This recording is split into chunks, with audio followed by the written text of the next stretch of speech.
morning, everybody. It is Steve Lookner with Agenda Free TV. We are here to bring you live coverage of the UN Security Council meeting, United Nations Security Council meeting on the situation in Venezuela. That meeting is going to start at 10 a.m. Eastern Time, 50 minutes. We're going to be talking about some Venezuela and some other stuff before then. News just in. Governor Tim Walz of Minnesota announces he is not running for re-election. So we want to talk about that. Also, a man was taken into custody after apparently causing some damage at J.D. Vance's house. Vance and his family were reportedly not at the house. So we want to talk about that.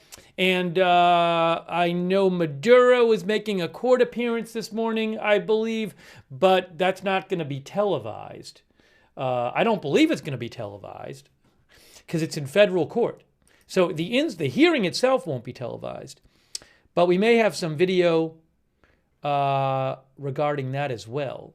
So I got to keep an eye on that. I have a video from outside the courthouse. Look, I'll show you. I'll show you the video from outside the courthouse. Just hang on a second. I need to get this on the screen for you right here. Where is this? Give me a second here. Everything's messed up.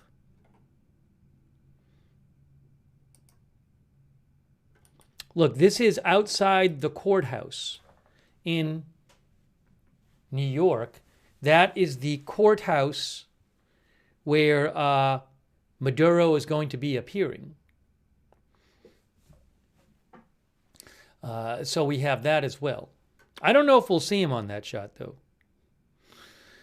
All right, so let's get into all of this. I really appreciate you guys being here for the coverage. Hold on a sec. Oh, hold on. Wait. I'm going to get very soon. There's going to be a media stakeout outside the UN meeting eventually. All right, not yet. Actually, I think that's going to be more like 9:45. But there's going to be a stakeout outside the UN meeting like a few minutes before the meeting. So we might see people speak before the meeting. Okay. I really appreciate you guys being here. And thanks also to our moderators who are here. Hold on, I want to thank our moderators. We're not usually on in the morning. I mean, it's not that early, but earlier than we're normally on. Let's see. Linda Belk, Larry, and Misha, thanks for moderating. There are ex-moderators. And on Twitch, we have Idaho Star and Surly Dev are there. Thank you so much for being there. And also Margaret Riley is over there on Facebook. Thank you. Thanks, Kristen McConnell Gates, for subscribing. One of our viewers says it's 6 a.m. Well, it depends on what time zone you're in.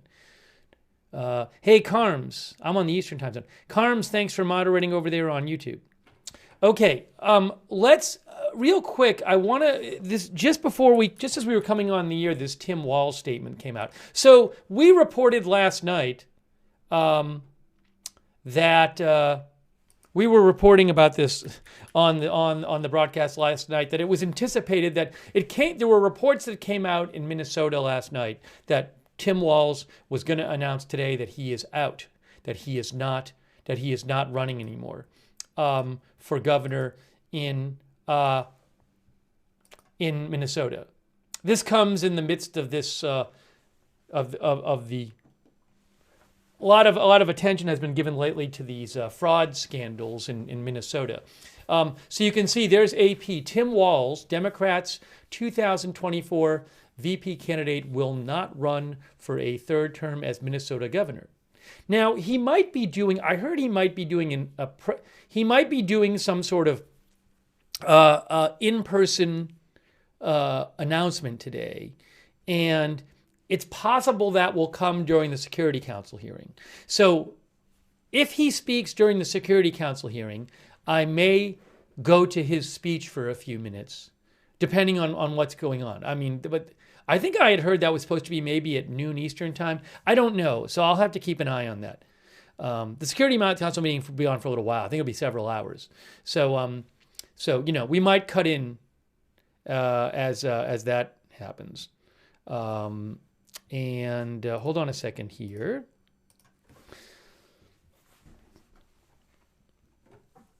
So I did see a little of his statement. I'm going to try to get the whole statement, though. So that's happening. That is happening. And hang on a moment here.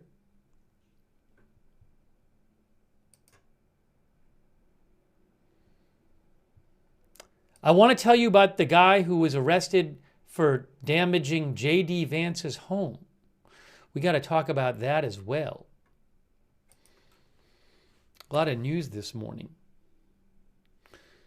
Where is the Wall statement? Some media has the Wall statement. I don't have the whole statement yet. I saw part of it.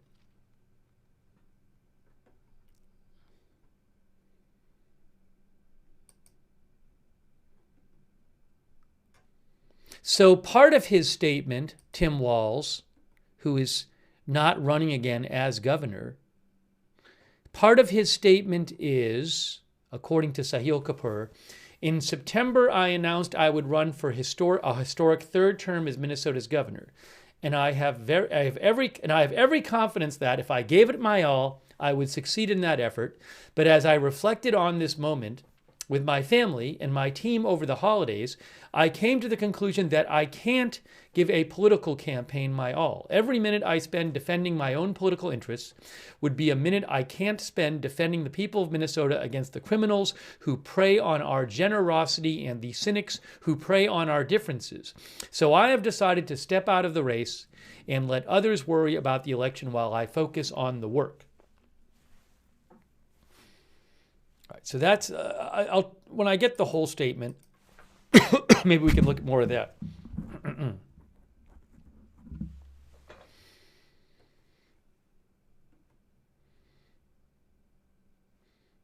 And we got to talk about the J.D. Vance house story, though.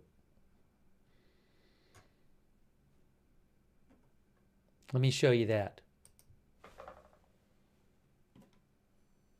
Man who broke windows at Vance's Ohio home is detained, the Secret Service says.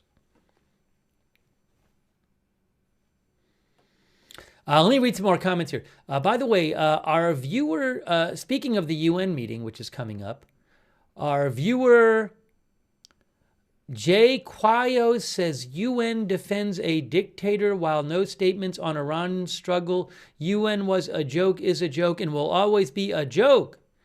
Down Under Veggie Garden Diaries says the UN are useless. They always side with the bad guys.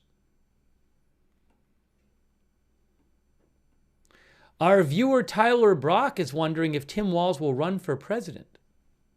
Yes, Tim Walz was Kamala Harris's vice presidential candidate.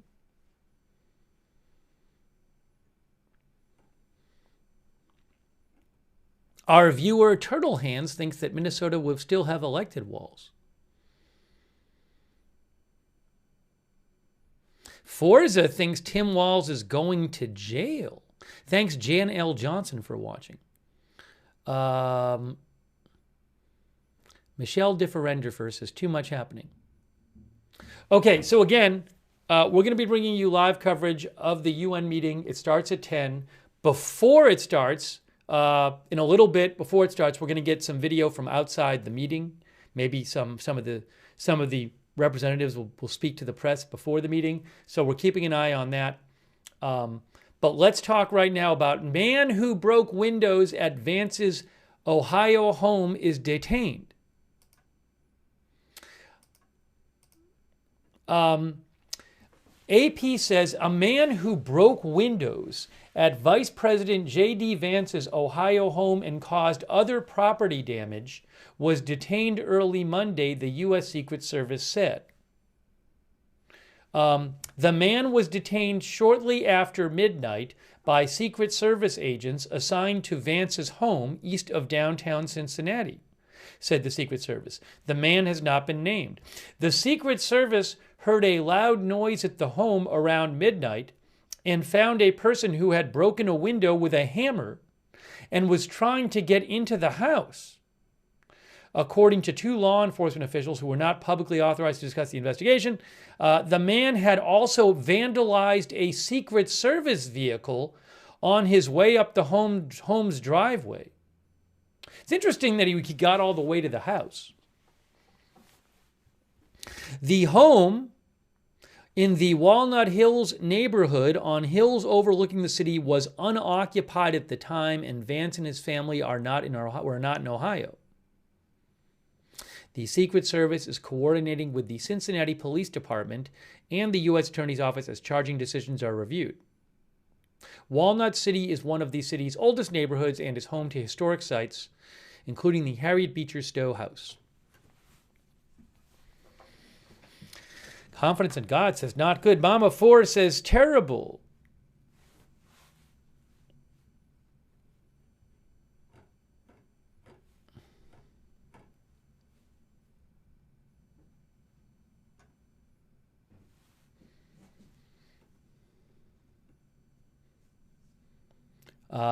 Shapongle thinks Secret Service napping. I don't know. I mean, it's interesting he was able to get to the house and break a window with a hammer and be trying to get into the house after vandalizing a Secret Service vehicle. I don't know if if the fact that Vance wasn't home and the family wasn't home contributed to that. Our viewer Buttsource says no fence. I don't know. Then one of our viewers said there was an identity of a person released. I'll have to check and see what I see about that.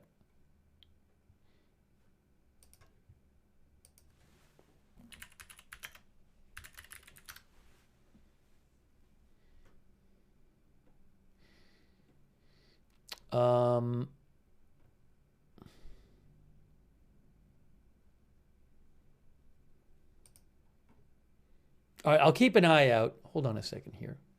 By the way, as I check, I want to show you something. Let me just go back here again. Also, Maduro is making his first court appearance in New York today. That's the courthouse there. I don't know the schedule of that. It's not going to be televised, I don't believe, his appearance, but.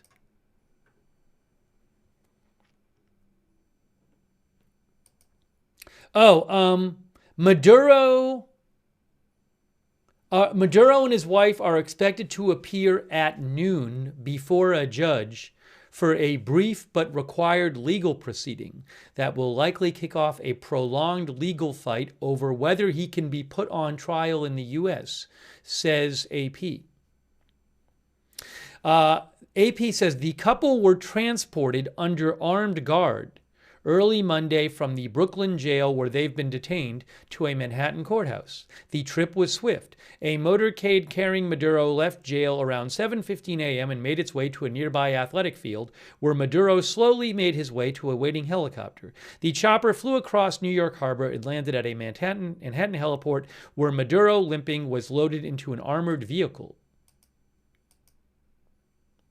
I actually have a shot of the armored a couple photos of the armored vehicle here. This is from AP. That is the armored vehicle carrying Nicolás Maduro. That's it. It's arriving in a Manhattan federal court. That's the armored vehicle right there from AP.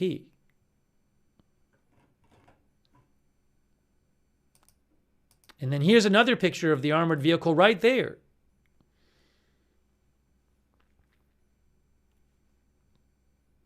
Maduro's lawyers are expected to contest the legality of his arrest, arguing that he is immune from prosecution as a sovereign head of state, says AP. Panamanian strongman Manuel Noriega unsuccessfully tried the same defense after the U.S. captured him in a similar military invasion in 1990. But the U.S. doesn't recognize Maduro as Venezuela's legitimate head of state, particularly after a much-disputed 2024 election. which I will add is widely believed. It's widely believed he stole that election.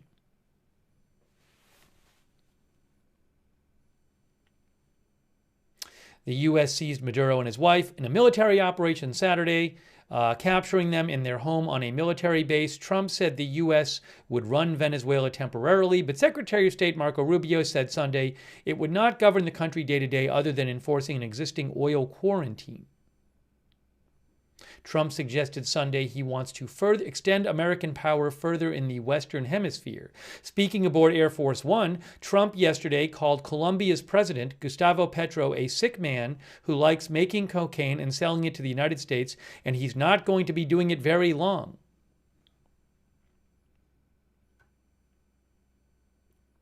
It was unclear as of yesterday whether Maduro had hired a U.S. lawyer yet. Oh, there's some sort of let me show you this as well, speaking of Maduro. Hey, look at this in New York. I think this is outside the courthouse here. Check this out. Look, it's people outside the courthouse. Hang on. I think I need to put my headphones on.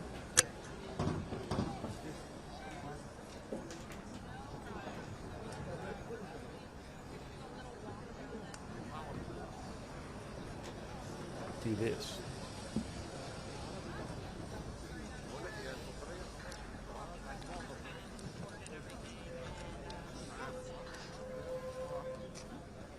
That video is...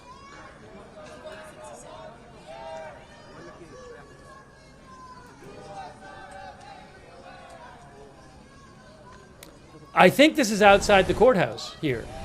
This is outside the courthouse where Maduro is appearing today. Look at this.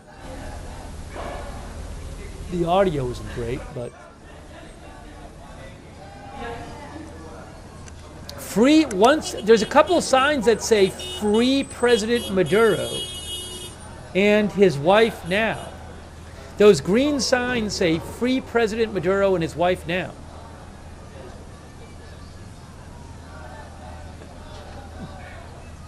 Some of our viewers think they're being paid. Oh, there's another sign that says U.S. hands off. I don't know if all of those people have the same views, though. Yeah, see, U.S. hands off Venezuela. Testing US... 1, 2, 3, 4, 5, 6, 7, 8, 9, 10, 11. Hold on, Do wait. you recycle the PA? Hello. I figured out what was wrong with the audio. We were getting double audio. We were getting the audio for somewhere else.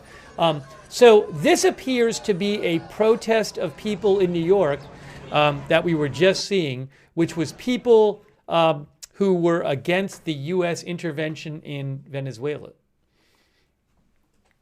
All right. We'll check in on that again when they show it again.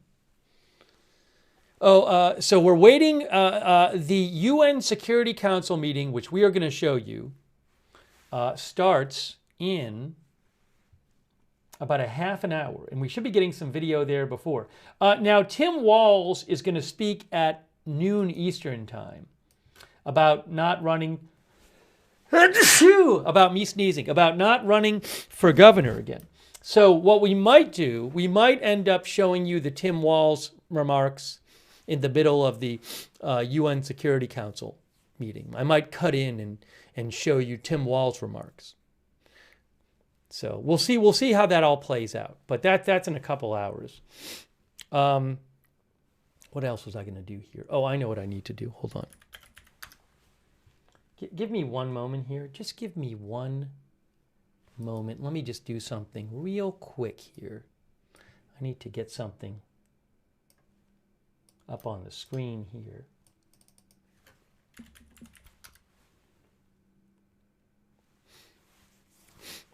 Okay. Parallel News Network thinks this meeting is going to be crazy.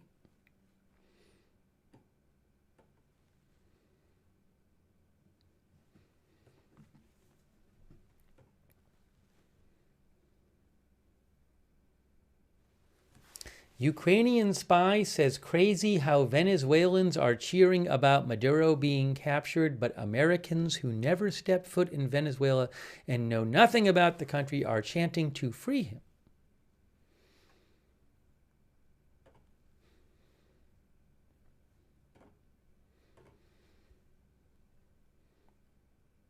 All right, so we're going to keep an eye on this. And hang on a moment here. Let me just make sure I don't have any big updates for you. Hey, I got to thank a couple people. That's what I didn't do. I'm sorry. Hey, thanks so much to Laura2912, our member, Aaron S, ZK8UR, our member from Canada. Thank you. Dupper Bob, thanks for the membership, a gift membership, Duffer Bob. Thanks, Barb Mac, our member, who says, I think you'll be very busy with news this year. Thanks, Dingier Pillow, our member. And Jan L. Johnson, our new member, thanks. The OAUS Auslods 14, our new member. Thanks, KDP 5102, who says, if the Supreme Court rules the president has immunity, would it apply to Maduro?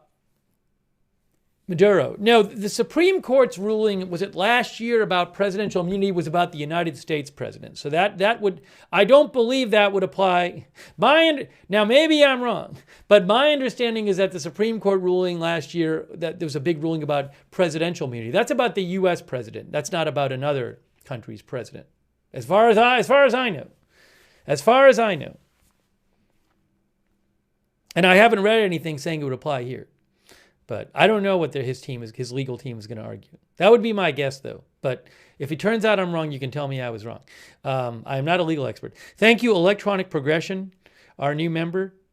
And Laura Nolan, thanks on our member. Laura Nolan says, wonder who is next on Trump's agenda.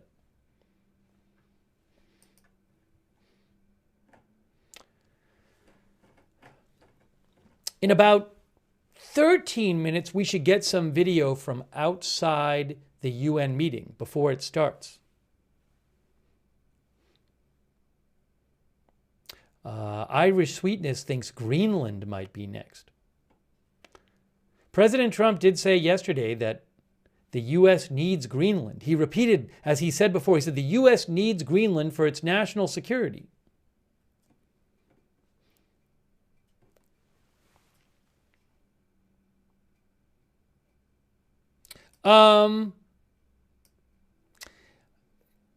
I just saw something. Tom Hauser with KSTP says Senator Amy Klobuchar of Minnesota is likely to run for governor in Minnesota.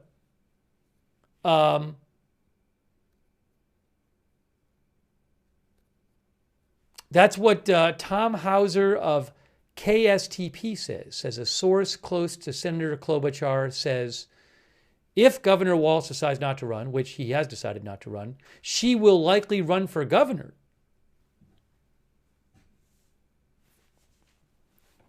Interesting. Hey, thanks, I Am Charlie. Thank you, I Am Charlie. I Am Charlie thinks that Somalians involved in the fraud in Minnesota had to have had help from Democrats in local government. That's what I Am Charlie thinks. Thanks, I Am Charlie, for your support.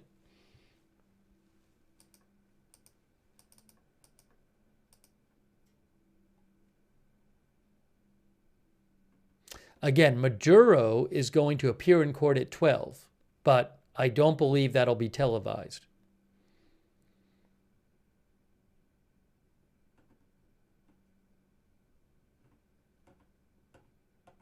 It's supposed to be a short appearance in court today, Maduro. Let's see here. I want to talk about this UN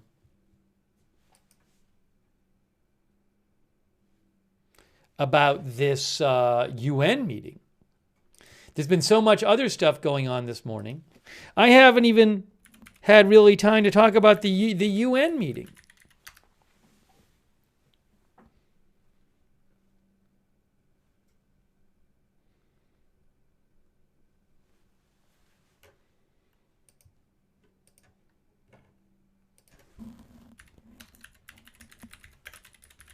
Oh, I should show you, the UN came out with an article about the situation in Venezuela. I was going to show you guys that. Hang on a moment here. Right? I got it. I can see it right here. Here it is. So, the United Nations has an article on its website. And it says it's about what the Secretary General of the UN said. U.S. actions in Venezuela constitute a dangerous precedent from Guterres. That's the Secretary General of the UN, Antonio Guterres. This article was from 2 days ago. The UN Secretary General, Antonio Guterres, has said he is deeply alarmed over the standoff between the U.S. and Venezuela in recent months, which culminated on Saturday morning in the capture of President Nicolás Maduro by U.S. Special Forces.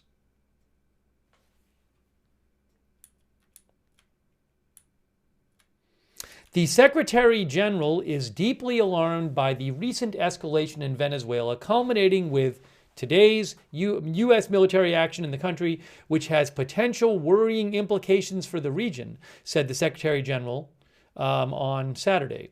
Independently of the situation in Venezuela, these developments constitute a dangerous precedent. The Secretary General continues to emphasize the importance of full respect by all of international law, including the UN Charter, the statement continued. He is deeply concerned that the rules of international law have not been respected. Mr. Guterres called on all parties involved to engage in inclusive dialogue in accordance with human rights and international law. Venezuela has formally asked the Security Council to meet an emergency session in New York, and a meeting has been scheduled for 10 a.m. on Monday morning Eastern Time, which we are going to cover.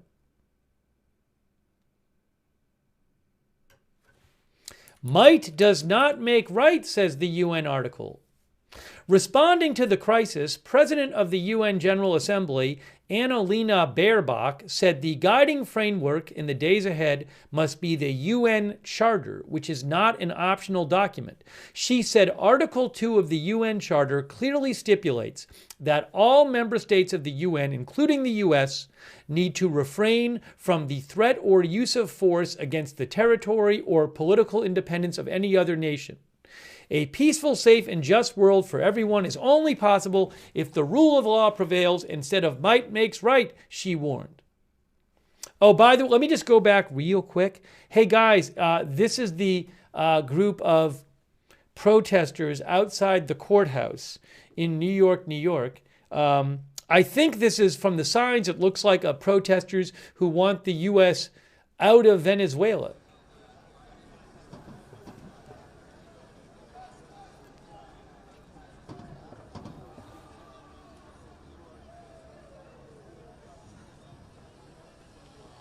Our viewer Acarin says laws are enforced by might.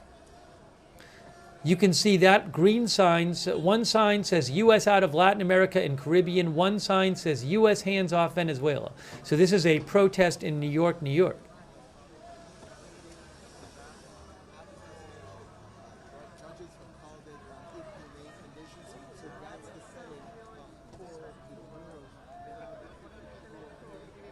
Thanks to our viewer Horayo in Canada for your support. Horayo thinks the UN has been useless ever since their failure in preventing the Rwandan genocide. Thanks also to Irish Sweetness for the gift memberships. That's so nice of you, Irish Sweetness. Thank you.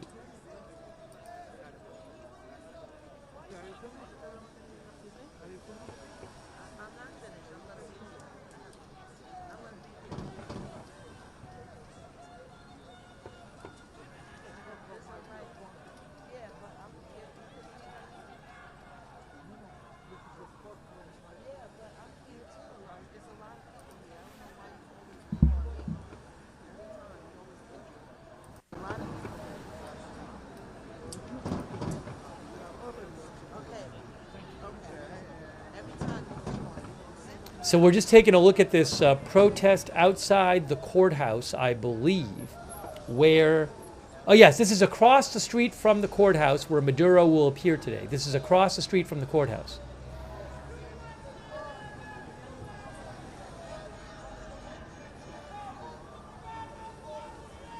It says, hands off Venezuela. Hey, thanks, it's Becca Lily for your support. Thank you also, The Fallout Man. The Fallout Man 77 for your support. The Fallout Man says, still processing the fact the head of state of a significant regional power got busted like he was a bootleg t-shirt producer. Look, free President Maduro sign. Thanks, Confused Sean, who says, seems like a start of a new chapter for the U.S. No war for Venezuelan oil, one sign says.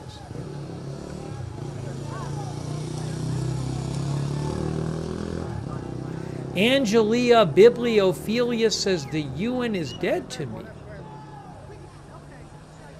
Lincoln 1865 thinks Trump is a literal kidnapper. Anonymous thinks it's kidnapping. Fred Flintstone says, seriously, what positive thing has the UN done lately?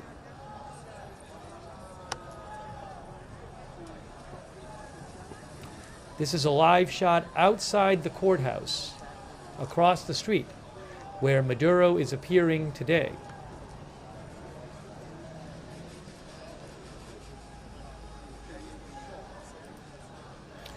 Quite soon, we should have a shot from outside the UN meeting before it starts.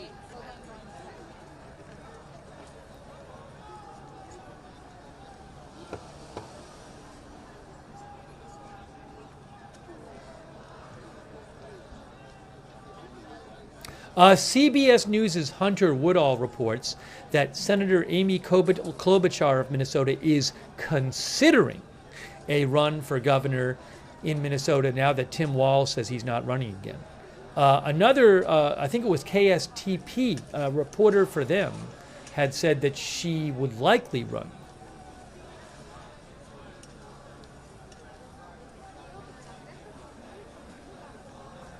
Caitlin Collins says that Maduro will be represented today in court by a court-appointed attorney.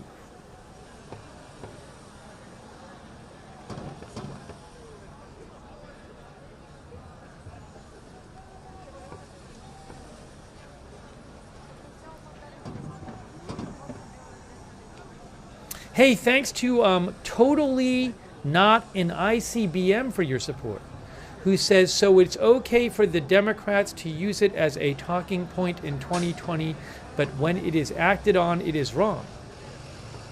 Thank you also, Nina Drew, for your support. Thanks, Nina Drew. Uh-oh.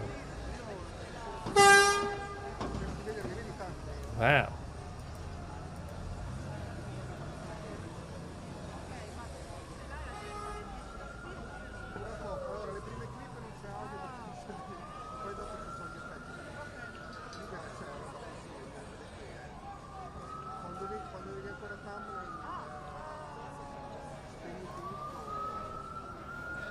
Yes, Tim Walz said he's not running.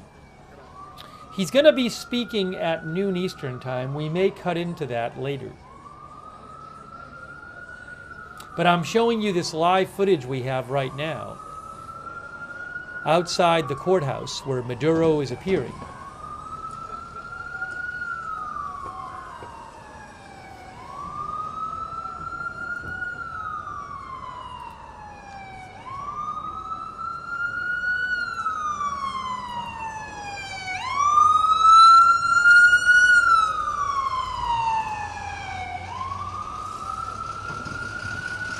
Maduro is at the courthouse, by the way. Maduro has already arrived at the courthouse.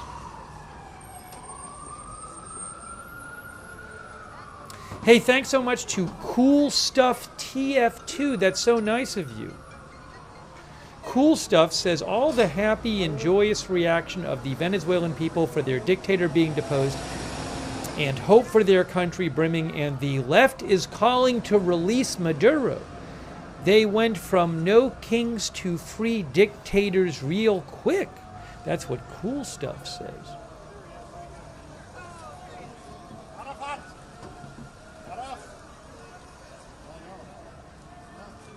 And thanks so much to Maureen Green, who says, no man is above the law. We prefer cooperative extradition, but we have inalienable rights to self-defense.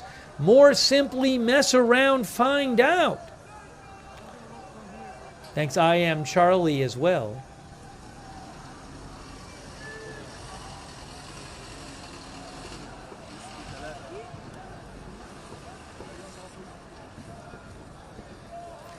Nita Phillips, our viewer, says we got El Chapo and brought him back to stand trial just like we brought Maduro for trial. Just because Maduro and his cartels want to pretend to be leaders don't make it true. SGM Phil says watch Maduro get bail.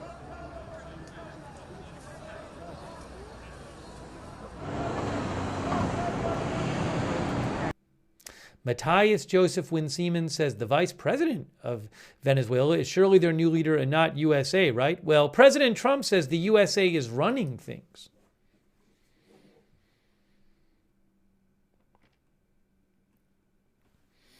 At any moment... Oh, hold on.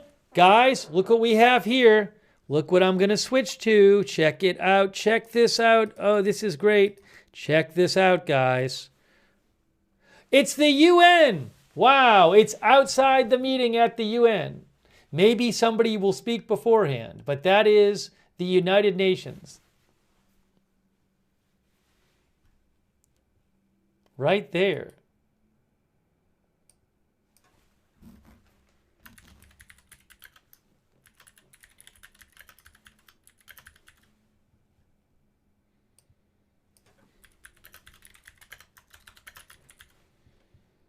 There it is. There it is. Guys, wow. Live video from the UN. Awaiting the meeting. 13 minutes and 37 seconds till the meeting starts. Now, give me a moment here. Give me one moment here.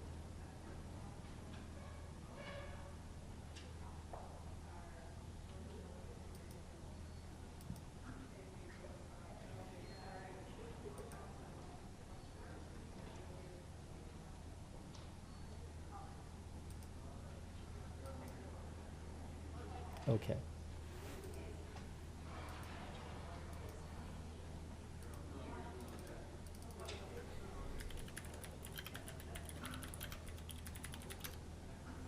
When it starts, they'll have the shot from inside.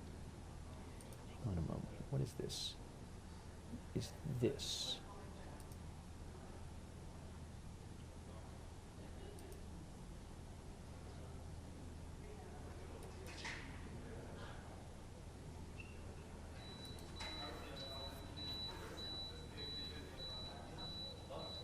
Hey, thanks to Grand UNI for your support. Grand UNI says we are back to 19th century imperialism with a fractured 20th century bloc, absolutely not looking forward to the next 5 years.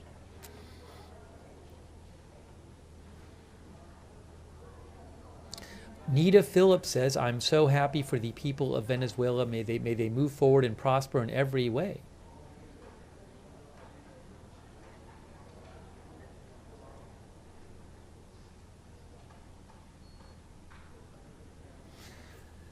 Our viewer Campster Email says, no new wars. Meanwhile, Nigeria gets hit, Venezuela, Iran, along with others, SMH. Latin America and Africa are already angry, and the East, China, Russian are not down with this. USA steals everything. Todd S. says we need to kick the UN out of New York.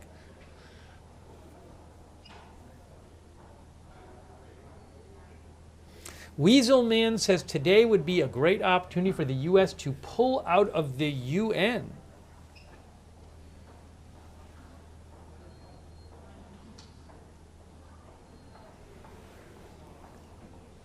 "11 minutes until the Security Council meeting begins. We're going to bring you live coverage. Hey, thanks, the emergency meeting on Venezuela. Thanks to Nicholas Mallerby 174. Thanks so much, Nicholas. That's very nice of you. Let's shout out our moderators. Oh, J.D. Vance. J.D. Vance has a statement, guys. J.D. Vance released a statement after a man was arrested, apparently having broken a window at his home with a hammer and was trying to get in his home in Cincinnati, but J.D. Vance and his family were not there. Look at the statement from J.D. Vance.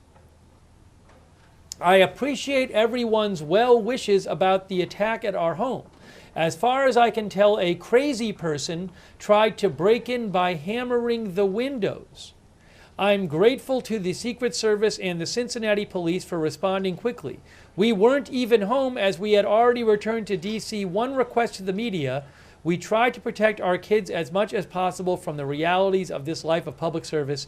In that light, I am skeptical of the news value of plastering images of our home with holes in the windows.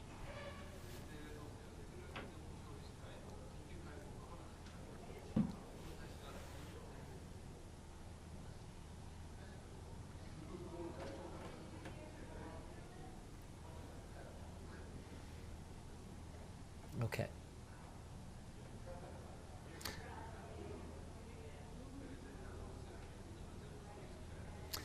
Our viewer Designer Zola says, I pity the people who support this action in, he means action, he or she means action in Venezuela. Designer Zola says, Maduro could be the worst guy in the world. You need to control the drugs on your side, which you can't, so you go out, catch him, and do face saving. Penny Demopoulos says 8 million Venezuelan citizens have left since 2014. If that doesn't tell you the government is terrible, I don't know what does. Jolly Lollipop says the U.S. should kidnap Netanyahu, who is in fact wanted for war crimes by the ICC, but is on the lam and avoiding his trial. U.S. should send Bibi to The Hague to face trial.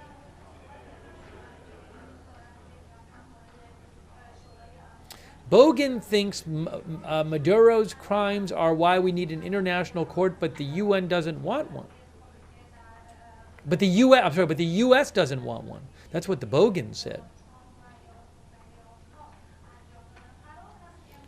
Grumpy Jones says, I predict Trump will pardon him and he'll refuse to go back to Venezuela. Quilek says, I don't think the Security Council will do anything. The U.S. is one of the 5 countries that can veto any resolution. All needed is one veto.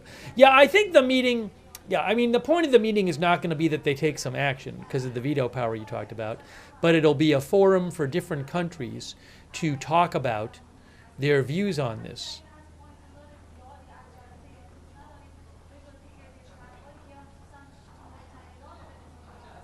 So the meeting is going to start in about 7 minutes.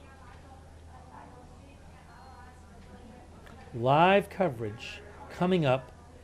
It's going to be about Venezuela. It's a meeting on threats to international peace and security, an emergency meeting.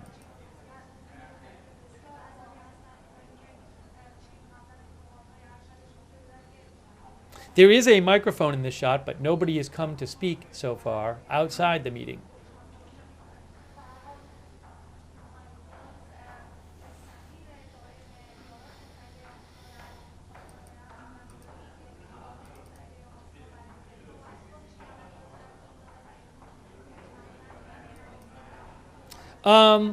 Hey guys, Pete Hegseth just made an announcement. Secretary of War / Secretary of Defense Hegseth.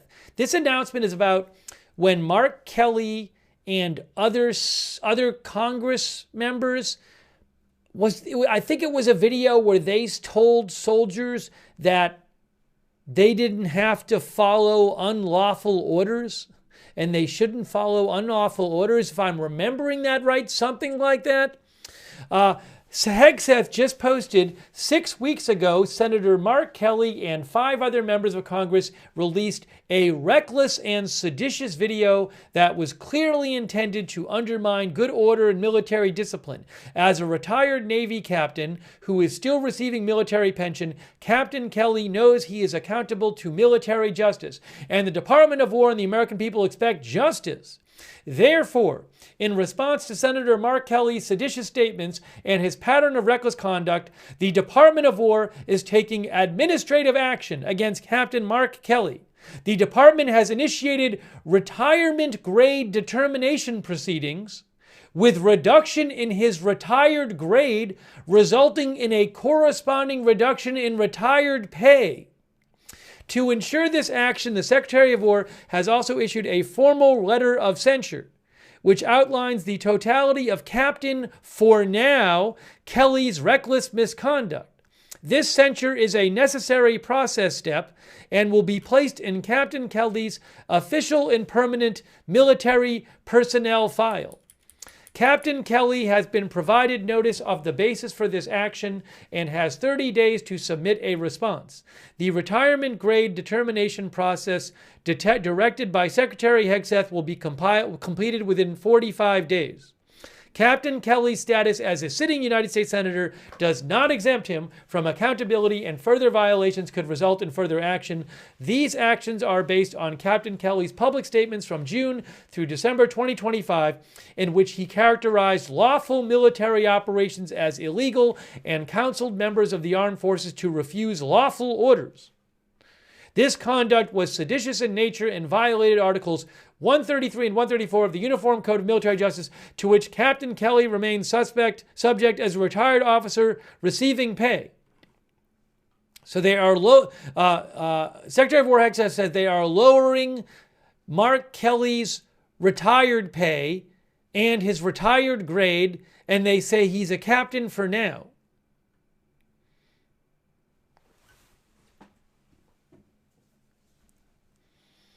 All right, so just letting you know about that. This just in.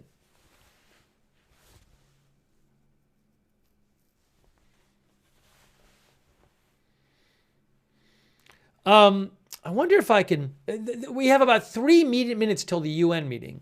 Can I really quickly, I don't know if I can find it this quick. I was going to really quickly try to find the video, the original video by Mark Kelly and the other members of Congress. I don't know if I can find it quick enough.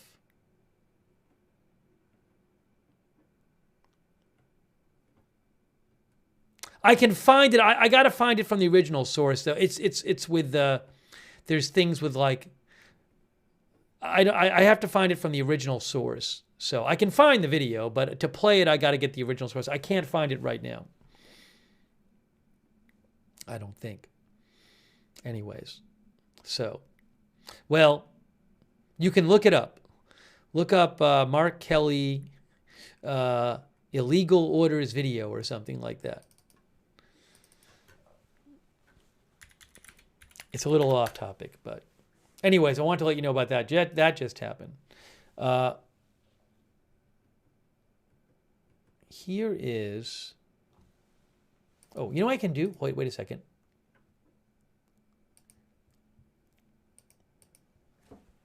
Link to original source of video of Mark Kelly and other members of Congress talking about illegal military orders. Okay. Oh, hold on. The video. I got the video. I got the video from the UN. Wait. It's the video from the UN. Look. Oh my gosh. Oh my gosh. Oh my gosh.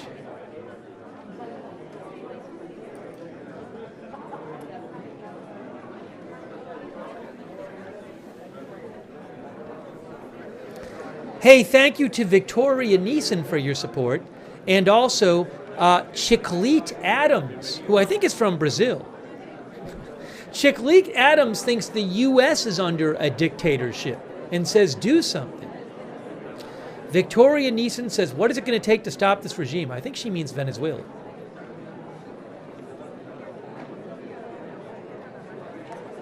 Thanks to JB, our viewer JB says service members have a duty to disobey unlawful orders under military law.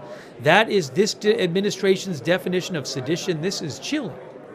Thank you, Knox Corvus. Thanks, Melcor54 from Canada, who says Colombian leader next if he doesn't fix things, then Mexico. Thanks also, one story writer from Turkey, who says, yes, Maduro was a corrupt dictator. No, it doesn't give U.S. rights over Venezuelan natural resources.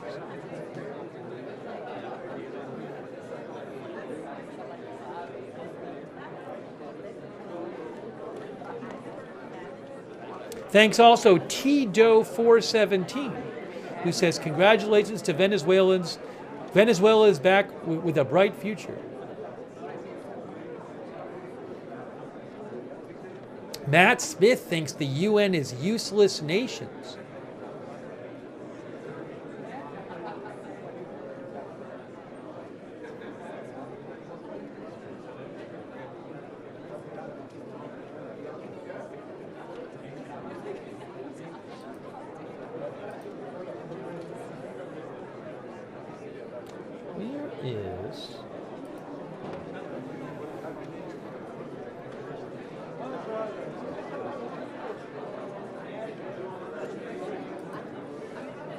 Give me one moment here as we wait for this to start. Oh, I'm going to get rid of the clock. We don't need the countdown clock anymore because it's counting up now. So that's not needed. It's now 10 at 10 ET.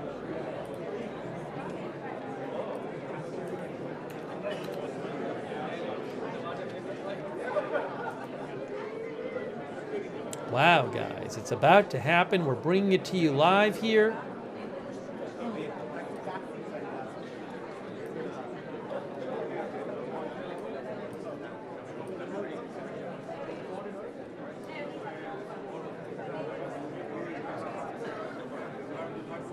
Thanks Sevenfold for the memberships. Thank you. I am Charlie. Thank you. I am Charlie. Thanks to Tatermong on Twitch and Warlord Wolf on Twitch and Barcodable on Twitch. Also, shout out to our moderators, Big Ball of Yarn, DeBears, Idaho Star, I Got That Fire, and Surly Dev on Twitch. Margaret Riley, Kay Lowry Body on Facebook, Linda Belk Larry, Nisha on X. Thank you for moderating over there. And also Janet B. Thanks, Janet, for moderating over there on YouTube and all of our other moderators as we wait for this to start.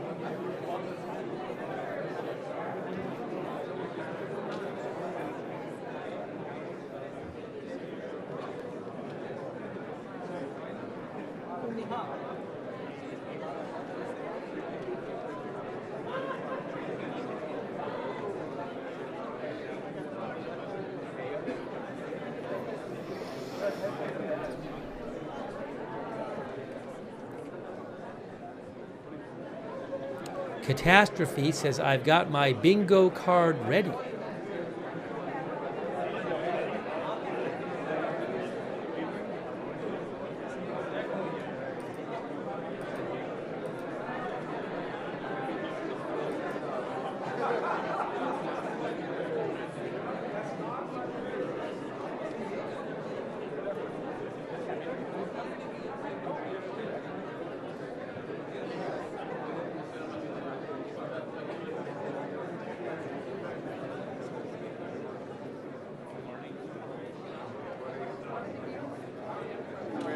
I wonder if they'll show anything on the screen.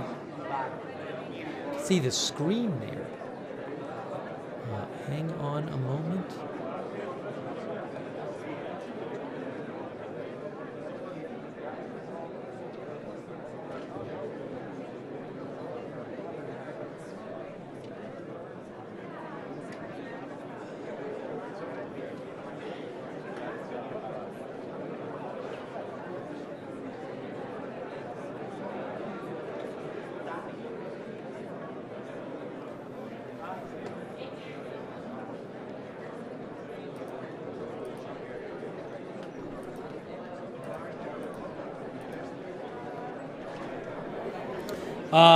Big D thinks the UN is irrelevant.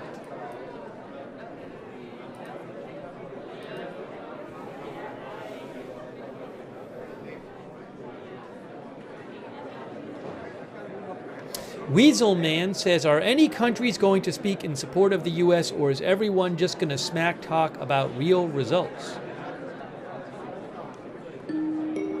Up, I'm hearing the sound. I'm hearing the sound. Get ready, guys. Now, At some point, I may have to make some audio adjustments here, so we'll see how this goes.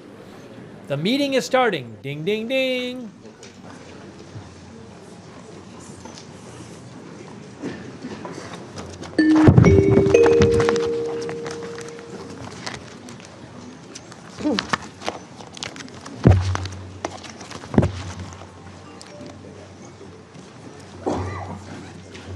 Good morning, everybody. The 10,085th meeting of the Security Council is called to an order.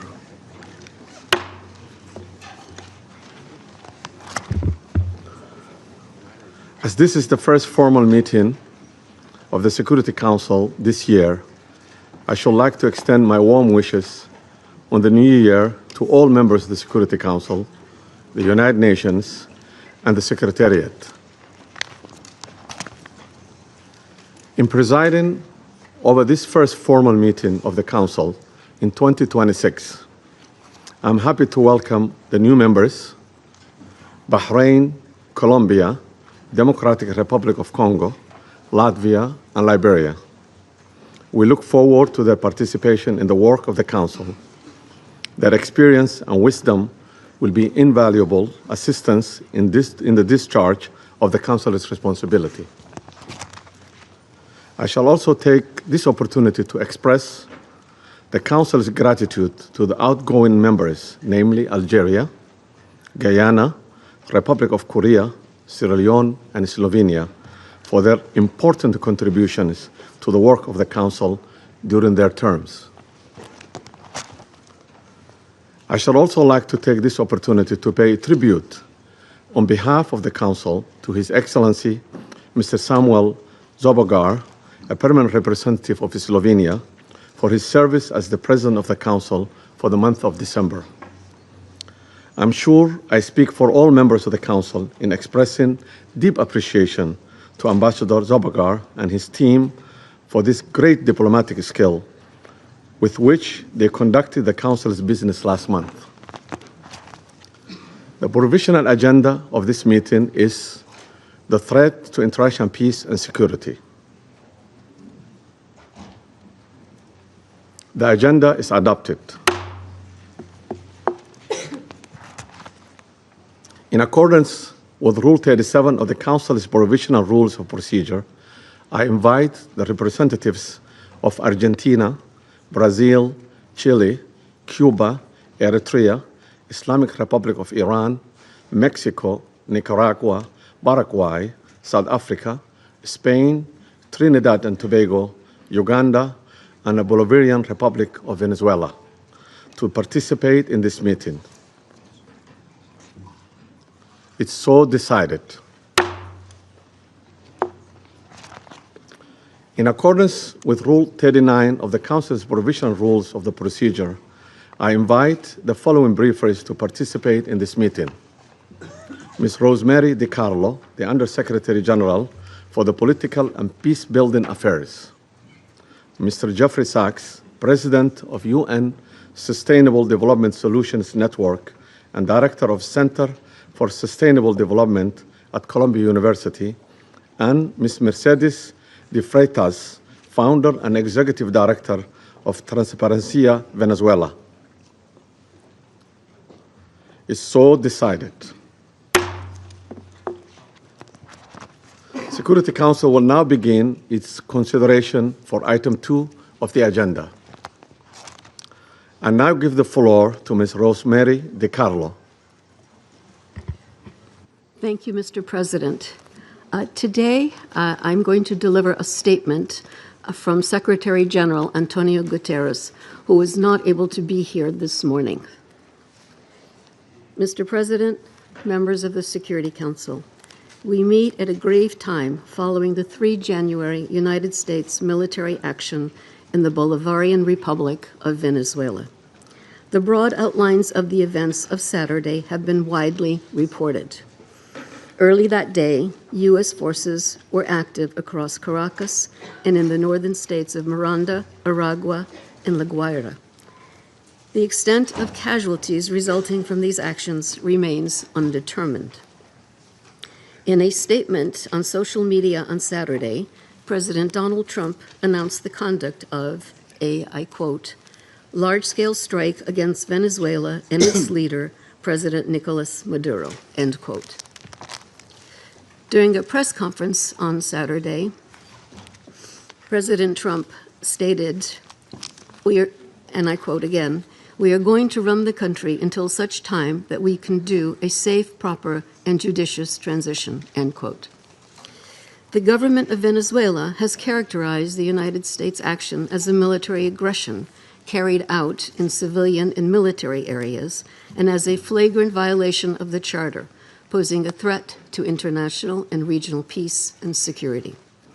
As we speak, President Maduro is being held in New York, accused by U.S. authorities, along with his wife, Celia Flores, of serious criminal offenses.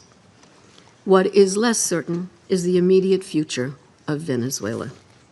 I am deeply concerned about the possible intensification of the instability in the country, the potential impact on the region, and the precedent it may set for how relations between and among states are conducted.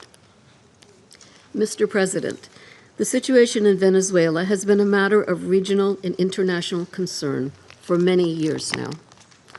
Attention on the country only grew following the contested presidential elections in July 2024.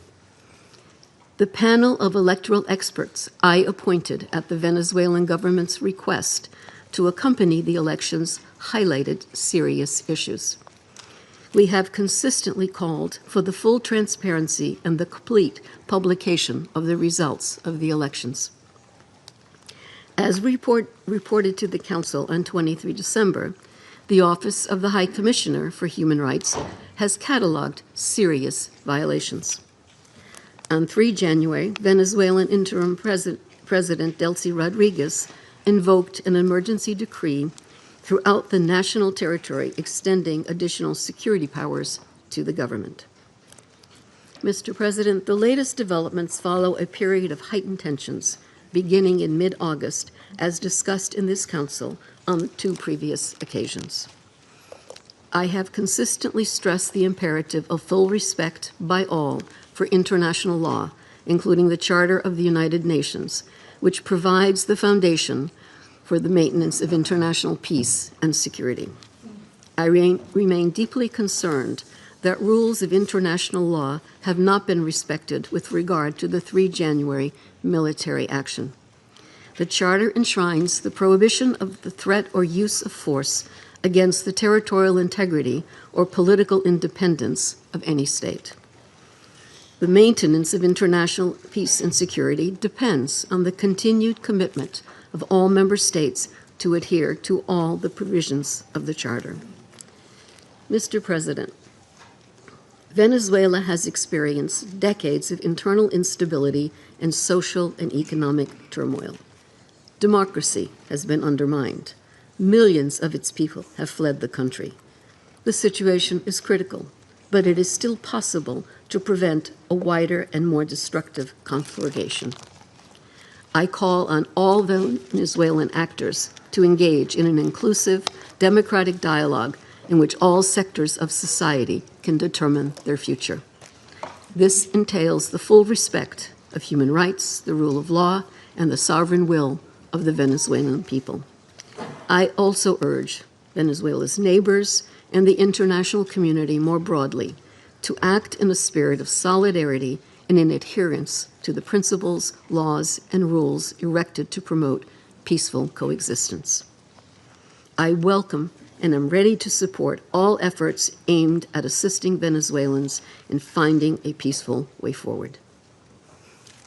Mr. President, Excellencies, in situations as confused as complex as the one we now face, it is important to stick to principles. Respect for the UN Charter and all other applicable legal frameworks to safeguard peace and security. Respect for the principles of sovereignty, political independence, and territorial integrity of states. The prohibition of the threat or use of force. The power of the law must prevail. International law contains tools to address issues such as illicit traffic in narcotics, disputes about resources, and human rights concerns. This is the route we need to take. Thank you, Mr. President. I thank Ms. DiCarlo for her briefings. I now give the floor to Mr. Jeffrey. Mr. President, distinguished members of the Security Council, the issue before the Council today is not the character of the government of Venezuela. The issue is whether any member state, by force, coercion, or economic strangulation, has the right to determine Venezuela's political future or to exercise control over its affairs. This question goes directly to Article 2, Section 4 of the United Nations Charter, which prohibits the threat or use of force against the territorial integrity or political independence of any state.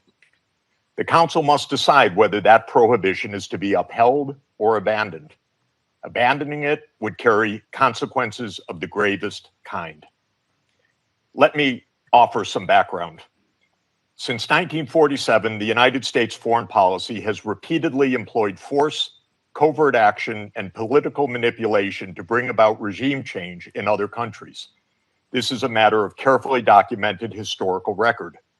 In her book, Covert Regime Change, political scientist Lindsay O'Rourke documents 70 attempted U.S. regime change operations between 1997 and 1989 alone.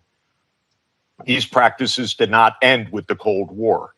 Since 1989, major United States regime change operations undertaken without authorization by the Security Council have included, among the most consequential, Iraq 2003, Libya 2011, Syria beginning in 2011, Honduras 2009, Ukraine 2014, and Venezuela from 2002 onward. The methods employed are well established and well documented. They include open warfare, covert intelligence operations, instigation of unrest, support for armed groups, manipulation of mass and social media, bribery of military and civilian officials, targeted assassinations, false flag operations, and economic warfare. These measures are illegal under the UN Charter, and they typically result in ongoing violence, lethal conflict, political instability, and deep suffering of the civilian population. The recent U.S. record with respect to Venezuela is also clear. In April 2002, the U.S. knew of and approved an attempted coup against the government. In the 2010s, the United States funded civil society groups actively engaged in anti-government protests. When the government cracked down on the protests, the U.S. followed with a series of sanctions. In 2015, President Barack Obama declared Venezuela to be, and I quote, an unusual and extraordinary threat to the national security and foreign policy of the United States. In 2017, at a dinner with Latin American leaders on the margin of the UN General Assembly, President Trump openly discussed the option of the U.S. invading Venezuela to overthrow the government. During 2017 to 2020, the United States imposed sweeping sanctions on the state oil company PDVSA. Oil production fell by 75% from 2016 to 2020, and the real GDP per capita declined by 62%. The UN General Assembly has repeatedly voted overwhelmingly against such unilateral coercive measures. Under international law, only the Security Council has the authority to impose such measures. On the 23rd of January 2019, the United States unilaterally recognized Mr. Juan Guaido as interim president, and a few days later froze approximately $7 billion of Venezuelan sovereign assets held abroad and gave the designated authority over certain of these assets. These actions form part of a continuous U.S. regime change effort spanning more than 2 decades. In the past year, the United States has carried out bombing operations in 7 countries, none of which were authorized by the UN Security Council, and none of which were undertaken in lawful self-defense under the Charter. The targeted countries include Iran, Iraq, Nigeria, Somalia, Syria, Yemen, and now Venezuela. In the past month, President Trump has issued direct threats against 6 UN member states, including Colombia, Denmark, Iran, Mexico, Nigeria, and of course, Venezuela. Members of the Council are not called upon to judge Nicolás Maduro. They are not called upon to assess whether the recent U.S. attack and ongoing naval quarantine results in freedom or in subjugation. Members of the Council are called upon to defend international law, and specifically the UN Charter. The realist school of international relations, articulated most brilliantly by John Mearsheimer, accurately describes the condition of international anarchy as the tragedy of great power politics. Realism is therefore a description, not a solution for peace. Its own conclusion is that anarchy leads to tragedy. In the aftermath of World War I, the League of Nations was created to end the tragedy through the application of international law. Yet the world's leading nations failed to defend international law in the 1930s, leading to renewed global war. The United Nations emerged from that catastrophe as humanity's second great effort to place international law above international anarchy. In the words of the Charter, the UN was created, quote, to save succeeding generations from the scourge of war, which twice in our lifetime has brought untold sorrow to mankind. Given that we are in the nuclear age, failure cannot be repeated. Humanity would perish. There would be no third chance. To fulfill its responsibilities under the Charter, the Security Council should immediately affirm the following actions. The United States shall immediately cease and desist from all explicit and implicit threats or use of force against Venezuela.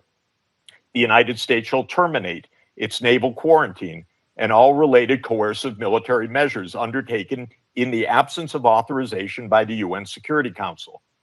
The United States shall immediately withdraw its military forces from within and along the perimeter of Venezuela, including intelligence, naval, air, and other forward deployed assets positioned for coercive purposes.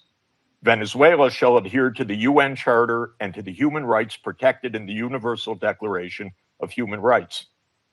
The Secretary General, I recommend, should immediately appoint a special envoy mandated to engage relevant Venezuelan and international stakeholders and to report back to the Security Council within 14 days with recommendations consistent with the Charter, and the Security Council should remain urgently seized of this matter.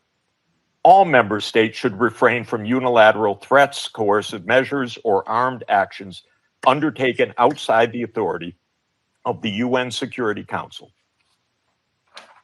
In closing, Mr. President and distinguished members of the Council, peace and the survival of humanity depend on whether the United Nations Charter remains a living instrument of international law or is allowed to wither into irrelevance. That is the choice before this Council today. Thank you very much. I thank Mr. Sachs for his briefings. I now give the floor to Ms. Mercedes de Freitas.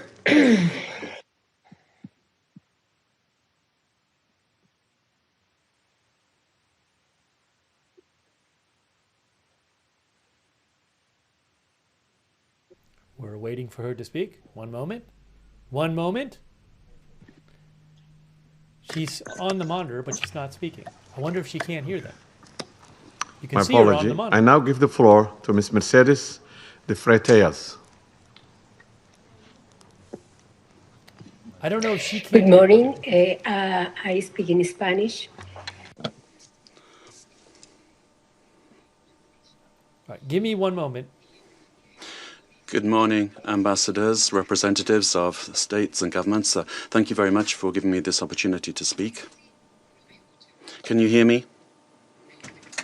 Can you hear me?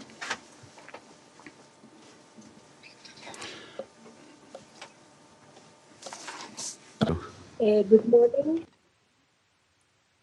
I speak in Spanish. Buenos días, señor. Good morning, ambassadors, representatives of heads of state and government. Thank you to enable me to tell you something about Transparency Venezuela, the work that we have been doing.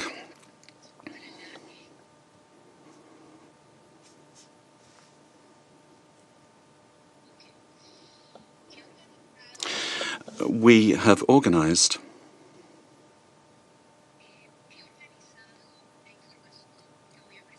I've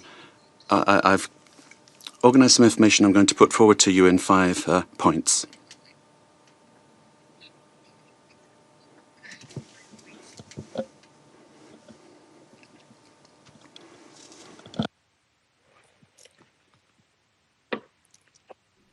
Maybe technical difficulties? I don't know. Bueno, he Continue. organizado la información que voy a I've arranged the information I'm going to give to you in around 5 points. Let me make the most of my time. First of all, one, the corruption in Venezuela is seen in 73 countries of the world. We have organized, we've seen hundreds of cases that we have documented over the years, more than 500, 600 cases in various countries.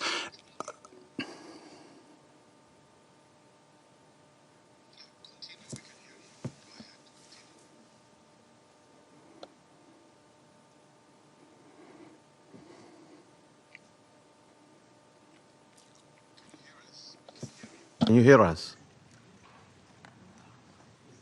solo en los sistemas de justicia. We looked at the justice systems of 30 countries, and 172 cases were dealt with for corruption, and more than $72 trillion were involved. $1 million were involved. This was public Venezuelan money. Nicolás Maduro and his family. The interpreter cannot hear the speaker. Ha sido el instrumento central, involucrada directa e indirectamente en el. It was a system that was involved in 90% of the corruption cases. Point number 2. The national criminal organizations. The interpreter cannot hear the speech to provide sufficient interpretation. I apologize. So he couldn't hear her. That's the problem. He couldn't hear her. Miss Freitas, can you hear us? Miss Freitas? De la producción de oro, ¿sí? Can you hear us? The interpreters cannot hear you. Can you slow down and raise your voice a little bit? Hay un delay. There is a delay, says the speaker. The problem the interpreter is having is with the quality of the sound, which is insufficient for interpretation. It's not the speed. Sí, la oigo con delay. I'm hearing you, but with a delay, says the speaker. I can hear you, though. Please proceed now.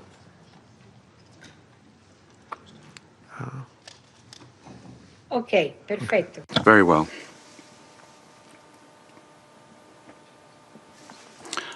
Point 2. National and international criminal organizations have a symbiotic relationship with the regime of Nicolás Maduro, sharing capacity, using the state structures to facilitate their work and to protect illicit operations in gold, for example, drugs, extortion, and human trafficking. And according to our estimates, this accounts for about $8 billion. Gold, for example, only 20% is reported to the National Treasury. The rest goes to private accounts where there are members and allies with the government. This mining industry has exploited so many people using national parks and also the Amazon area. And then to launder the money from corruption, the network has money laundering structures that are very sophisticated. And since 2021, and they've been involved in this work. 3, great corruption has led to a decrease in the income of the state and therefore public expenditure, and therefore affecting the quality of basic services. The current economy is in crisis. There's no money either to service the debt.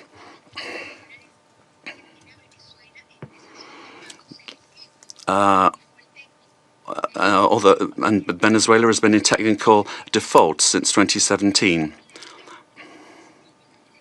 We owe more than $15 million. 4, Venezuelans have had to learn to live with just a few hours of electricity per day in very many parts of the country.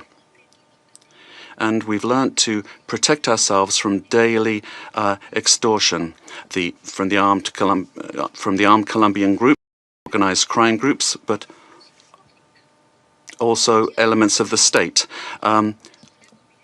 So many families only have 1 meal per day below the calories that they need, affecting their nutrition, which is getting worse day by day.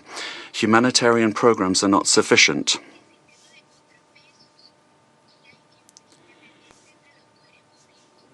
And then 5, there's no checks and balances between government departments. The government has captured all institutions, beginning with the justice institutions and also the oil company responsible for the majority of income for the country. In order to maintain control and the impunity of these illicit operations, a repressive system that's getting worse and worse is being applied. And today, there are more than 1,000 political prisoners. At the end of the year, 26 people died during torture or because a lack of medical care.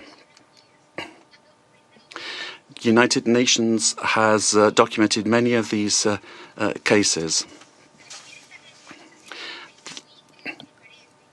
We need a transparent state that is accountable, that will guarantee the rule of law and human rights, that will protect public goods for everyone without privilege, a system that's autonomous and independent. We need investment in building capacity that will enable us to have a dignified life. We must respect the will of the Venezuelan people to live in peace and democracy. And finally, a request to you. Freedom for all political prisoners in the country. Thank you very much. I thank to Ms. Freitas for her briefing. I now give the floor to those council members who wish to make statements. I give the floor to the representative of Colombia. Mr. President, Colombia would like to thank Somalia in your quality as President of the Security Council for having quickly responded to our request to convene this emergency meeting, as well as thanking China and Russia for their support for holding of this meeting. And we wish you, Mr. President, a successful month managing the work of the Council at a particularly delicate time for international peace and security. I'd also like to thank Undersecretary General for Political Affairs and Peace Building of the United Nations and the invited briefers. We thank them all for their briefings. This is the first time Colombia is taking the floor in the Security Council as a non-permanent member for the period 2026-2027. Colombia is taking on this responsibility with a deep sense of duty, and we are going to do this from the first day, defending international law and the purposes and principles enshrined in the United Nations Charter. International peace and security, the peaceful settlement of disputes, the prohibition of the use of force, sovereign equality, respect for the territorial integrity and political independence of all states. Colombia condemns categorically the events that occurred in the early morning of the 3rd of January in Venezuela, where we saw multiple explosions and air activity over Caracas and other areas of the country as part of a military attack carried out by the United States, which included bombings of civilian and military infrastructure, creating panic amongst the population. All of this represents clear violations of the sovereignty, political independence, and the territorial integrity of Venezuela. There is no justification whatsoever under any circumstances for the unilateral use of force to commit an act of aggression. Such actions constitute a serious violation of international law and the United Nations Charter, including the prohibition on the use or the threat of the use of force, the principle of the respect for sovereignty and the full authority of states over their territory, including their natural resources, the territorial integrity of states, and the principles of collective defense, particularly when they directly endanger the population and civilian assets. Defending these principles is not an option. Indeed, it's a common obligation that we have in order to preserve international peace and security. We need to remember that the provisions of the Charter allow for the use of force only under exceptional circumstances, in legitimate defense in the face of an armed attack, or when there is an express authorization by this Council in accordance with Chapter 7. And even in those cases, this does not amount to assuming political control of another state. In this regard, we reject any unilateral military action, any act that could worsen the situation or endanger the civilian population, and we would call for a de-escalation and non-resort to the use of force, which endangers people finding themselves in this delicate situation. They must be the absolute priority. We have learned from our experience that the civilian population is always the one that pays the highest price in armed conflict. Mr. President, Latin America and the Caribbean have proclaimed themselves to be a zone of peace, and this collective commitment and will of our region must be respected. Unilateral action that is contrary to international law endangers regional stability, increases insecurity, and worsens the already complex conditions being faced by the civilian population, with devastating effects that will transcend the sovereign borders of Venezuela to have a direct impact on countries of the region, such as Colombia. In order to act preventively, Colombia has engaged in measures to protect the civilian population and preserve the stability of the border, addressing the possible needs of the population, particularly the migrant population, in coordination with local authorities. Colombia has been and will continue to be show solidarity in receiving the Venezuelan people who, given the uncertainty created by these attacks, this may lead to a massive outflow of migration, which will require significant efforts in terms of resources and capacities to provide the necessary support and assistance to those areas affected by taking in the migrants. Mr. President, these actions that we have seen remind us of the worst interference in our area in the past, in our zone of peace. And it calls to mind the commitment that we have as states to resolve our differences peacefully through dialogue and negotiation or other forms of peaceful settlement. in full accordance with international law and with its instruments to which we have subscribed at the hemispheric and regional levels, such as the Charter of the Organization of American States. It's also important to understand the dimension of this situation for international peace and security beyond our region, particularly when a permanent member of the Security Council takes the decision to use force and assume control unilaterally of another sovereign state, with the aim, amongst other things, of taking its natural and strategic resources. This is very worrisome for the international community, the international order that was established after the Second World War, and flagrantly violates international law and is in clear contradiction with the United Nations Charter and the very goal for which this council was created. If a country, and particularly a country that is a permanent member of this council, disregards international law that we designed in San Francisco, what then is the role of this council, and where are the foundations for international peace and security? We are accepting that the law and the interests of the strongest prevail over multilateralism and over agreements that we have forged with dialogue and diplomacy in this very chamber.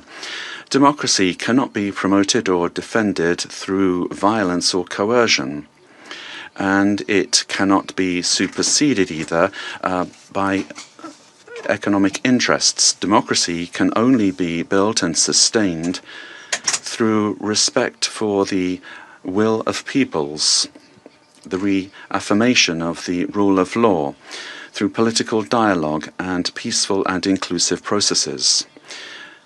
Venezuela deserves to live in peace, in democracy, prosperity, and dignity, with a government that is defined in sovereignty by no one else than the Venezuelan people and their institutions. This is why Colombia has reiterated its call to open up paths for democracy in Venezuela through specific popular decisions being taken.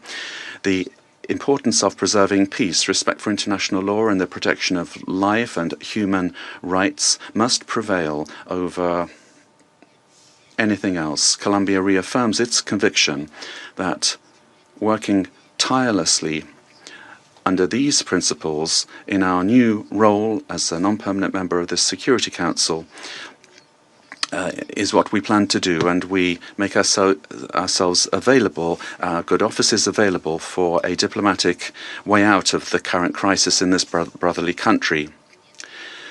We will meet our responsibility, primary responsibility, to maintain international peace and security. And given the seriousness of the events, we will continue to pay attention to this issue. And we'd also like to thank the Secretary General of the United Nations for providing his good offices to defend the purposes and principles of the United Nations Charter, to activate channels for mediation available to him and facilitate dialogue with the parties concerned, looking in the search for alternatives that will make it possible to find a way out of the situation led by Venezuelans themselves and provide assistance to Venezuelans that need this. In conclusion, we'd urge the parties to exercise maximum caution and restraint, to de-escalate tensions, and to follow dialogue and diplomatic channels, and develop mechanisms to avoid continued flagrant violations of international law.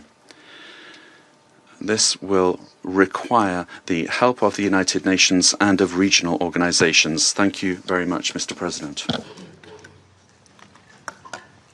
I thank the representative of Colombia for her statement, and now give the floor to the representative of Russian Federation.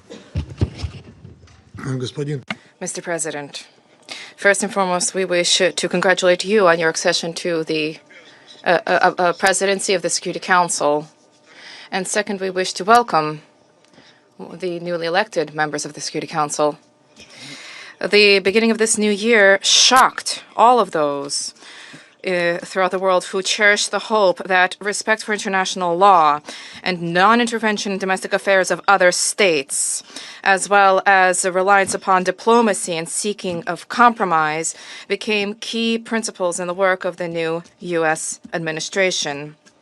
The assault against the leader of Venezuela, compounded by the deaths of dozens of Venezuelan and Cuban citizens, in the eyes of many, has become a harbinger of a turn back to the era of lawlessness and U.S. domination by force, chaos, and lawlessness, which continues to afflict dozens of states in various regions of the world.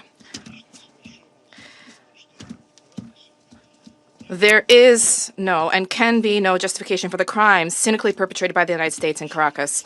We firmly condemn the U.S. act of armed aggression against Venezuela in breach of all international legal norms. In connection with the confirmed reports about the presence of the abducted president of Venezuela, Nicolás Maduro, and his spouse in the United States, today, as we are aware, they are in New York, we call upon, corrects the Speaker, the U.S. leadership to immediately release the legitimately elected president of an independent state and his spouse. Any problems existing or conflict between the United States and Venezuela need to be resolved through dialogue. And this is precisely what is enshrined in the UN Charter, the purposes and the principles of which a number of states in recent years have begun to apply selectively, depending upon the political landscape. Today, we are reaping the consequences of their recklessness and selectivity in matters related to respect for the norms of international law, which were linked to the so-called rules-based world order. Here is your rules-based world order in all of its glory, which is horrifying even the staunchest Atlanticists. Mr. President, we extend our firm solidarity with the people of Venezuela in the face of the external aggression. We firmly support and completely support the policy of the Bolivarian government, which is geared towards protection of their national interests and the sovereignty of the country. Washington's aggressive acts have already been condemned by many states and multilateral associations, including the Non-Aligned Movement, the African Union, as well as a group of friends in defense of the Charter of the United Nations. We hope that the international banditry will immediately be met with objective and comprehensive assessment at the international legal level with United Nations, universal mechanisms, and other multilateral formats being brought to bear. This process must not be impacted by the recognition or non-recognition by any given states or groups of states of the legitimacy of Nicolás Maduro. For this reason, unintelligible murmurings and attempts to avoid principled assessments by those who in other circumstances froth at the mouth and demand that others respect the UN Charter today seem particularly hypocritical and unseemly. We hope you will recognize this, and we hope that you will abandon double standards and that you will not attempt to justify such an egregious act of aggression due to a fear of angering the American global gendarme, which is attempting to once again rear its head. We are particularly appalled by the unparalleled cynicism with which Washington did not even attempt to conceal the true aims of its criminal operation, namely the establishment of unbridled control over Venezuela's natural resources and the assertion of their hegemonical ambitions in Latin America. In this way, Washington is generating fresh momentum for neocolonialism and for imperialism, which were repeatedly, decisively condemned and repudiated by the peoples of this region and by the global South as a whole. Distinguished colleagues, under these circumstances, it is exceedingly important for the entire international community to unite and to definitively reject the methods and tools of U.S. military foreign policy, which have been demonstrated in the case of Venezuela. This is the only way it is possible to compel Washington to revisit and to abandon their dangerous misconceptions. As we stated during previous meetings on Venezuela, the bell now tolls across the region, ringing for every country of the Western Hemisphere.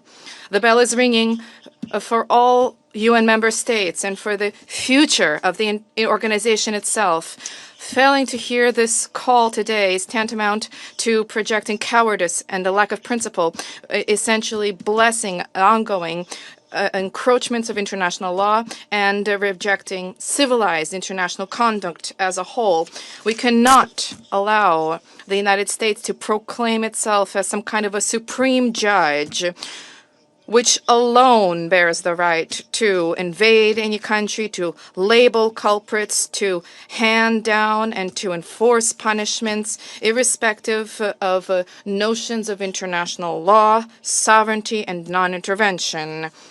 Is this the world we sought to attain as we marked the 80th anniversary of the adoption of the Charter of the United Nations, when we all signed on to the relevant Security Council presidential statement? Is this the aim of United Nations reform, which we all advocate? Or has the United Nations and Security Council thereof, do they no longer exist? And is there need now to seek from Washington a patent rule, so to speak? And is the self-determination of every person's and their right to determine their future worthless? These are the questions that we all must address today. And if this response is sincere, if it is principled, then perhaps the U.S. leadership, too, which openly is asserting intention to run another country for the benefit of the United States, they will perhaps glance at their own constitution, their constitution of the United States, which begins with the words, "We the people of the United States," and will begin, in fact, to recognize the sovereignty of other states rather than deposing inconvenient regimes. Thank you. I thank the representative of Russian Federation and now give the floor to the representative of China.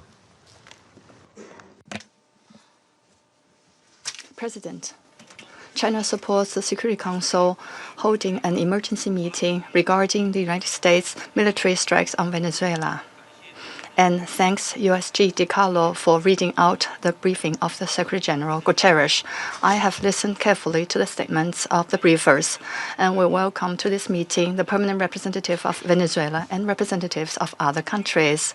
On January the 3rd, the United States blatantly launched large-scale military strikes against Venezuela, forcibly seized Venezuelan President Nicolás Maduro and his wife, and took them out of the country. It claimed that it will run Venezuela and even didn't rule out launching a second round of military operations on an even larger scale.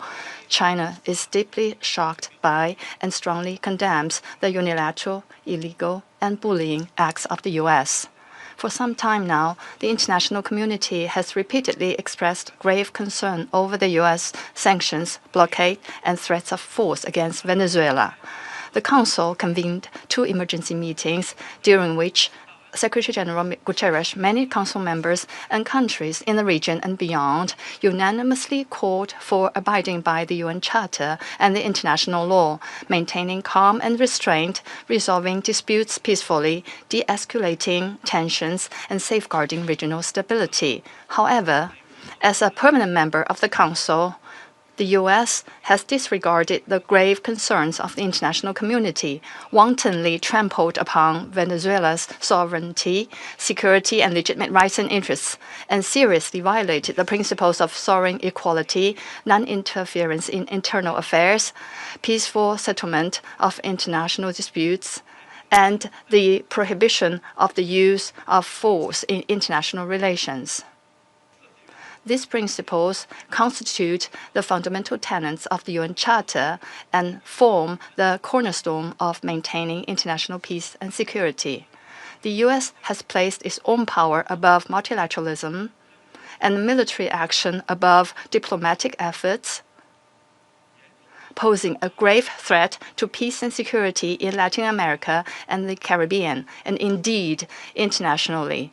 China firmly opposes this, and the international community has also expressed widespread grave concern and strong condemnation.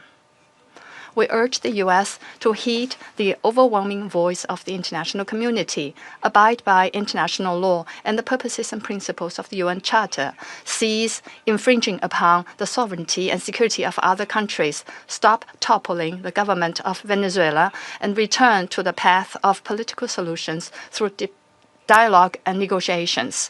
We call on the U.S. to ensure the personal safety of President Maduro and his wife and to release them at once. We support the Council in fulfilling its primary responsibility to maintain international peace and security, and we support all efforts by the UN Secretary General, regional countries, and organizations that contribute to promoting dialogue and de-escalating the situation. President, the lessons of history are a stark warning. Military means are not the solution to problems, and the indiscriminate use of force will only lead to greater crisis. The U.S. bypassed the Council to launch military operations against Iraq, blatantly attacked Iran's nuclear facilities, and imposed economic sanctions, military strikes, and even armed occupations on multiple countries in Latin America and the Caribbean. These actions have caused persistent conflict, instability, and immense suffering for the ordinary people. Did these actions bring peace and stability? Did they bring development and prosperity? The international community sees this clearly. Venezuela is an independent sovereign state with every right to defend its sovereignty and national dignity. Countries in Latin America and the Caribbean are important forces in maintaining world peace and stability and promoting global development and prosperity, and they have every right to independently choose their development paths and partners. No country can act as the world's police, nor can any state presume to be the international judge. China firmly supports the government and people of Venezuela in safeguarding their sovereignty, security, and legitimate rights and interests. We firmly support the regional countries in upholding the status of Latin America and the Caribbean as a zone of peace.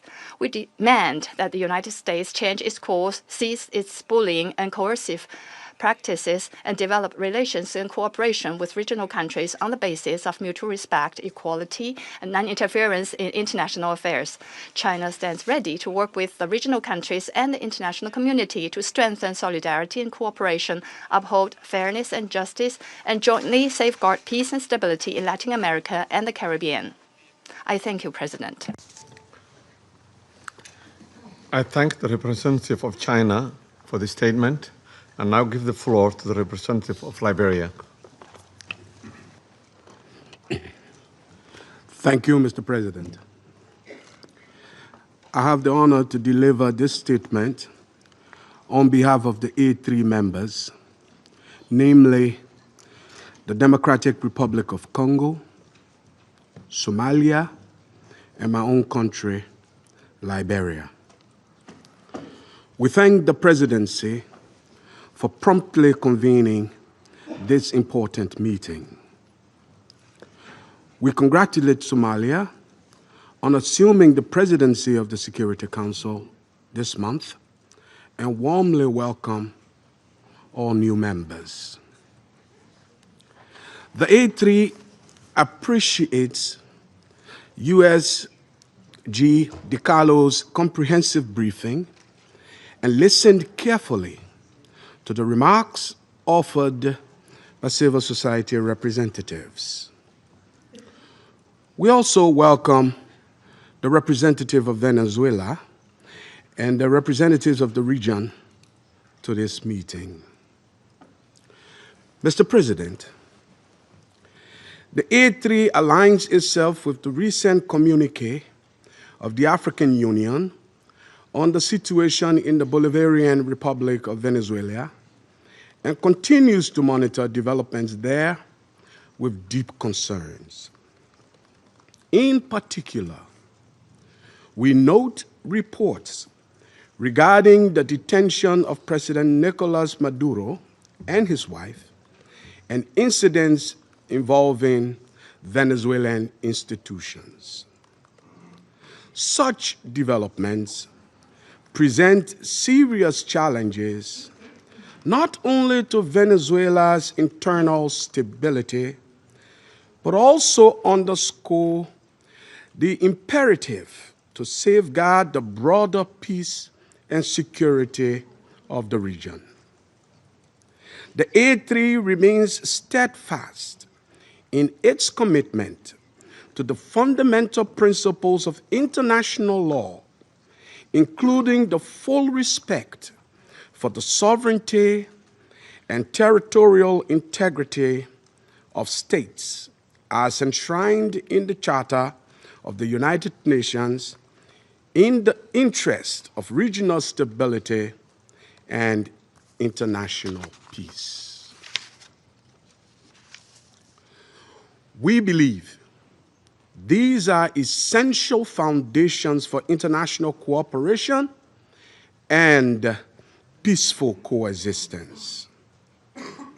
Our position underscores the importance of dialogue, the peaceful settlement of disputes, and respect for constitutional and institutional frameworks. Mr. President, the complex situation in Venezuela requires a comprehensive response that is both inclusive and nationally owned. We continue to hold that a sustainable and peaceful resolution can only be found through constructive dialogue among Venezuelans themselves, with genuine respect for the aspiration and rights of the Venezuelan people, and with the constructive support of the international community. The A3 expresses its solidarity with the people of Venezuela and reiterates the African Union's commitment to peace, stability, and mutual respect among nations and regions. It's important for all parties, both within Venezuela and in the broader international community, to exercise restraint and responsibility, upholding international law and avoiding any action that could escalate tension or threaten regional stability. The A3 stands ready to support all efforts within this Council and in cooperation with regional partners to facilitate a peaceful, inclusive, and lasting resolution to the situation in Venezuela. I thank you. I thank the representative of Liberia for the statement and now give the floor to the representative of the United States. Mr. President, thank you for chairing. And I particularly want to thank you, Mr. Freitas, for your briefing. And I'll point out that Mr. Freitas is in exile, having fled the regime. Thank you for your courage, and thank you for shedding a light on the true atrocities of the illegitimate Maduro regime. This past weekend, colleagues, the United States successfully carried out a surgical law enforcement operation facilitated by the U.S. military against two indicted fugitives of American justice, narco-terrorist Nicolás Maduro and Celia Flores. Colleagues, Nicolás Maduro is responsible for attacks on the people of the United States, for destabilizing the Western Hemisphere, and illegitimately repressing the people of Venezuela. As Secretary Rubio has said, there is no war against Venezuela or its people. We are not occupying a country. This was a law enforcement operation in furtherance of lawful indictments that have existed for decades. The United States arrested a narco trafficker who is now going to stand trial in the United States in accordance with the rule of law for the crimes he's committed against our people for 15 years. A similar action was taken in 1989 against Manuel Noriega. He was arrested, indicted, convicted in a court of law, served in prison in the United States and in Panama, and the Panamanian people, the American people, are safer for it. And undeniably, the region was more stable. This law enforcement action was directed consistent with the President of the United States' responsibility as Commander-in-Chief to protect Americans at home and abroad against a fugitive who is directly responsible for narcoterrorism that has killed hundreds of thousands of Americans and created destabilizing violence throughout our hemisphere. Nicolás Maduro and his co-defendant, Celia Flores, have been transferred here to the United States to stand trial for their crimes.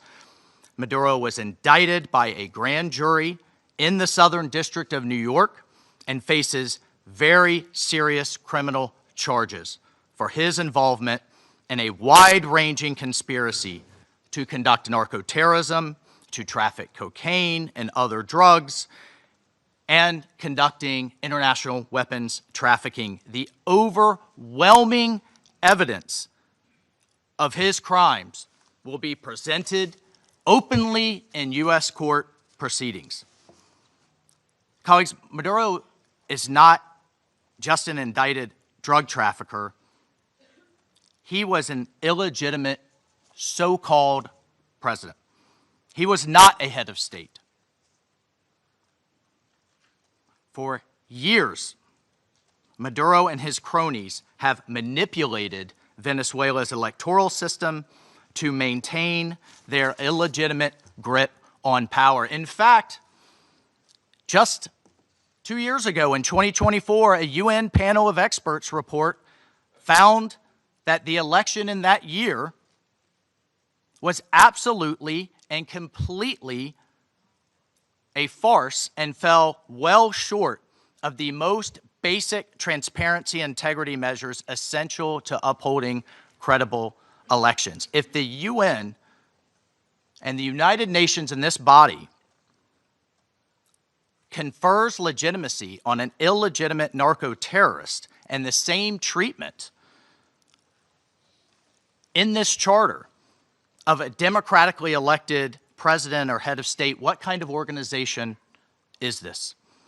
We should note that over 50 countries, many nations, including the European Union, including a number of Latin American countries in the region, and of course the United States, again, over 50 countries rejected the legitimacy of Maduro's re-election following the disputed 2024 elections and do not recognize him as Venezuela's legitimately elected president.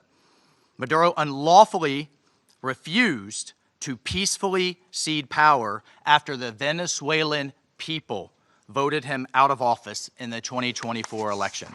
So therefore, Maduro was a fugitive from justice. He is the head of a vicious foreign terrorist organization, Cartel de los Soles. This regime-sponsored enterprise coordinates with and relies on other vicious criminal organizations, namely Tren de Aragua, again, among others, to carry out its objective of using illegal narcotics as a weapon against the United States. And for its part, Tren de Aragua is a designated foreign terrorist organization with thousands of members, many of whom have unlawfully infiltrated the United States and are conducting irregular warfare and undertaking hostile actions against the American people and against the United States. It's terrorizing criminals commit brutal crimes, including murders, kidnappings, extortions, and human, drug, and weapons trafficking. This administration, President Trump, will not stand for it. In fact, in March of 2025, President Trump declared that Tren de Aragua is undertaking, quote, Tren de Aragua is undertaking hostile actions and conducting irregular warfare against the territory of the United States, both directly and at the direction, clandestine or otherwise, of the Maduro regime in Venezuela. Maduro and his cronies have partnered with some of the most violent and prolific drug traffickers and narco-terrorists in the world for decades, facilitating the flood of illegal drugs coming in the United States, estimated to be several hundred tons annually. He has become rich, incredibly wealthy, off the misery of untold numbers of Americans, Venezuelans, and others, aiding and abetting international terrorist organizations like Hezbollah, coordinating with corrupt Iranian officials, and other malign actors to influence not only the region, but to malignly influence the United States. In fact, in its own 2025 World Drug Report, the United Nations Office on Drugs and Crime identified Venezuela as a key trafficking route in the Western Hemisphere for illegal drugs, predominantly cocaine, entering the United States and increasingly Europe. As Secretary Rubio stated just yesterday, this is the Western Hemisphere. This is where we live, and we're not going to allow the Western Hemisphere to be used as a base of operation for our nation's adversaries and competitors and rivals of the United States. You can't turn Venezuela into the operating hub for Iran, for Hezbollah, for gangs, for Cuban intelligence agents, and other malign actors that control that country. You cannot continue to have the largest energy reserves in the world under the control of adversaries of the United States, under the control of illegitimate leaders, and not benefiting the people of Venezuela, and stolen by a handful of oligarchs inside of Venezuela. But it doesn't stop there. Numerous UN and international human rights organizations have issued reports documenting serious human rights abuses by the Maduro regime, including reports of extrajudicial killings, political prisoners, torture, and arbitrary and unlawful detentions. In fact, over 8 million Venezuelans have fled the country, destabilizing their neighbors in the region and creating the world's largest refugee crisis.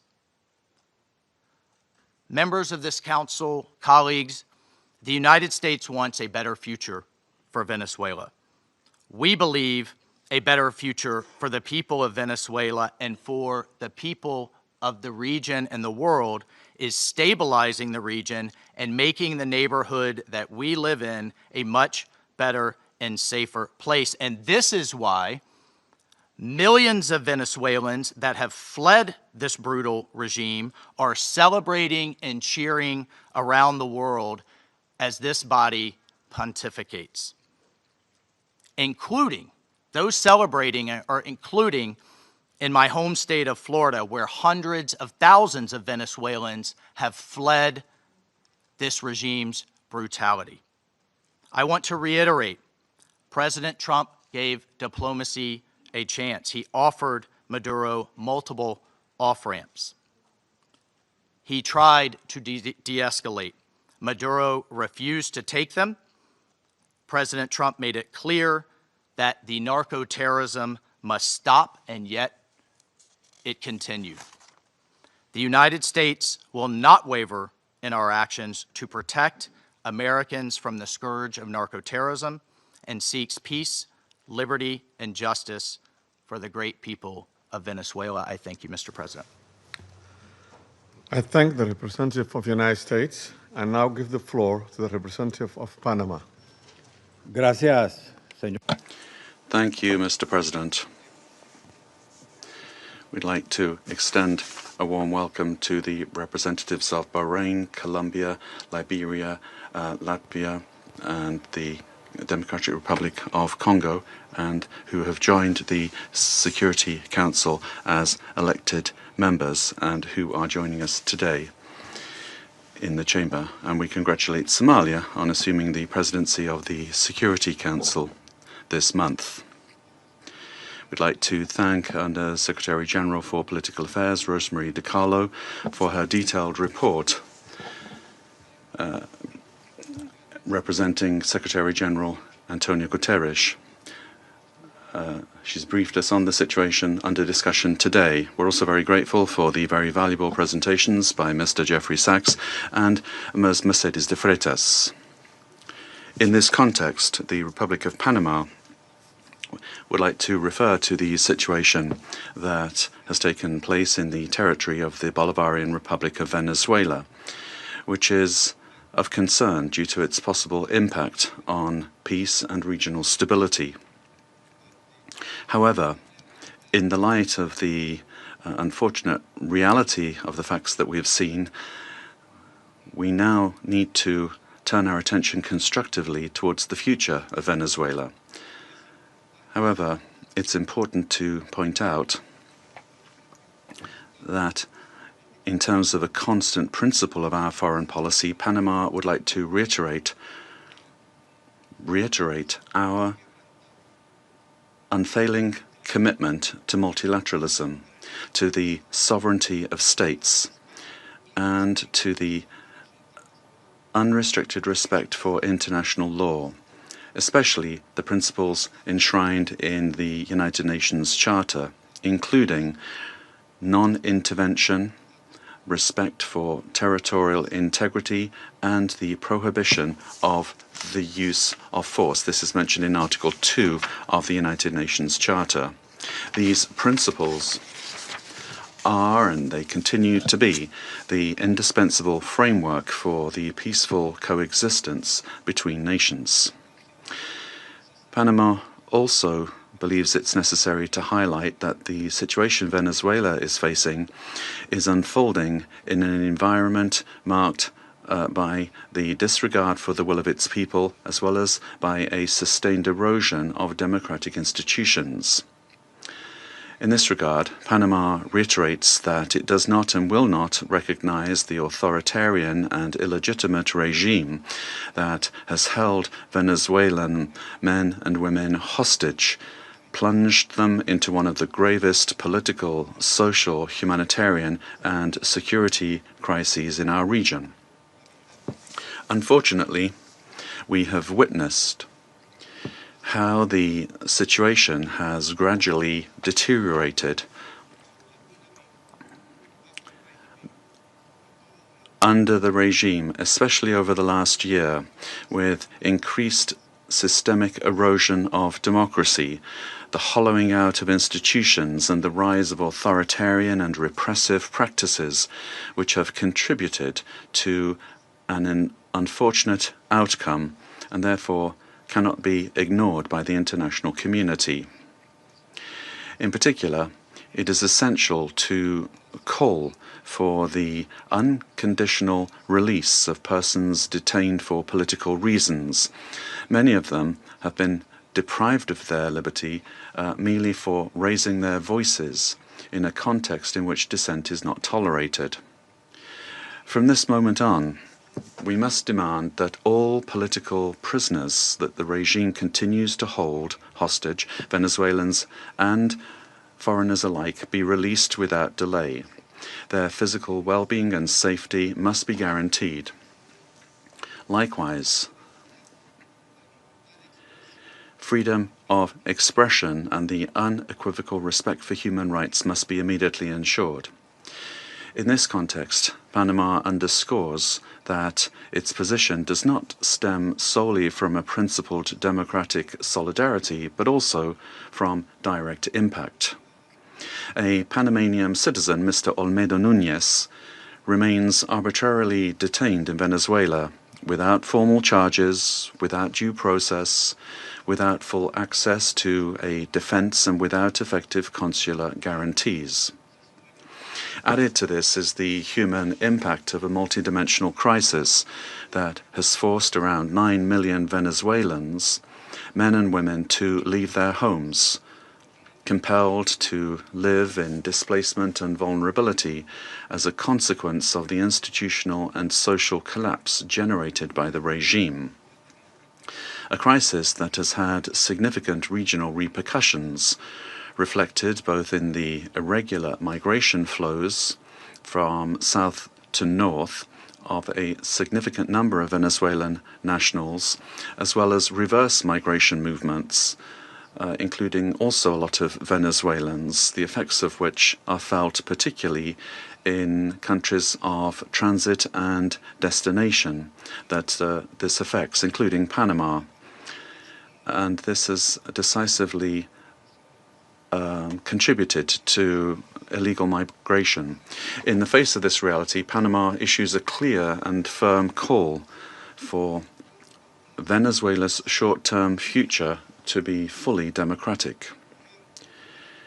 Power emanates from the people, and as stated by His Excellency, the President of the Republic of Panama, José Raúl Molino, the people, the true sovereign, have already spoken at the polls, granting an indisputable victory with 70% of the votes on July 28, 2024, to the opposition candidate, Mr. Edmundo González Urrutia, as well as to María Corina Machado, who was prevented by the regime from running despite having won the primary with 93% of the votes on October 22, 2023.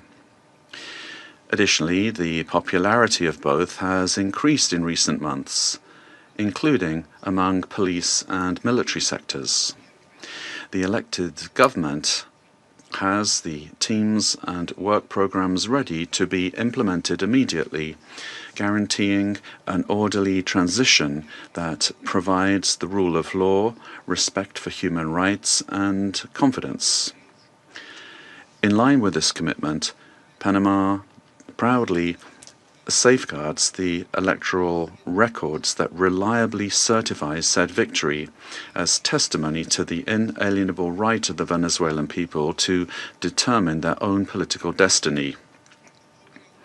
Recognizing any authority other than that of the elected president would amount to legitimizing electoral fraud, normalizing authoritarianism and undermining the universal principle of free elections as the source of legitimacy.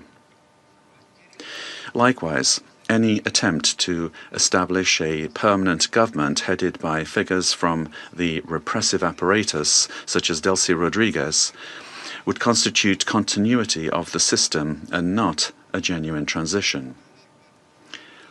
Any political solution must be peaceful, it must be democratic, and led by the Venezuelans, with the responsible assistance of the international community, including the United Nations and regional mechanisms such as the Organization of American States.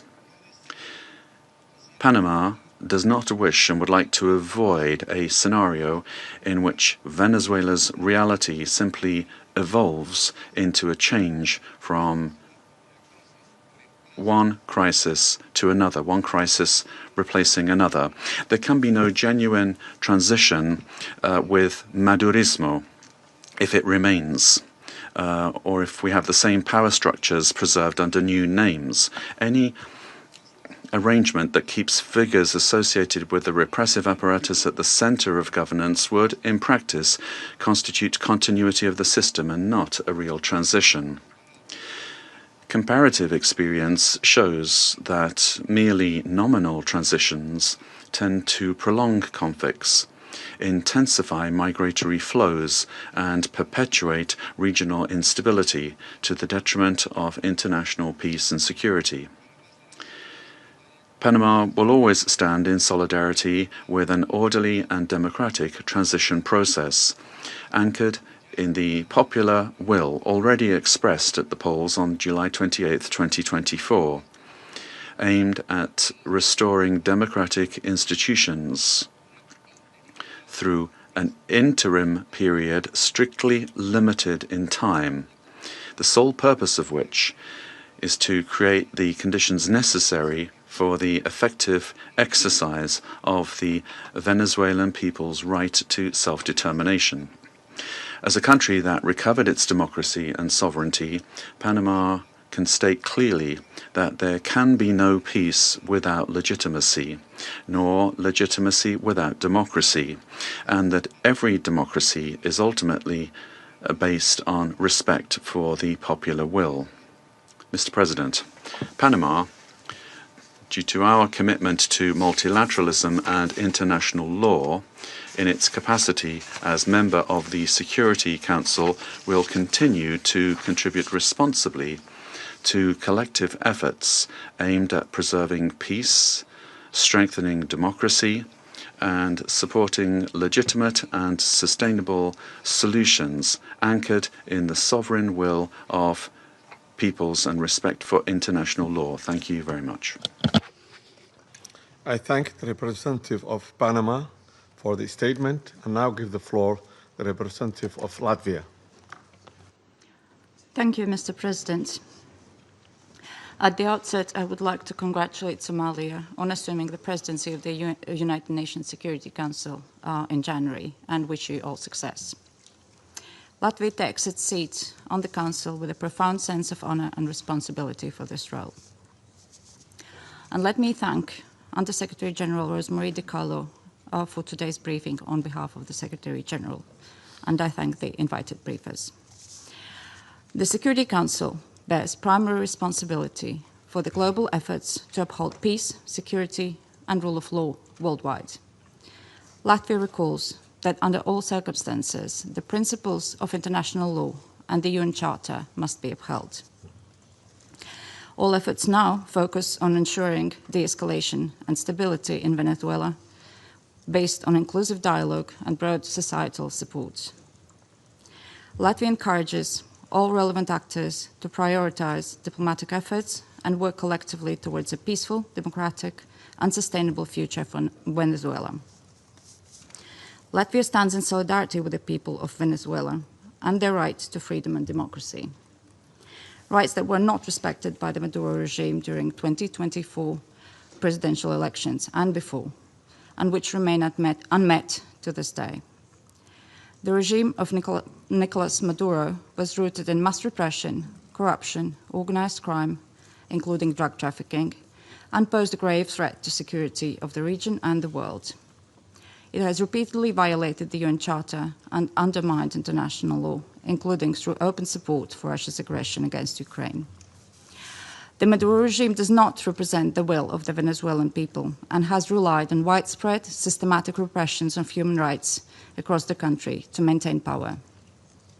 8 million Venezuelans have been forced to flee the country since 2014. Latvia also remains committed to working jointly together with partners to counter global transnational organized crime networks, including in Latin America and Caribbean.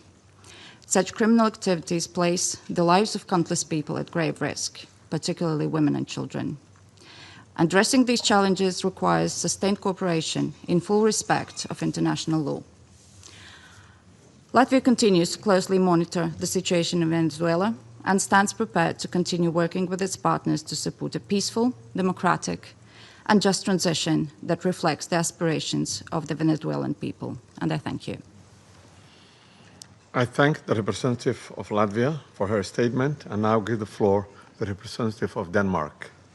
Thank you, Mr. President. And let me also thank Under-Secretary General DiCarlo for her briefing on behalf of the Secretary General. We also listened carefully to the briefing by Ms. de Freitas and Mr. Sachs. Mr. President, Denmark joins the Secretary General in expressing deep concern over the evolving situation in Venezuela. Since this Council met to discuss the situation 2 weeks ago, we have seen a drastic escalation, culminating in a large-scale military operation on January 3rd. At our last meeting, Denmark urged all actors to strictly adhere to international law and to de-escalate tensions and exercise the necessary restraint. Today, we echo the Secretary General in his concern regarding the worrying implications of this military action. Independent of the situation in Venezuela, these developments constitute a dangerous precedent. International law and the UN Charter, as a pillar of the international security architecture, must be respected by all states. Denmark recalls the foundational principle of international law that forbids states from threatening or using force against another state's territorial integrity and political independence. This imperative is enshrined in Article 2, Paragraph 4 of the UN Charter. Members of the UN Security Council have a special responsibility to uphold these principles. The principles of sovereignty, political independence, and territorial integrity must be respected. The inviolability of borders is not up for negotiation. These are universal, sacrosanct principles enshrined in international law. They apply everywhere. Mr. President, once again, Denmark calls on all parties to urgently de-escalate tensions that could threaten peace and stability in the region and beyond. International disputes should be settled by peaceful means, as stated in the UN Charter. We further call on all parties to exercise maximum restraint and to engage in dialogue and diplomacy. Denmark takes note of official statements from the United States government stating that the military operations are to combat drug trafficking and stem the illicit flow of illegal narcotics. Denmark shares the priority of combating organized crime and drug trafficking, while reiterating that counter-narcotic efforts, as all other efforts, must be conducted in strict accordance with international law, including the fundamental rules and principles of the UN Charter. Mr. President, against this backdrop, Denmark wishes to recall our solidarity with the people of Venezuela. Denmark does not recognize Nicolás Maduro as the legitimate president of Venezuela, following the lack of transparency and integrity in the 2024 presidential elections, which failed to meet basic democratic standards. In Maduro's attempts to cling to power, his authoritarian regime grew increasingly oppressive. His regime bears responsibility for widespread and systematic violations of human rights against his fellow citizens, and he should be held accountable. The victims of the Maduro regime's alleged crimes against humanity have to be heard. The Venezuelan people have a right to democracy and self-determination exercised through peaceful, inclusive, and credible democratic processes, free from fear of political persecution, intimidation, or repression, and external political interference. This includes the rights of Venezuelans alone to determine their political, economic, and social future, without coercion, pressure, or manipulation by external actors. No state should seek to influence political outcomes in Venezuela through the use or threat of force or through other means inconsistent with international law. Venezuela's future can be decided only by the Venezuelans. We call on all parties and stakeholders to come together for a negotiated and peaceful transition to democratic rule in a process led by and owned by Venezuelans. At this critical and uncertain time, it is imperative that all parties fully respect human rights and international law.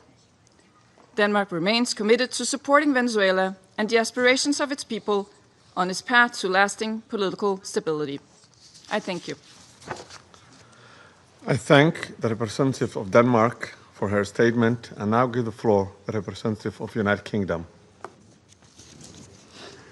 Thank you, President. I congratulate Somalia on the assumption of the presidency of the Council for the month of January. And I thank our briefers for their remarks. Colleagues, the Venezuelan people have suffered for years. This Council now meets at a pivotal moment for Venezuela's future. Maduro's actions created extreme levels of poverty, violent repression, and failing basic services. His regime's rule precipitated a displacement crisis affecting the whole region. The United Kingdom has long been clear that Maduro's claim to power was fraudulent.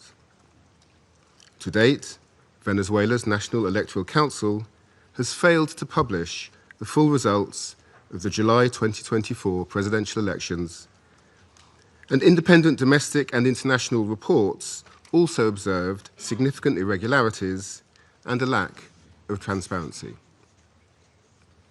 President, the United Kingdom wants to see a safe and peaceful transition to a legitimate government that reflects the will of the Venezuelan people.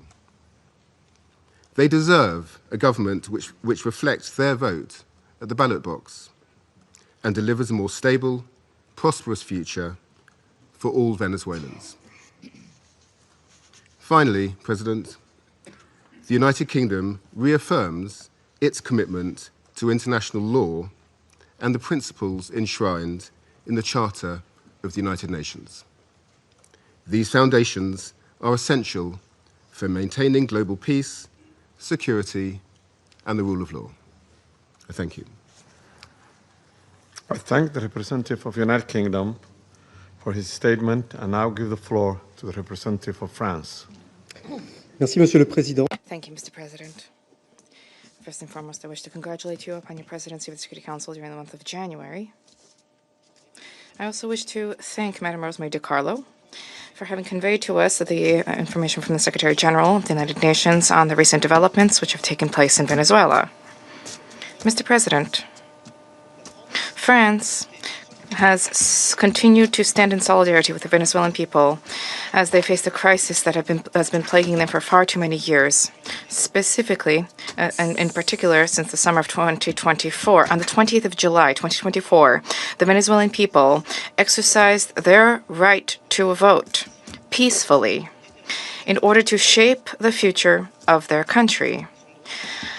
Their right to choose their leaders, nonetheless, has been stripped away from the people by Nicolás Maduro. Must we recall the facts? The electoral process has been was marred by numerous irregularities, and the final counting of votes was marred by a flagrant lack of transparency.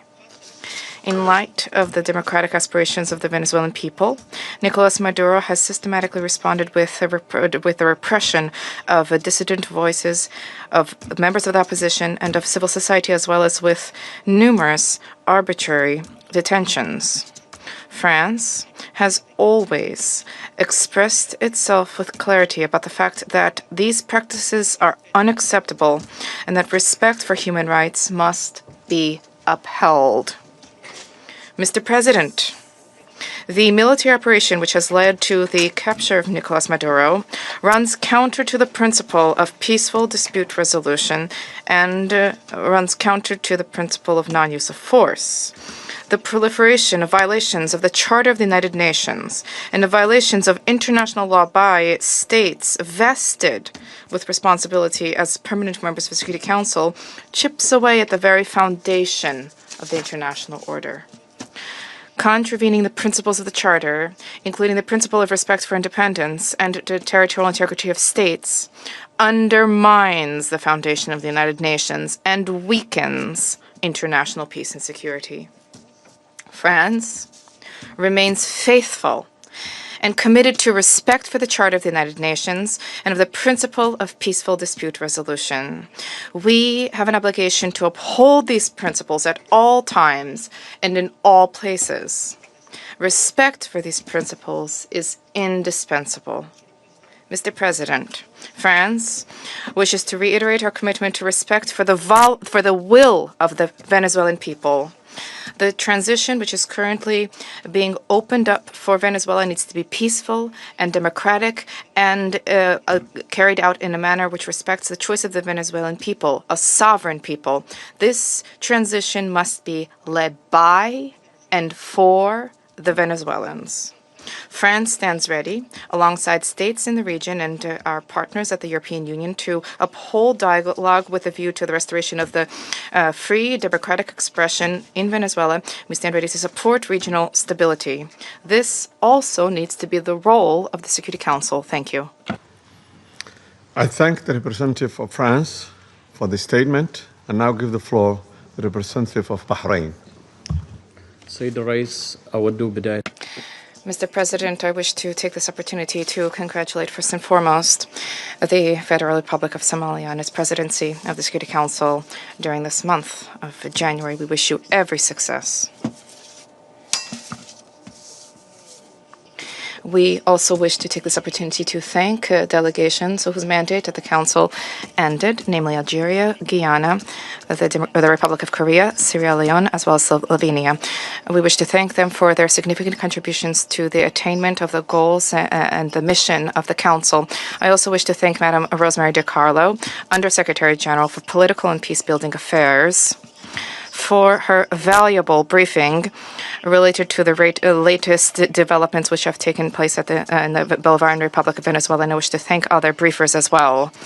We appreciate the reaffirmation by His Excellency the Secretary General of the United Nations, reaffirmation of the commitment to the fundamental principles of the Charter of the United Nations, a commitment to the peaceful diplomatic resolution of disputes. The Kingdom of Bahrain supports the call of the Secretary General for all stakeholders in Venezuela to engage in inclusive dialogue which guarantees respect for international law, and this in order to ease tensions, to preserve regional stability, and to avoid any potential adverse repercussions for security and stability in the region.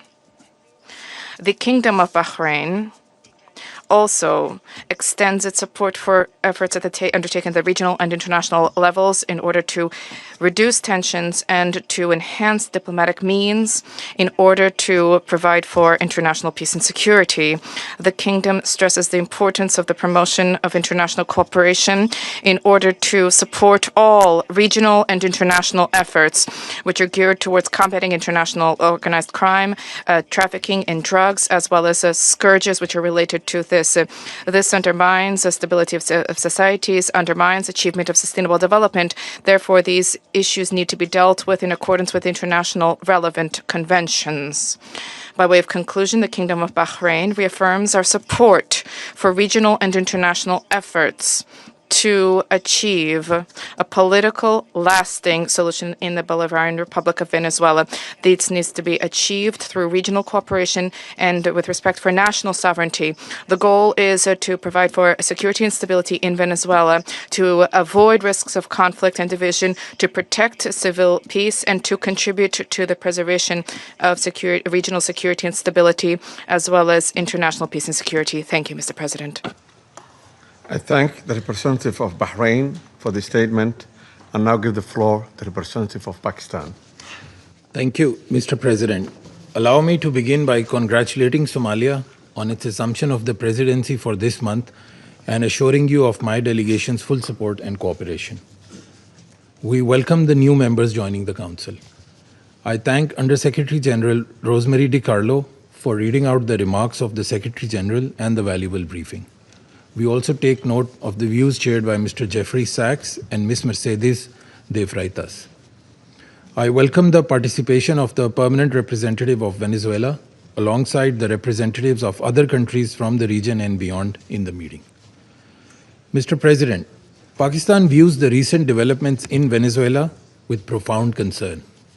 In a world already beset by multiple crises, escalating tensions and instability in the Caribbean do not augur well for regional and international peace and security.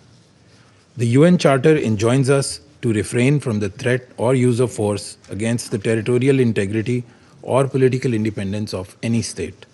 The UN Charter also binds member states to sovereign equality, non-interference in the internal affairs of others, and settlement of international disputes by peaceful means. Unilateral military action contravenes these sacrosanct principles and the doctrine of sovereign immunity. Such actions set dangerous precedents that risk eroding the foundations of the global legal framework. They also fuel instability, which, as history has shown time and again, can lead to unpredictable and uncontrollable outcomes for years to come. Mr. President, at this critical juncture, the path forward must be one of dialogue and diplomacy.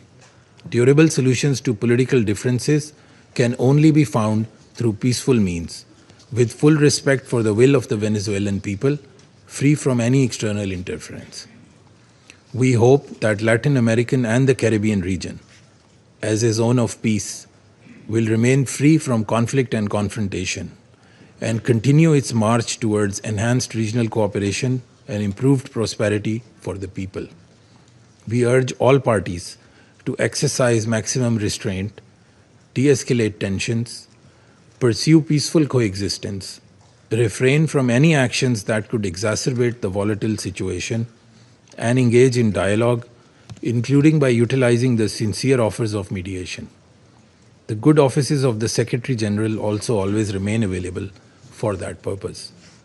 Lastly, Mr. President, I affirm Pakistan's commitment to contributing constructively to the discharge of the Security Council's primary responsibility for addressing the threat to international peace and security by diffusing tensions, promoting pacific settlement, and upholding respect for international law and the UN Charter.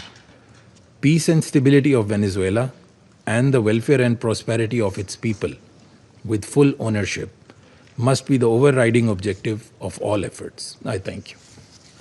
One more speaker than Venezuela. Venezuela for the statement, after the next and now speaker. give the floor to the representative of Greece. Thank you, Mr. President. At the outset, I would like to congratulate Somalia for assuming the presidency of the Council for the month of January, and I would like to welcome the newly elected members joining the Council. I would also like to thank USG DiCarlo for her briefing on behalf of the Secretary General, as well as Mr. Sachs and Ms. De Freitas for their remarks. Mr. President, Greece is closely monitoring developments in Venezuela. We urge all actors to exercise maximum restraint and to refrain from actions that would deepen the crisis and undermine prospects for peace and stability. Greece reiterates that the Charter of the United Nations and international law, including human rights law, must always be respected. We also recall the obligation of all parties to protect civilians, especially in times of heightened tensions. Greece shares the priority of combating transnational organized crime and drug trafficking, which pose a significant security threat worldwide. We reiterate that these challenges should be addressed through sustained cooperation in full respect of international law. Mr. President, Greece firmly believes that dialogue and diplomacy are the only viable tools for a peaceful transition and a sustainable resolution of the crisis. We join the Secretary General in encouraging all actors in Venezuela to engage in inclusive and meaningful dialogue in full respect of human rights, democratic principles, and the rule of law. We have long been clear that Nicolás Maduro's an illegitimate president's claim to power lacks legitimacy. Greece has not recognized the results of the rigged elections of July 28, 2024, and has always supported initiatives aimed at achieving a democratic solution for Venezuela. We stand firmly with the people of Venezuela in their pursuit of a democratic future, and we express the hope that the recent events will lead to this effect. The voices of all Venezuelans need to be heard, and they deserve governance that reflects their will through peaceful and inclusive processes. In this spirit, we will continue to support efforts aimed at achieving a peaceful, negotiated transition that ensures the will of all Venezuelans is fully respected. Greece stands ready to support all regional and international efforts aimed at the peaceful resolution of the crisis in line with the Charter of the United Nations and international law. I thank you. I thank the representative of Greece for this statement, and now give the floor to the representative of Bolivarian Republic of Venezuela. Muchas gracias. Thank you very much, Mr. President. Before coming to the substance of our statement today, I think we need to make an institutional clarification. We note with concern that an attempt is being made to present to the Security Council a supposed representative of civil society, a person whose public career trajectory bears the hallmarks of sustained funding from foreign governments and transnational corporations. This has been the case for years. as well as participation in processes of political destabilization and the promotion of institutional breakdown in her own country. The instrumental use of this person to legitimize narratives of confrontation, justify the use of force, or minimize violations of international law does not contribute in any way to the purposes of this Council or to the strengthening of multilateralism. On the contrary, it erodes the credibility of the debates and distorts the Security Council's mandate entrusted with the maintenance of international peace and security. Mr. President, on January 3rd, 2026 is a date of profound historical significance, not only for Venezuela, but for the international system as a whole. On that day, the Bolivarian Republic of Venezuela was the target of an illegitimate armed attack lacking any legal justification by the government of the United States of America, which included bombing of our territory, the loss of civilian and military lives, the destruction of civilian infrastructure, essential infrastructure, and the kidnapping of the constitutional president of the Republic, Nicolás Maduro Moras, and the First Lady Cilia Flores. Venezuela comes before this Council today with a deep conviction that international peace can only be sustained if international law is respected without exception, without double standards, and without selective interpretations. The events of January 3rd constitute a flagrant violation of the UN Charter perpetrated by the US government, in particular the violation of the principle of sovereign equality of states, of the absolute prohibition of the use or threat of use of force against the territorial integrity or political independence of any state, as enshrined in Article 2, Paragraph 4. And a violation of the duty to settle disputes by peaceful means. Similarly, these acts also seriously violate the Geneva Conventions and its protocols, as indiscriminate attacks were carried out against the civilian population and assets. International human rights law has also been violated, particularly the right to life, personal integrity, and security.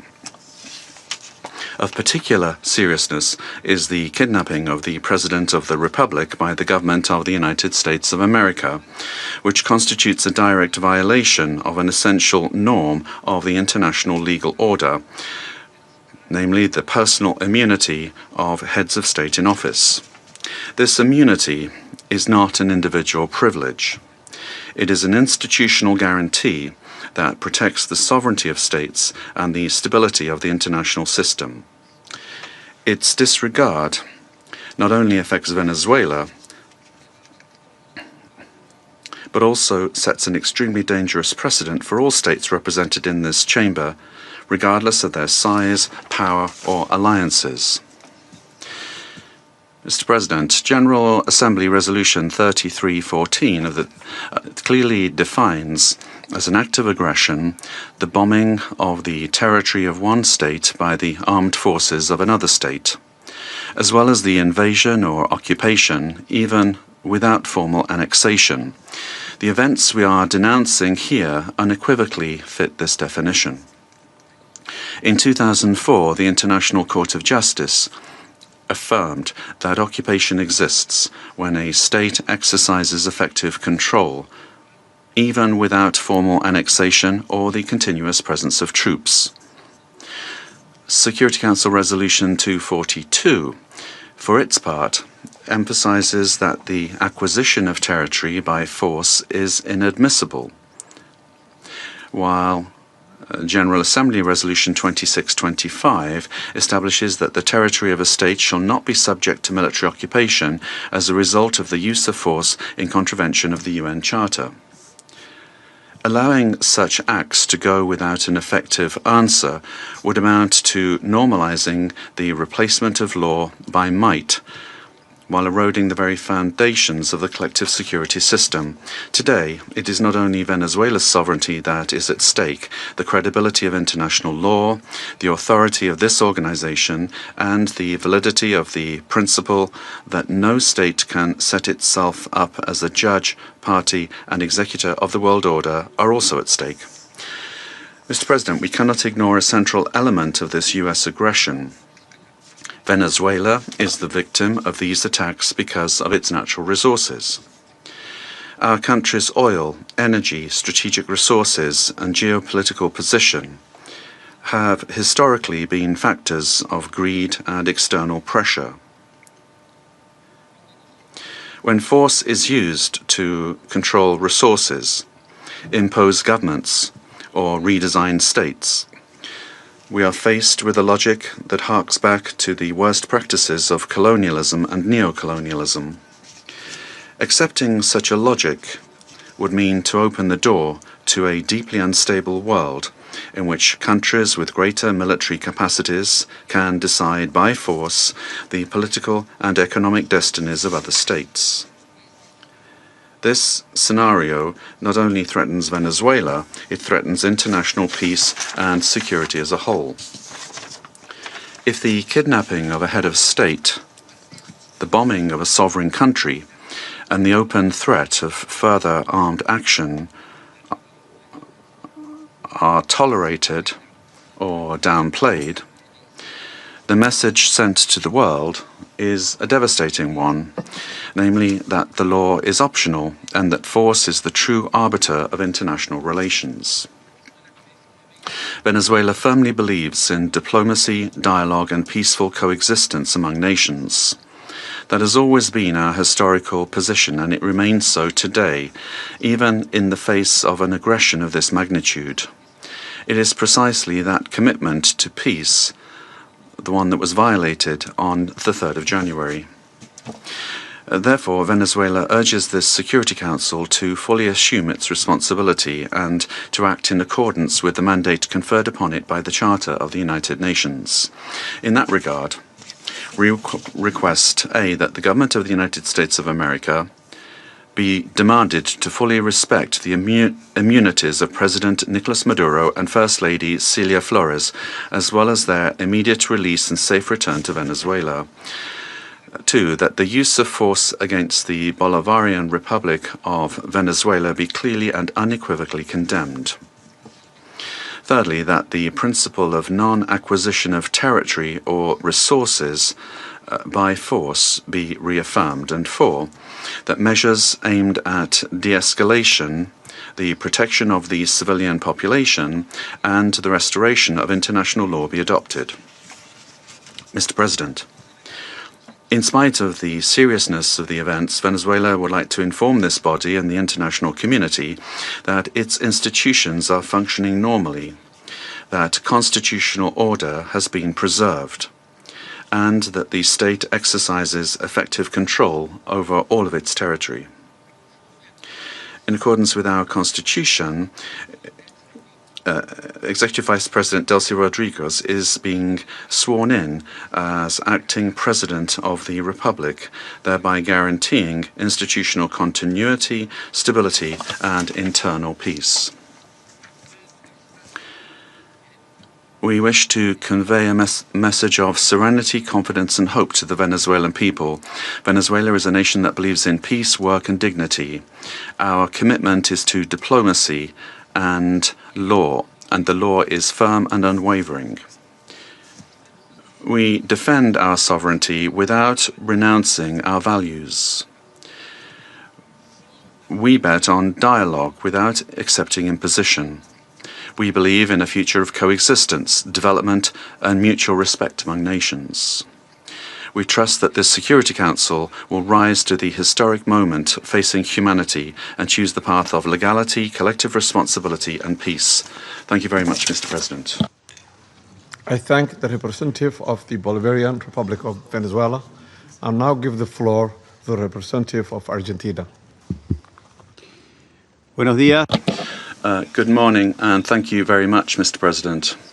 Mr. President, the government of the Argentine Republic values the decision and determination demonstrated by the President of the United States of America and by his government in the recent actions taken in Venezuela that resulted in the capture of the dictator Nicolás Maduro, leader of the Cartel of the Suns, declared a terrorist organization by Argentina in 2025, the same year in which Argentina also declared the Tren de Aragua a terrorist organization.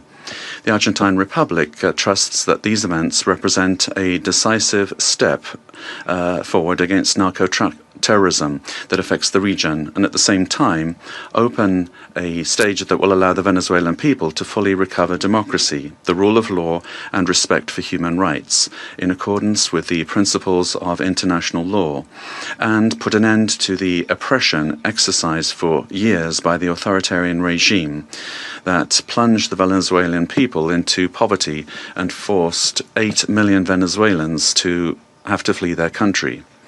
Mr. President, the illegitimate regime of Nicolás Maduro has not only constituted a direct threat to Venezuelan citizens through the systematic violation of human rights, the appropriation of the country's resources, and the destruction of democratic institutions, but also to the entire region by leading and exporting its networks of drug trafficking and organized crime. Since the inauguration of President Javier Milei, Argentina has been clear and consistent in its position regarding this situation. We have unequivocally denounced the lack of freedoms and the serious human rights violations, and we have actively contributed with the determination and responsibility to international efforts aimed at the return of democracy in Venezuela. In March 2024, when others opted for inaction or ambiguity, Argentina granted diplomatic asylum to 6 Venezuelan opposition leaders, assuming an enormous challenge for our representation in Caracas. Subsequently, after denouncing the fraudulent nature of the result announced in the 28 July 2024 elections and recognizing Edmundo González Urrutia as president-elect, Argentina was expelled from Venezuela. Our embassy, where the asylum seekers remained, was subject to a permanent siege.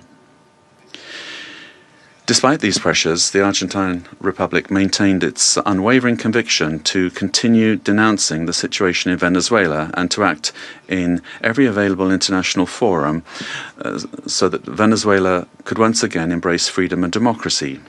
Mr. President, this is not the first time that Argentina has addressed this Security Council regarding the situation in Venezuela.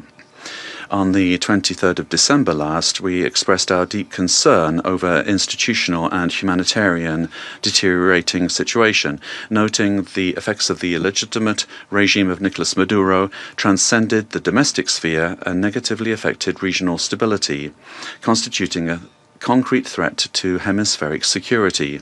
In the same vein, President Milei stated at the Mercosur summit that Argentina welcomed the pressure from the United States aimed at freeing the Venezuelan people. Today, the international community faces a new scenario that poses a dual challenge: to support a genuine democratic transition in Venezuela and to contribute to the lasting restoration of peace and security in our region. Faced with both challenges, the Argentine Republic stands ready and willing to cooperate. We reaffirm our firm commitment to the full restoration of institutional normalcy and the rule of law in Venezuela, always safeguarding the freedom, human dignity, and prosperity of the brotherly Venezuelan people, as well as our determination to continue fighting against the scourge of narco-terrorism and those who contribute to its financing. The process that begins today requires the firm and coordinated commitment of all those countries that have accompanied the Venezuelan people in their long struggle, so that Venezuela can leave behind more than 2 decades of political, humanitarian, and social crisis, and can finally be reunited with freedom, democracy, respect for human rights, and economic prosperity. Mr. President, finally, the Argentine Republic requests that the authorities responsible for administering the transition in Venezuela contribute to the immediate release of the Argentine citizen Nahuel Gallo, who has been in a situation of enforced disappearance since the 8th of December 2024, in clear violation of his human rights, and that his prompt and safe return to our country be guaranteed. Thank you. I thank the representative of Argentina and now give the floor to the representative of Chile. Thank you, Mr. President. Chile would like to thank Somalia for convening this informational briefing under the item Threats to International Peace and Security. We'd also like to thank Madam Rosemary DiCarlo, USG for Political and Peacebuilding Affairs, as well as the briefings from Mr. Jeffrey Sachs and Ms. Mercedes de Freitas. President, Chile would like to express our deep concern and firm condemnation of the unilateral military action taken by the United States in the territory of the Bolivarian Republic of Venezuela. We also reiterate consistently our firm commitment to respect for international law, sovereignty and territorial integrity of states, and the peaceful settlement of disputes, the prohibition of the threat or the use of the threat of force, and full respect for human rights. These affirmations are accepted by the majority, and they must maintain their importance in order to preserve international peace and security. We said this on the 23rd of December when we took the floor, and we reiterate this today. Chile does not recognize the Maduro regime, but serious violations of human rights being faced by Venezuela do not have a military solution. They can only be addressed through peaceful, gradual and inclusive measures that will take into account the legitimate aspirations of the Venezuelan people. Respect for international law does not allow for exceptions, including when it comes to addressing the illegitimacy of a president.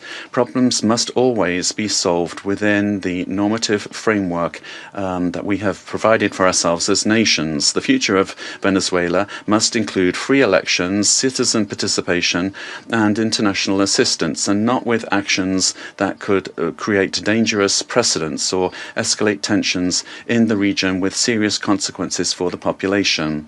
Chile, as a witness of history and based on our own experience with the loss of democracy, where there was foreign interference that caused extreme damage and pain for the Chilean people. We were able to recover our democracy through a transitional process that was carried out with the assistance of the international community, the strength of organized citizens, and through our institutions.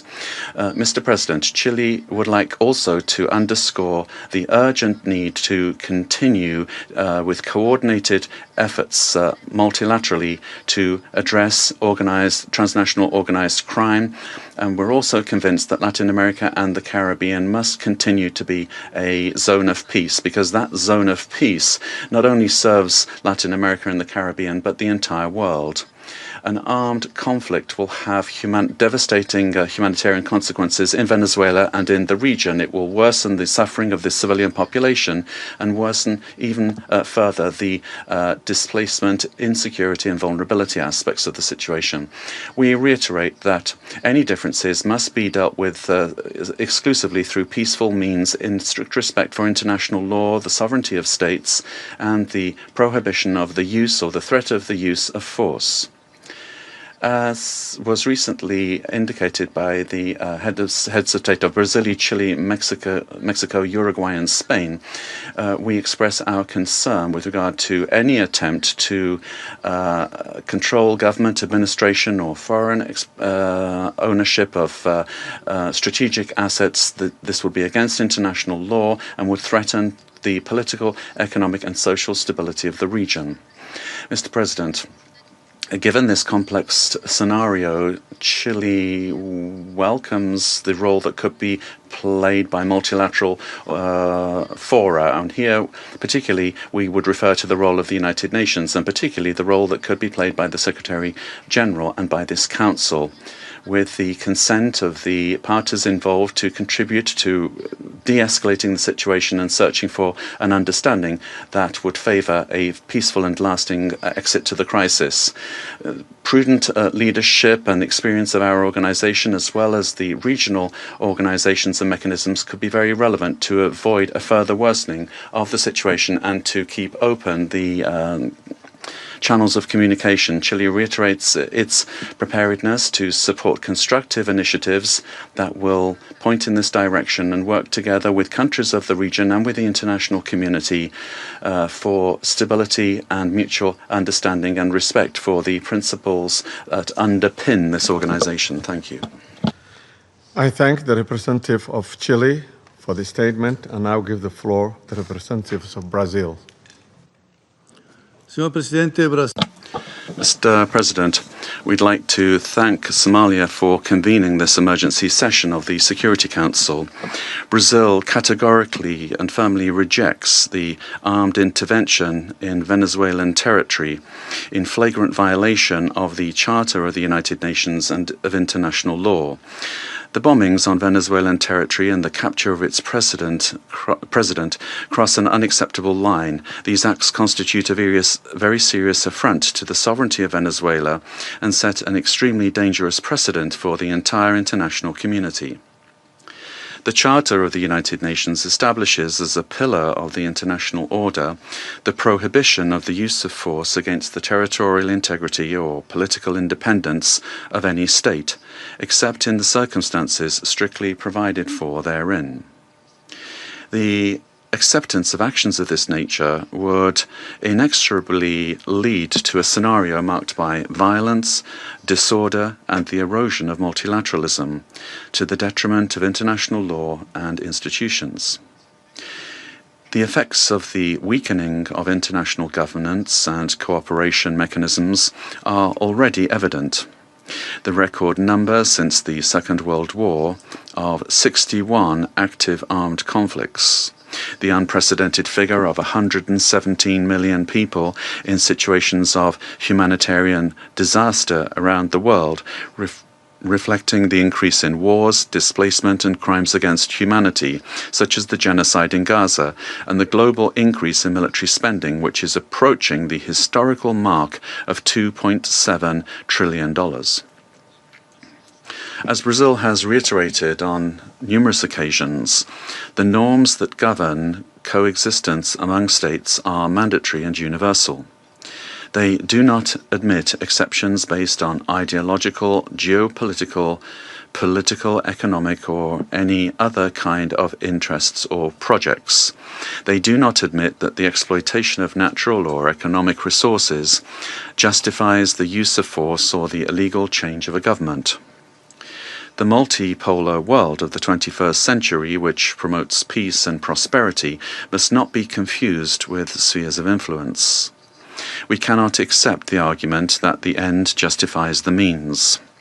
This reasoning lacks legitimacy and opens the possibility of granting the strongest the right to define what is just or unjust, what is right or wrong, and even to ignore national sovereignties, imposing the decisions to be taken by the weakest.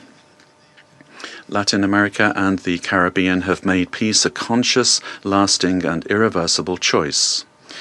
The resort to force in our region evokes chapters of history that we believed we'd left behind us and endangers the collective effort to preserve the region as a zone of peace and cooperation, free of armed conflicts, respectful of international law and the principle of non-intervention.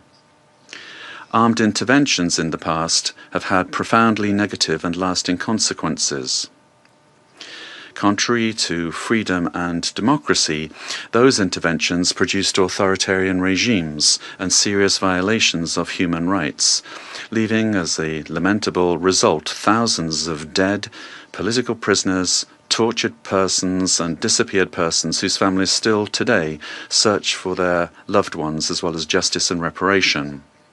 For the first time in South America, a profoundly alarming event has occurred. An external armed aggression with the deployment of troops and bombings in a neighboring country contiguous with Brazil, with which we share more than 2,000 kilometers of border. Mr. President, South America is a zone of peace. I insist upon that. We have upheld and will uphold with full determination peace and non-intervention in our region. Furthermore, Brazil does not believe that the solution to the situation in Venezuela lies in the creation of protectorates in the country, but rather in solutions that respect the self-determination of the Venezuelan people within the framework of its constitution. The events of January 3rd transcend the regional sphere. The attack on the sovereignty of any country, regardless of the direction of its government, affects the entire international community. This and other cases of armed intervention against the sovereignty of a country, its territorial integrity, or its institutions must be vehemently condemned. It is up to this Council to assume its responsibility and react with determination, clarity, and obedience to international law in order to prevent the law of force from prevailing over the force of law. Brazil trusts that the future of Venezuela will be built by the Venezuelan people through dialogue, without external interference, and within the framework of international law. Thank you. For Brazil, for the statement, and now give the floor to the representative of Mexico. Señor Presidente. Mr. President, thank you for having convened this emergency meeting of the Council. The government of Mexico has already made its position clear with regard to our condemnation of the military aggression of January 3rd against targets in the territory of Venezuela, in clear violation of Article 2 of the Charter of the United Nations. These actions must not be allowed, as they constitute a severe blow to the Charter and to multilateralism. Mexico would like to clarify the following points. 4 points. Number 1, the prohibition of the threat or the use of force against the sovereignty, territorial integrity, or political independence of any state is the foundation of international law, regardless of the country or the government involved. 2. Rhetoric pointing towards the escalation or expansion of military actions, including to other countries in our region, threatens regional stability. 3. The Security Council has the responsibility and, above all, it has the obligation to act decisively and without double standards in the face of serious violations of the Charter, and to restore international peace and security in strict adherence to the provisions of Article 24 and observing Article 27.3. 4. It is for sovereign peoples to decide their destiny and to find peaceful, democratic, and negotiated solutions to their political differences within a framework of unrestricted respect for human rights. Regime change by external actors and the application of extraterritorial measures are not only acts contrary to international law, but historically all they've done is exacerbate conflicts and weakened the social and political fabric of nations. Mr. President, esteemed colleagues, despite the political differences among our governments, Latin America and the Caribbean has been forged as a zone of peace.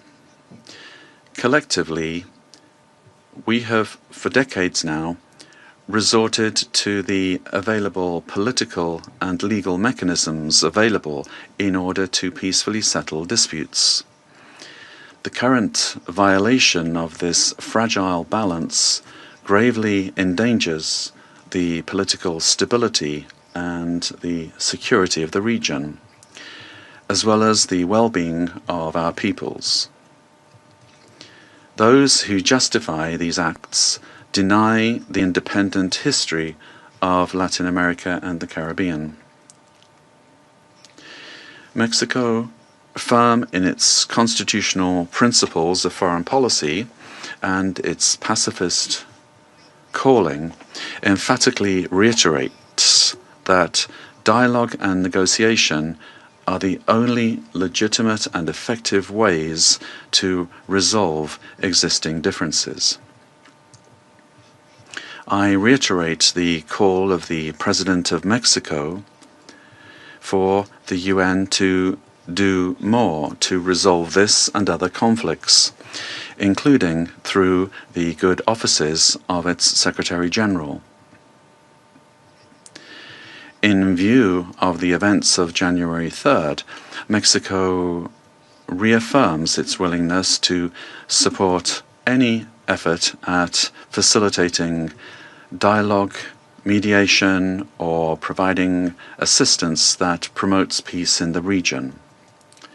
Finally, we cannot overlook the fact that this session of the Council has been held only now, when what we face is a serious situation that puts international peace and security at risk.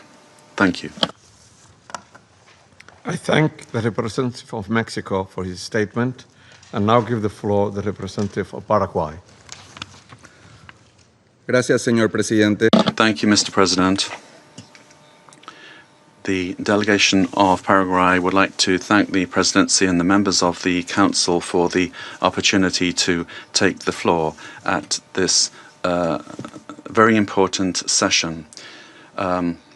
Paraguay has already pointed out the situation with regard to Venezuela under President Maduro and the Cartel de los Soles and the criminal organization that was formally declared as such by our national authorities, and his continued presence was a threat to the region.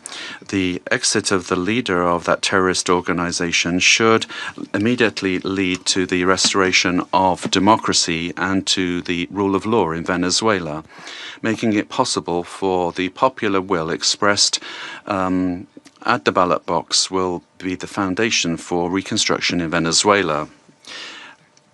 We would also urgently call for the release of all political prisoners that are still in the prisons of that country, and we reiterate that a return to democratic institutions in Venezuela and the possibility for the legitimately elected authorities to resume their functions are fundamental steps for stability in the region.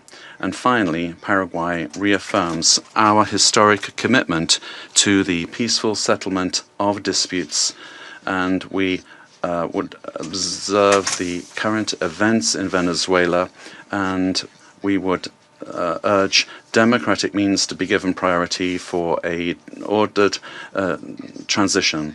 Our commitment will continue to be to the democratic principles of the rule of law and peace in society. Thank you very much, Mr. President. I thank the representative of Paraguay for his statement and now give the floor to the representative of Cuba. Gracias, señor presidente. Thank you, Mr. President. Mr. President, Cuba aligns itself with the statement to be delivered by Eritrea on behalf of the group of friends of the United Nations and Uganda on behalf of the non-aligned movement. Since September of last year, Cuba has been denouncing the hegemonic and criminal plans of the United States and its aggressive projection against Venezuela and the region. We have clearly been exposed to the serious and unpredictable consequences of the irresponsible conduct of the U.S. government for the political, social, and economic stability of Latin America and the Caribbean, and more generally, for international peace and stability. On the 23rd of December, in this very body, we set out the sequence and escalation of actions carried out by the United States with the aim of overthrowing by force the legitimate and constitutional government of Venezuela and destroying the civic military union. The United States resorted to various maneuvers to materialize its plans for domination, including vile extrajudicial executions and acts of piracy, maritime terrorism against oil tankers and their crews in international waters of the Caribbean Sea, as well as the imposition of an illegal naval blockade against Venezuela and the politically motivated designation of its legitimate government as a foreign terrorist organization. Previously, it had subjected that country to prolonged unilateral coercive measures, economic asphyxiation, smear campaigns, and attacks against some of its important institutions, exposing it to a cruel psychological war. With absolute disrespect for the Charter of the United Nations and international law, including relevant resolutions adopted by this Council and by the General Assembly, on January the 3rd, United States military forces attacked Venezuela with total brutality and treachery, and in an unacceptable and barbaric act kidnapped its legitimate president, Nicolás Maduro, and his companion, Celia Flores. Cuba condemns in the strongest terms the military aggression of the United States against Venezuela, while categorically reiterating its absolute support and solidarity with the Venezuelan people, and joins the demand that the government of the United States release the constitutional president, Nicolás Maduro Moros, and his companion, Celia Flores. In the criminal attack perpetrated by the United States, 32 Cubans lost their lives in combat actions. They were carrying out missions on behalf of the Revolutionary Armed Forces and the Ministry of the Interior at the request of counterpart bodies of that country. Our compatriots honorably fulfilled their duty and fell after fierce resistance in direct combat against the attackers or as a result of the bombings of the facilities. Through their heroic actions, they upheld the solidarity sentiments of millions of our compatriots. Mr. President, the cowardly U.S. aggression against Venezuela is a criminal act in violation of international law and the UN Charter. It constitutes a dangerous escalation of the sustained war campaign waged for years by the United States against that sister nation, which intensified since September 2025 with the aggressive naval deployment in the Caribbean Sea, under mendacious pretexts and unfounded accusations without any evidence whatsoever. The U.S. military attack against Venezuela has no justification whatsoever. It does not respond to any provocation, nor does it possess legitimacy. It is based on the aberrant doctrine of peace through force and undermines the stability and peace that have characterized our Latin American and Caribbean region for years. It seeks to promote a change in the constitutional order of the Bolivarian Republic of Venezuela, freely chosen by its people. Its ultimate objective is not the false narrative of combating drug trafficking, but control over Venezuela's land and natural resources, as has been openly and shamelessly declared by President Trump and his Secretary of State. This is an imperialist and fascist aggression with objectives of domination that seeks to revive the U.S. hegemonic ambitions over our America, anchored in the outdated Monroe Doctrine. It also seeks to intimidate and subjugate the governments of Latin America and the Caribbean. Cuba calls for an urgent reaction from the international community against this criminal attack on Venezuela, a peaceful nation that has not attacked the United States or any other country. We call on all governments, parliaments, social movements, and peoples of the world to condemn the U.S. military aggression against Venezuela and to confront this act of state terrorism that threatens international peace and security and seeks to impose a new doctrine of U.S. imperialist domination in Latin America and the Caribbean and in the world. Mr. President, the recent statements about imperialist plans to steer Venezuela toward a supposed safe, appropriate, and prudent transition are totally unacceptable. In the U.S. vision of domination, this means imposing a puppet government functional to its predatory goals, particularly unrestricted access to and plundering of natural resources that, by right, belong to the Venezuelan people. Determining the destiny of Venezuela is an exclusive right of its people, without external interference. If the U.S. government, lacking any moral authority whatsoever, truly cared about the peace, freedom, and justice of Venezuelan men and women, It would not have bombed that territory with absolute disregard for the lives, sovereignty, and territorial integrity of that nation. I conclude by reaffirming our unwavering adherence to the proclamation of Latin America and the Caribbean as a zone of peace, and by calling for action with the firmness and determination that current circumstances demand, always in defense of international law and of a future of peace for all the peoples of our America and of the world. Thank you. I thank the representative of Cuba for the statement and now give the floor to the representative of Nicaragua. Muchas gracias. Thank you very much, Mr. President. Latin America and the Caribbean is a zone of peace, declared by the Community of Latin American and Caribbean States, CELAC, on behalf of all of the peoples and governments of our region.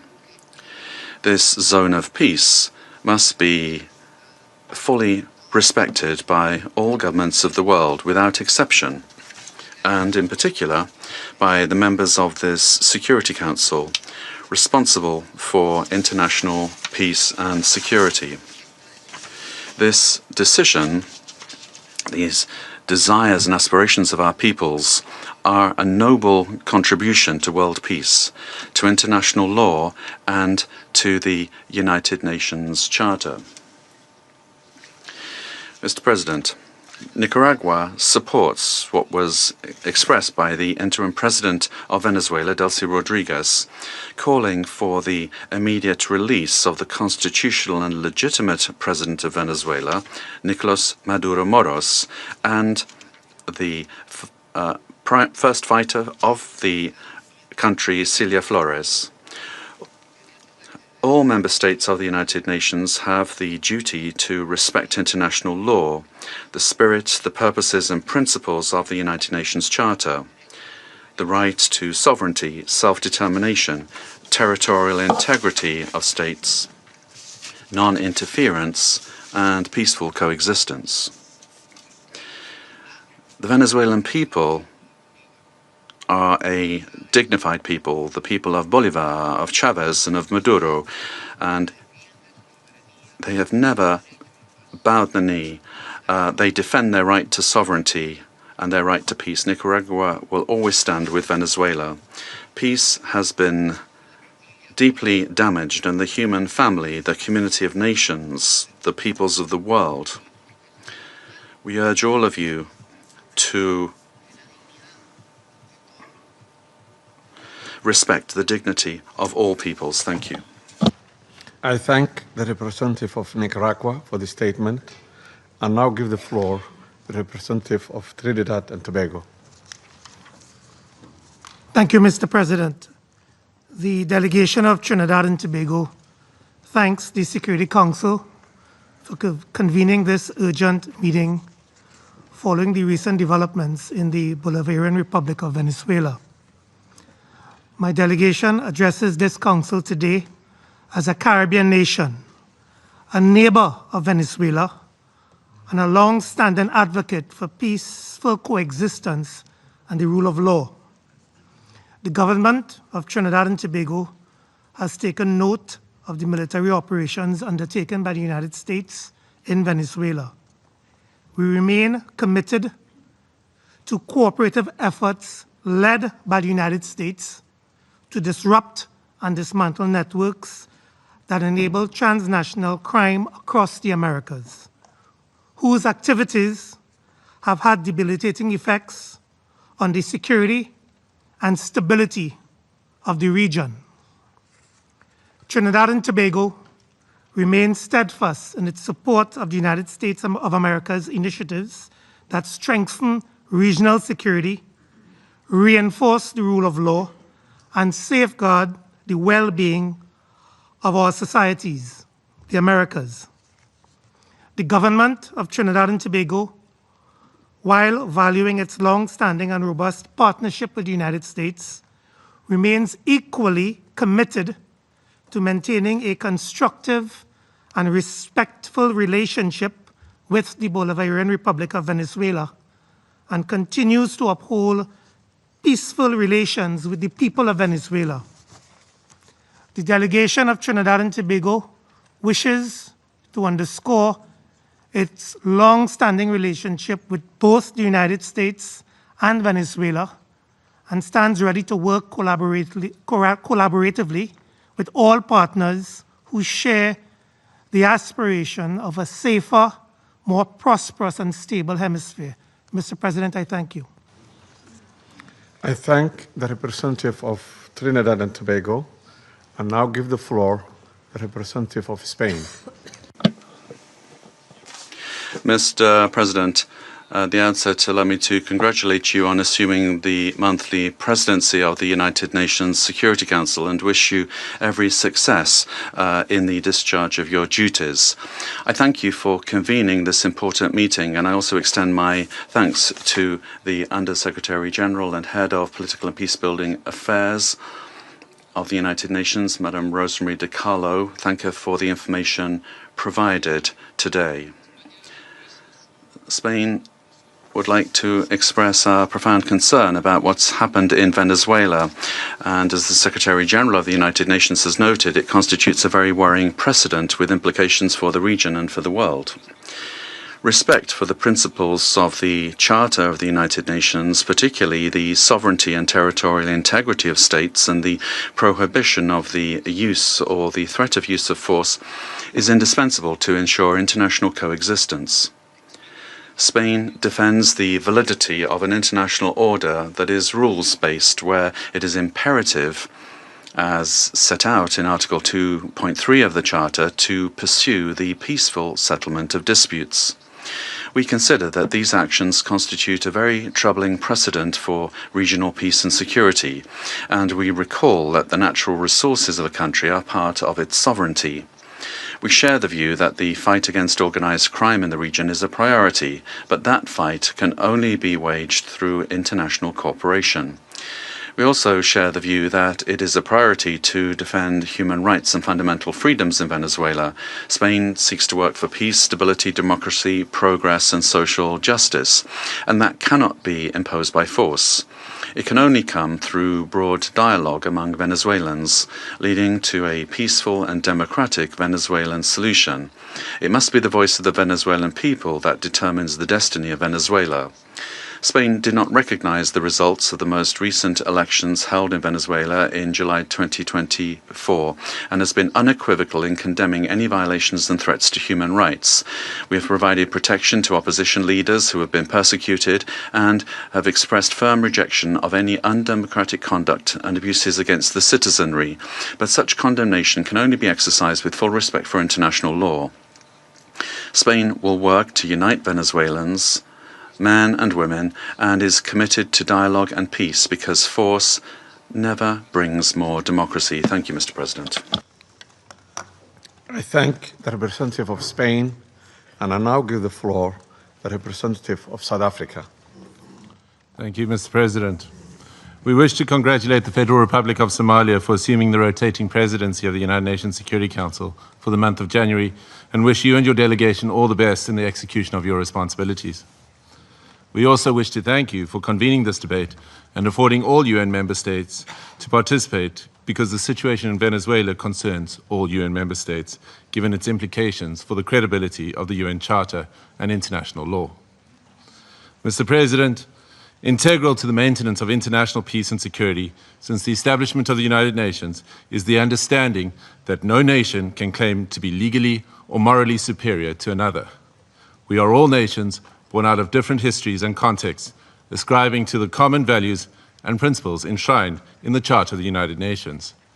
Chief amongst these principles is the sovereign equality of all its members.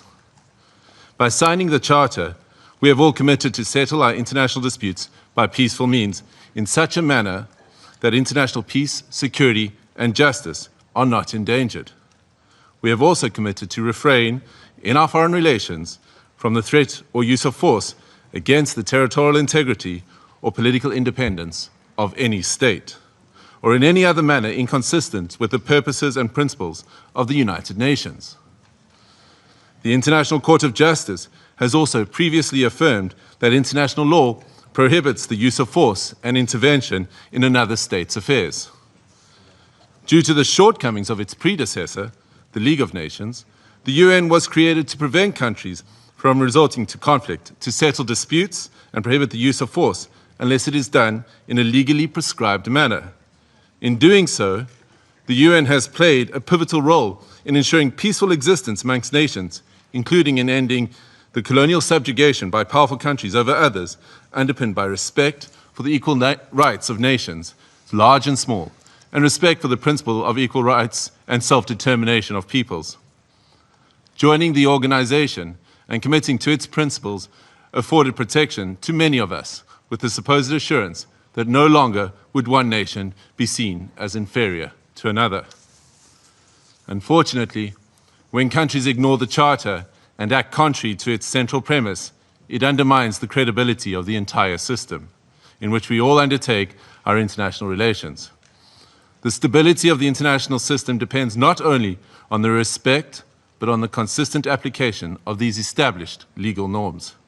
We all benefit from a rules-based international order based on international law. When we break those norms, we invite anarchy and an environment where might makes right, ignoring the complexity of interrelations and interdependence in our modern world. Mr. President, the unilateral military strikes carried out by the United States of America against Venezuela and the abduction of President Nicolás Maduro and his spouse from Venezuelan territory for transfer to the United States wantonly violates the sovereignty and territorial integrity and independence of Venezuela. These actions are also in stark contrast to our established legal norms, reinforcing the belief that might is right and undermining diplomacy. History has repeatedly demonstrated that military invasions against sovereign states yield only instability and deepen crises. Unlawful unilateral force of this nature undermines the stability of the international order and the principle of equality among nations. Such use of force also undermines the institutional infrastructure established to regulate relations among nations. We have seen examples of these in Libya, Iraq, and countless cases in Africa where foreign interventions and interference create security crises and undermine national governance institutions cultivated through nuanced and complex national contexts. South Africa stresses that allegations of internal governance challenges, human rights concerns, or acts of criminality by a head of state cannot justify a breach of the Charter's prohibition on the use of force, particularly Article 2.4 of the Charter. The peaceful resolution of disputes and internal matters must proceed in accordance with international law and through multilateral mechanisms. Additionally, under international law, a state has exclusive jurisdiction over persons and conduct within its own territory. Any enforcement of domestic law, including arrest by one state within the territory of another state without the state's consent, is an unlawful violation of sovereignty. There are recourse mechanisms at the disposal of states to implement international law. This includes taking action by bringing a case before the International Court of Justice or seeking action from the Security Council. We note the statement issued by a group of concerned countries, mainly those in the Latin American region, most affected by the developments in Venezuela, which reiterates that the situation in Venezuela must be resolved exclusively through peaceful means, through dialogue, negotiation, and respect for the will of the Venezuelan people in all its expressions, without external interference and in accordance with international law. Mr. President, each one of our countries, including our peoples, that are members of this organization and that are bound to its charters, have the right to determine our own democratic and political path. This inherent charter-given right to self-determination cannot and should not be abrogated. If we do not stand up for the sovereign rights of any nations or states when they are undermined and wantonly violated, then which one of us are safe or are guaranteed protection by the principles of the Charter and international law? Failure to act decisively against such violations is a tantamount to inviting anarchy and normalizing the use of force and military might as the main form of discourse in international politics. This would be a regression into a world preceding the United Nations, a world that gave us two brutal world wars, and an international system prone to severe structural instability and lawlessness. We cannot afford to proceed into a complex future without the stability and protection afforded by international law. I thank you. I thank the representative of South Africa for his statement, and I now give the floor to the representative of Eritrea. Thank you, Mr. President. Allow me at the onset to congratulate Your Excellency and the government of the Federal Republic of Somalia on assuming the presidency of the Security Council for the month of January. We also extend our congratulations to Bahrain, Colombia, the Democratic Republic of Congo, Liberia, and Latvia on their election to the Security Council. As this is the first Security Council meeting of the year, allow me to pay tribute to the outgoing members, Algeria, Guyana, the Republic of Korea, Sierra Leone, and Slovenia, for their dedicated service and diligent work throughout the tenure of the Council. I read this statement on behalf of the Group of Friends in Defense of the United Nations Charter. The Group of Friends in Defense of the Charter of the United Nations condemns the most unequivocal and categoric manner the act of aggression perpetrated on 3rd January 2026 against the Bolivarian Republic of Venezuela by special forces of the United States of America, which included armed attacks against civilian and military objects in the capital city of Caracas, as well as in various other cities of the Venezuelan territory, and the illegal abduction of the President and First Lady of the Bolivarian Republic of Venezuela, His Excellency Mr. Nicolás Maduro Moros, and Her Excellency Mrs. Celia Flores de Maduro. The member states of the Group of Friends in Defense of the Charter of the United Nations expressed their serious concern at the impact of these series of armed attacks, particularly on civilians and their human rights to life, which have included military assaults with U.S. Special Forces, while emphasizing that such acts constitute a clear breach of international law and of each and every principle governing international relations, including those foreseen in the Charter of the United Nations. The Group of Friends of the Charter of the United Nations reiterates its firm support to the constitutional government of the Bolivarian Republic of Venezuela under the leadership of President Nicolás Maduro Moros, and emphasize the importance of ensuring strict respect for the inviolability of the immunities accorded to heads of states and government under international law, while renewing its unwavering solidarity with the Venezuelan people in their ongoing struggle for defending their homeland, including through the actions it may take within the framework of international law to exercise its inalienable right to self-defense. The member states of the Group of Friends in Defense of the Charter of the United Nations demand for the immediate cessation of all hostilities against the Bolivarian Republic of Venezuela, for the full respect for the sovereignty, territorial integrity, political independence, and inalienable right to self-determination of the Bolivarian Republic of Venezuela, for the immediate return of President Nicolás Maduro and First Lady Celia Flores de Maduro to the Venezuelan national territory, and for those responsible for these acts of aggression to be held accountable. The Group of Friends of the Charter of the United Nations firmly reject the remarks delivered by the President of the United States of America during the afternoon of 3rd January 2026, in which he not only threatened with additional airstrikes against the Venezuelan territory, but also claimed to resolve to occupy and govern the Bolivarian Republic of Venezuela, and to exploit the natural resources and administer the wealth of that sisterly nation in what can only be described as the confession of a clear plan of annexation that foresees, among others, the complete obliteration of the inalienable rights of the Venezuelan people, as well as the fundamental rights of the Venezuelan state as a whole.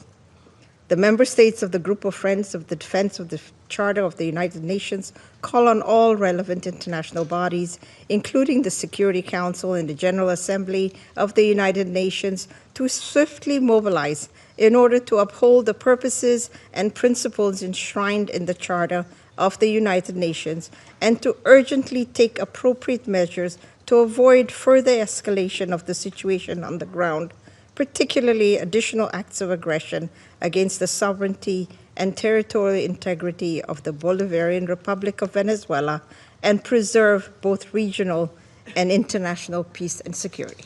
I thank you. I thank the representative of Eritrea for her statement, and I now give the floor to the representative of Islamic Republic of Iran. Thank you. In the name of God, the compassionate and merciful, thank you, Mr. President, for convening this emergency and important meeting. We acknowledge the presence of the Undersecretary General, Mr. Carlo, at this meeting and extend our appreciation to Professor Jeffrey Sachs for his informative and insightful briefing. At the outset, I would like to extend my warm congratulations to Somalia on its assumption of the presidency of the Security Council for this month. I also wish to warmly congratulate the newly elected members of the Council, Bahrain, Colombia, Republic of Congo, Latvia, and Liberia on their election. Mr. President, the Islamic Republic of Iran would like to associate itself with the statement delivered by Eritrea on behalf of the group of Friends in Defense of the Charter of the United Nations and wishes to make the following remarks in its national capacity. First, the Islamic Republic of Iran condemns in the strongest possible terms the military attack carried out by the United States of America against the Bolivarian Republic of Venezuela. This illegal act constitutes a state terrorism, a manifest violation of Charter of the United Nations, particularly Article 2, Section 4 and Section 7, and peremptory norms of the international law and amounts to an internationally wrongful act and a full-fledged act of aggression. Such military aggression against an independent member state of the United Nations establishes a serious breach of regional and international peace and security with far-reaching consequences for the international system as a whole. Second, the abduction of democratically elected president and the First Lady of the Bolivarian Republic of Venezuela by the United States constitute a flagrant violation of customary international law, including the principles of the inviolability of the immunities accorded to the heads of a state and government under international law, and represent a grave assault on the sovereign equality of states. The Islamic Republic of Iran recalls Venezuela's inherent right to self-defense and underscores the legal responsibility of the United Nations, in particular the Security Council, to take immediate measures to halt this unlawful aggression and to ensure accountability for all those responsible. Iran also affirms its full support for the people and legitimately elected government of the Bolivarian Republic of Venezuela. Third, the United States is openly seeking to substitute its domestic law for international law and the Charter of the United Nations. This represents a serious warning to the international community and to all member states. Such unlawful conduct strikes at the very foundations of the Charter-based international legal order and establishes a dangerous precedent that must be categorically and unequivocally rejected. The so-called declared U.S. policy of peace through strength prescribed the law of the jungle and the rule of force instead of rule of law, and if tolerated and normalized, would render the collective security system established by the Charter ineffective and devoid of purpose.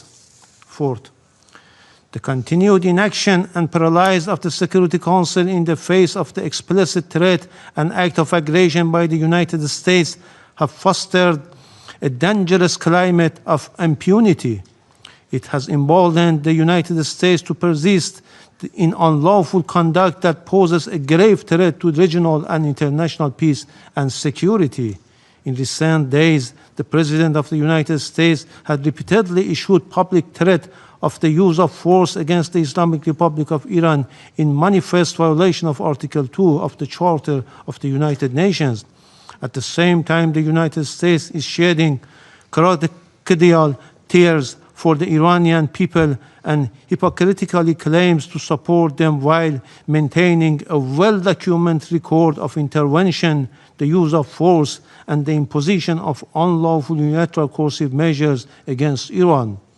This includes its direct political, military, and operational support and involvement for Israeli regime unlawful joint war of aggression against Iran between 13 and 24 June 2025, which resulted in loss of civilian life, attacks on civilian infrastructure, and serious violations of fundamental human rights of the Iranian people. Iran reaffirms its inherent right to defend its sovereignty, territorial integrity, and national security, and to protect its people against any foreign interference. The United States of America will bear full responsibility for consequences arising from its unlawful threats and any ensuing escalation. Finally, we unequivocally reject the baseless allegation and unwarranted reference made to Iran by the representative of the United States at this meeting. The facts on the ground are clear, speak loudly for themselves, and cannot be concealed by political rhetoric or manufactured narrative. I thank you. I thank the representative of Islamic Republic of Iran and now give the floor to the representative of Uganda. Thank you, Mr. President. I have the honor to deliver this statement on behalf of the Non-Aligned Movement, NAM, representing 121 member states united by the shared principle of respect for the sovereignty and territorial integrity of all nations. The Coordinating Bureau of the Non-Aligned Movement, NAM, categorically condemns the act of aggression perpetuated by the United States of America against the Bolivian Republic of Venezuela since the early hours of 3rd January 2026, which included armed attacks against civilian and military locations in the capital city of Caracas, as well as in various other cities of the Venezuelan territory. The Coordinating Bureau of the Non-Aligned Movement notes that attacks in question, which blatantly violate the purposes and the principles enshrined in the Charter of the United Nations, as well as the norms of the international law, constitute an act of war against the Bolivian Republic of Venezuela that undermines both regional and international peace, security, and stability, while also threatening the very right to life of the Venezuelan people. Excuse me.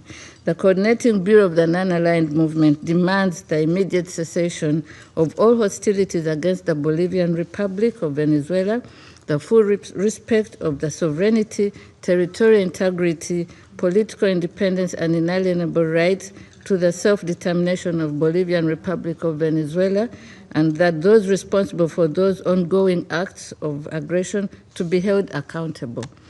The Coordinating Bureau of the Non-Aligned Movement reaffirms the inviolability of the immunities accorded to the heads of states and government under international law, which constitute a fundamental pillar of sovereign equality, peace, coexistence, and stable international relations. These immunities, firmly rooted in customary international law and consistent with the purposes and principles of the Charter of the United Nations, must be respected universally without discrimination, and any actions or measures that undermine or selectively disregard them risk eroding multilateralism, destabilizing international relations, and weakening the international legal order. Excuse me.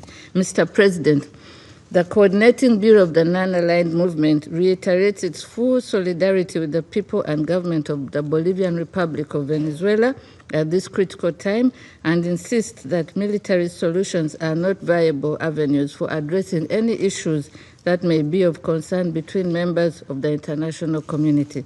I thank you, Mr. President. I thank the representative of Uganda for the statement.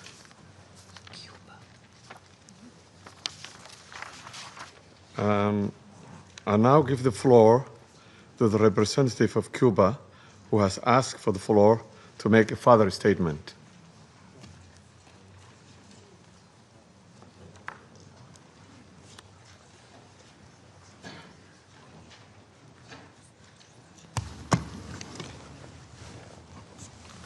Gracias, señor presidente. Thank you, Mr. President. Mr. President, my delegation feels it must take the floor again to respond to the unfounded accusations formulated by the United States against Cuba.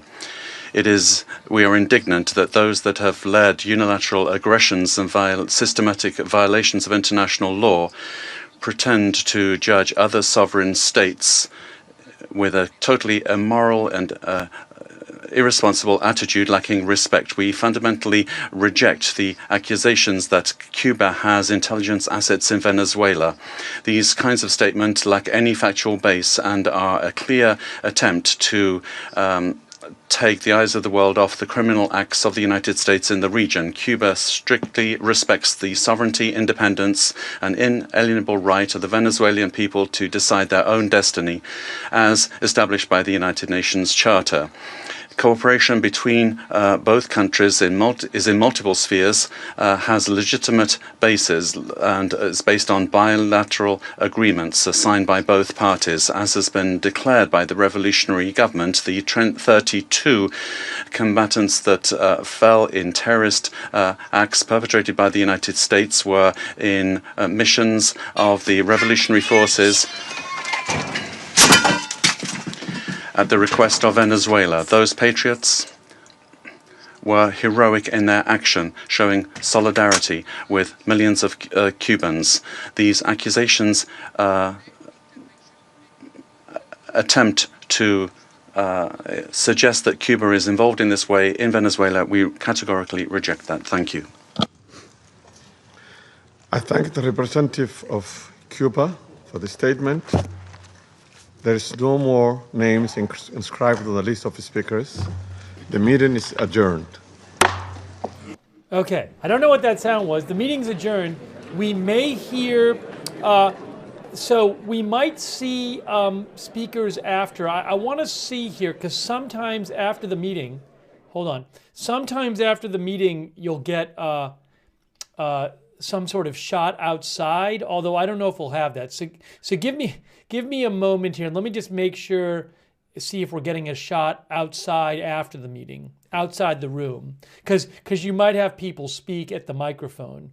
Let me just see that. Let's see here. I don't know that we'll have it. Oh yeah, look, see this? Right there. So I think we might actually see some of the representatives, maybe the Venezuela representative or the U.S. representative will come out and say something at the microphone. So I want to wait a second and see this. Maduro appeared in court. While we're waiting, we can talk about that. So we're going to keep an eye on this. And let's see. Maduro pleaded not guilty. Hey, by the way, let me say a couple thank yous. I really appreciate people tuning into this stream. Thank you so much, everybody who's been watching. I owe a couple thanks to our supporters like Fred Witherow and Travis Tucker. Let me thank some of our supporters and our mods real quick, because I haven't had a chance to. Creosote 3220, thank you. Don Gump 284, Troll Nerd, Sevenfold, Chrisimos Stokastikos. Oh, hold on, I have Maduro footage, I think. Hold on a moment. Give me a moment. Maduro is heading back from the court hearing. Wait a second. Can I get this on the screen? There, I think this is Maduro. Look at this. Hold on.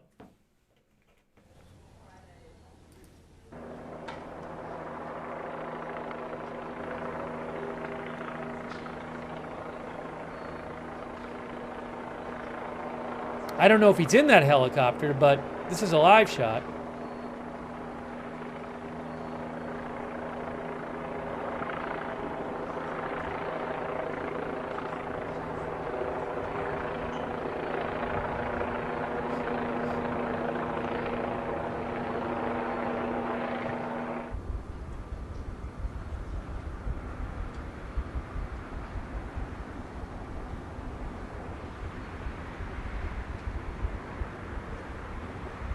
I think we might be seeing him going back.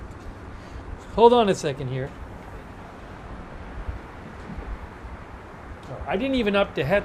I gotta update the headline. Sorry.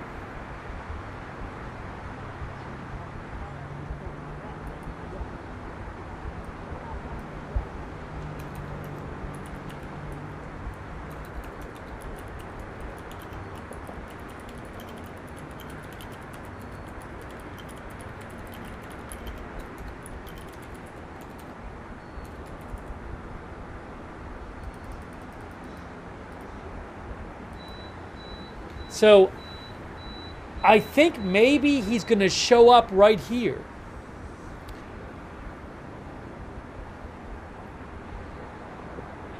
So this is live from New York, New York. I believe Maduro is going to show up at this helipad, and then he's going to be taken from, I think in a helicopter, across the river from Manhattan to Brooklyn, because his detention center is in Brooklyn. So let's keep an eye on this. Bonus coverage. We have bonus coverage. I hear a helicopter. I see a boat. I see a boat.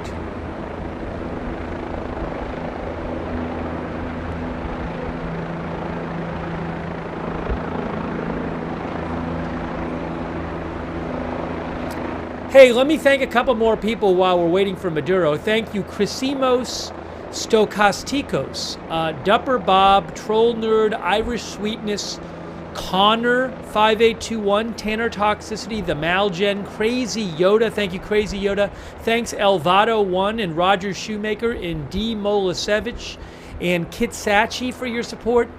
GBP 3616, Debbie James, R.A. Clark, West, Heavenly Intervention, Royce Bet, Moose Yells, Dawn, Martin Ging, Man Joellini, Lidwine Elizabeth,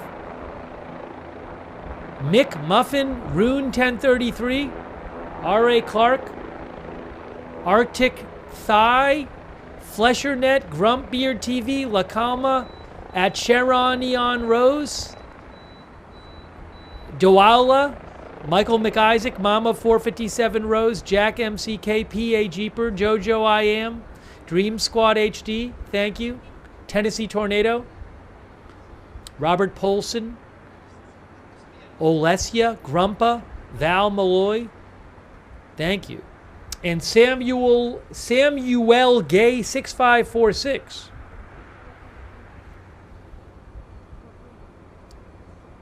Samuel 6546 thinks Trump is destroying democracy. Thanks, PZ Wheats. And while LA on Twitch, Laddergent, Hazitude, Posycho, Tatermong, Warlord Wolf, thank you. So we're waiting. Maduro is en route back to the detention center. I do believe we're going to see him on this shot. That's what I believe. But I'm not positive, but the shot is live and it's a helipad. So we'll keep an eye on it here. Hold on a second. It's moving. What's happening? What's happening? What's happening? What's happening? The camera's moving. I see a police car. There is a police car. Okay. What's happening? I think he's going to drive right by here.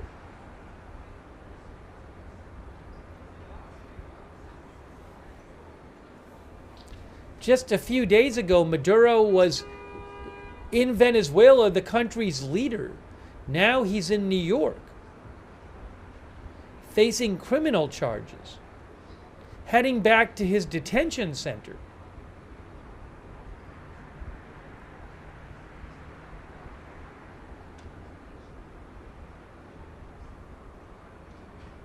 He took a helicopter here.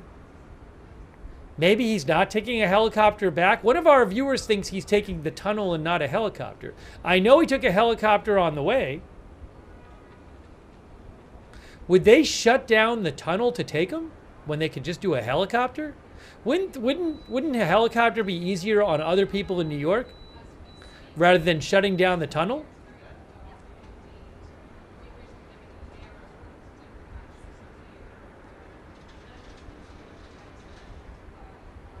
See, it looks like they've, I don't know if they've blocked off traffic here or what. Oh, it says Brooklyn Battery Tunnel. You're saying that it looks like they have blocked it off. I see. So did they shut the tunnel down so he could take the tunnel? Maybe you're right.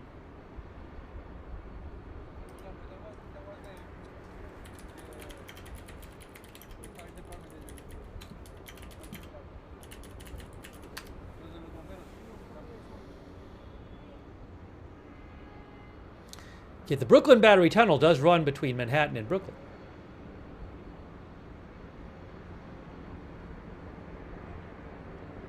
I assume he hasn't driven by here yet because we're seeing the live shot and you see the police car there.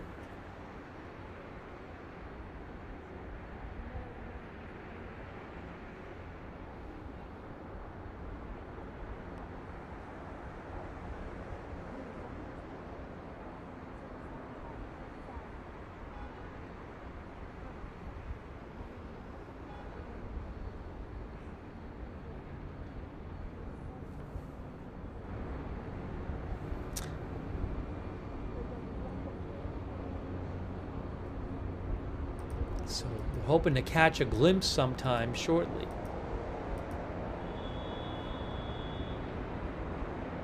I have video of him from this morning, which I will show you.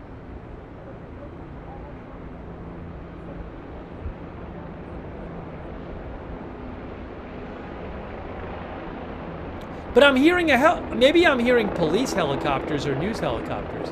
I'm definitely hearing helicopters.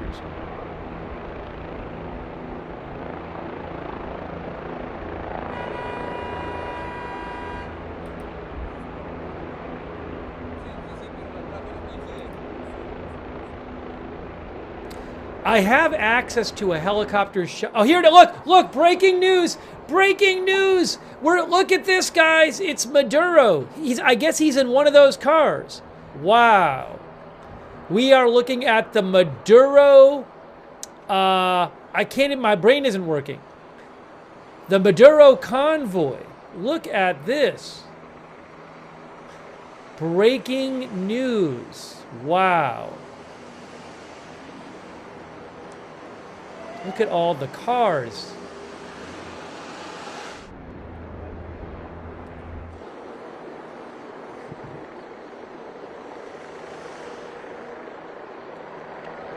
Wow. Motorcade. Motorcade's a better word. I agree. The motorcade.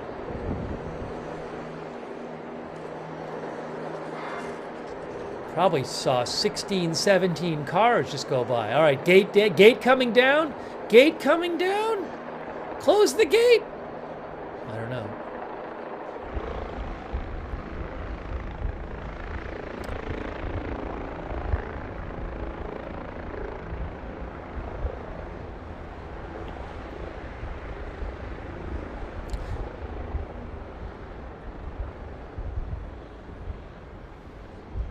Yes, his wife was also in court today as well, at the same time as him.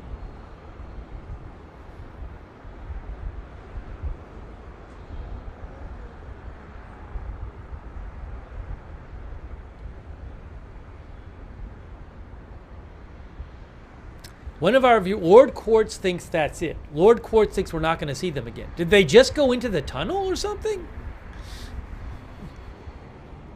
I don't know. Still waiting.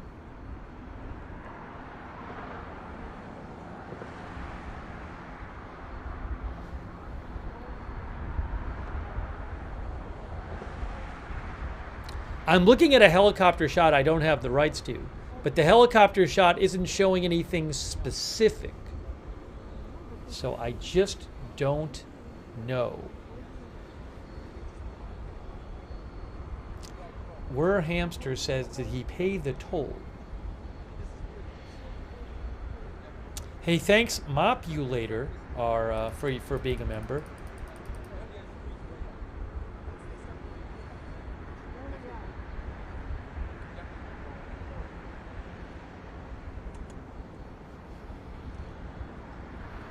Up, the camera's panning. Where's the camera going? What's the camera doing? What's the camera doing? What's happening? What's happening? Fast police vehicles. Where's the camera? What's going on? I see more police. Here they come. Here they come. Look at this. Wow, what a shot.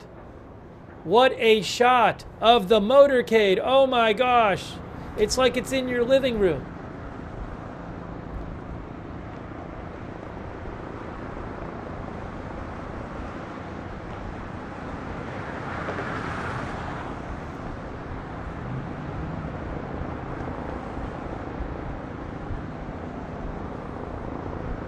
I don't know which car he's in. I didn't see that part.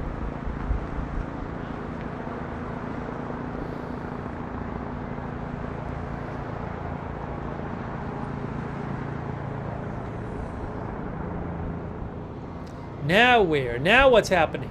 Now what's happening? Are they going to the tunnel or are they going to go to the helipad? I don't know. I don't know what's happening.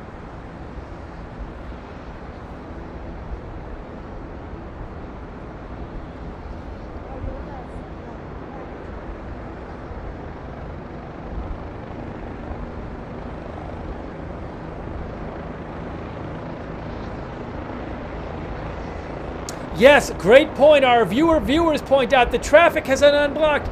Breaking news, the traffic is being allowed to go. The traffic is being allowed.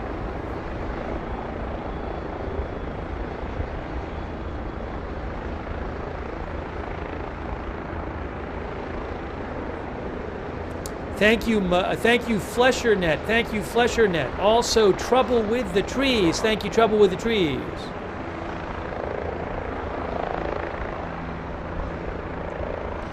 Now what? Oh, okay. The helicopter shot is showing what? I don't even know.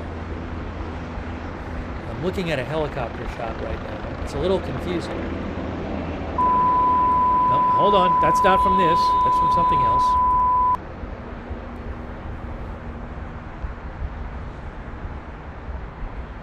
There's a helicopter shot. But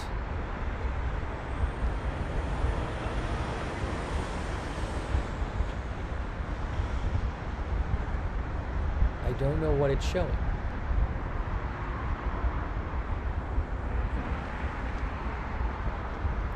We'll see if we get more any more shots on this feed.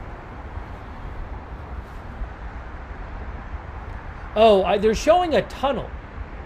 They're showing a tunnel on the helicopter shot. Give me. I need about 30 seconds. I need about 45 seconds here. I'm gonna leave this shot on. Give me 1 minute. I'll leave this shot up for you. Hopefully, I don't miss anything.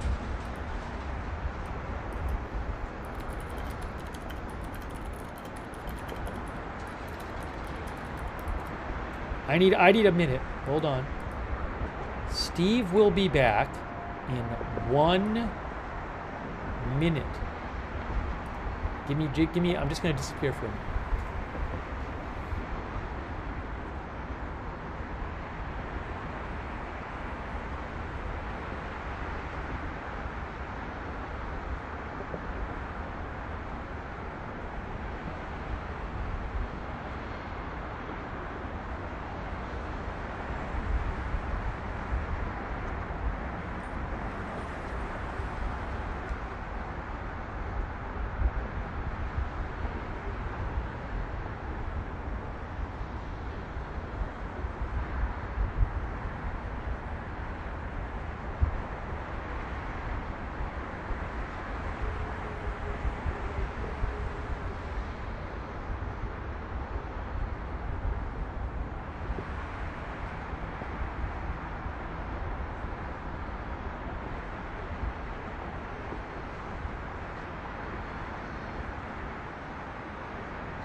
we're still on the same shot.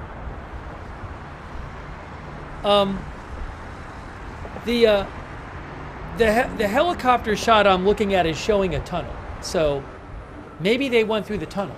But if they went through the tunnel, then will we get to see the other side of the tunnel? I don't know. I'll keep this up there for a second. I have no idea.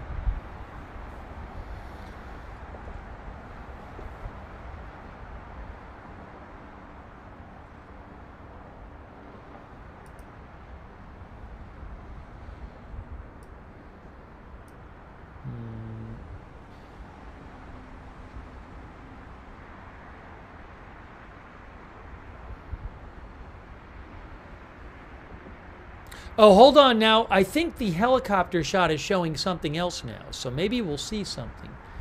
Or is the helicopter shot leaving? Again, I don't have the rights to show it, but I can look at the helicopter shot. So I'm just seeing... No, the helicopter is still looking at a tunnel. Oh, I think they just came out of the tunnel on the other side. Hey, guys, they may have just come out of the tunnel on the Brooklyn side. Because the helicopter shot I am watching is showing a procession of vehicles coming out of a tunnel. Unfortunately, we don't seem to have that shot. Unfortunately.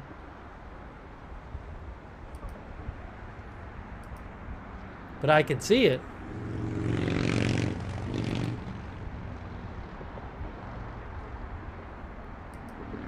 Yes, so again, I am looking at a helicopter shot showing the cars coming out of the tunnel, I assume in Brooklyn. But we'll see. You never know what'll pop up on this feed. Thanks, Evelyn in Maine and Scott's Irish and Ronald Kane. Thank you, our members.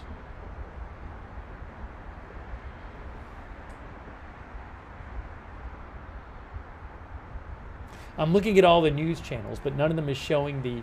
None of them has their eyes on the motorcade.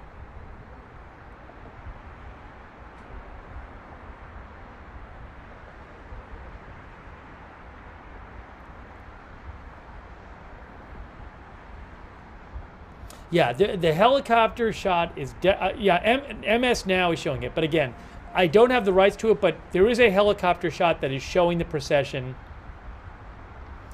But maybe this will cut to a shot there, so I'll leave it up.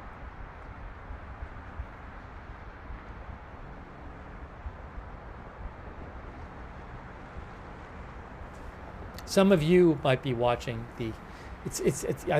Some of you might be watching the helicopter shot across the river. Is there any chance that this camera can see anything? Can this camera see anything?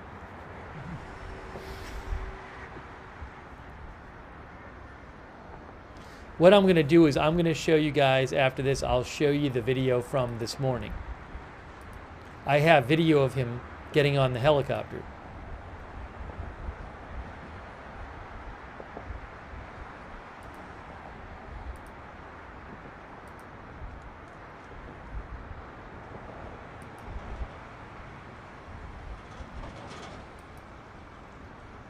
Hang on. I have a couple videos. Oh, I think only one. Let's see.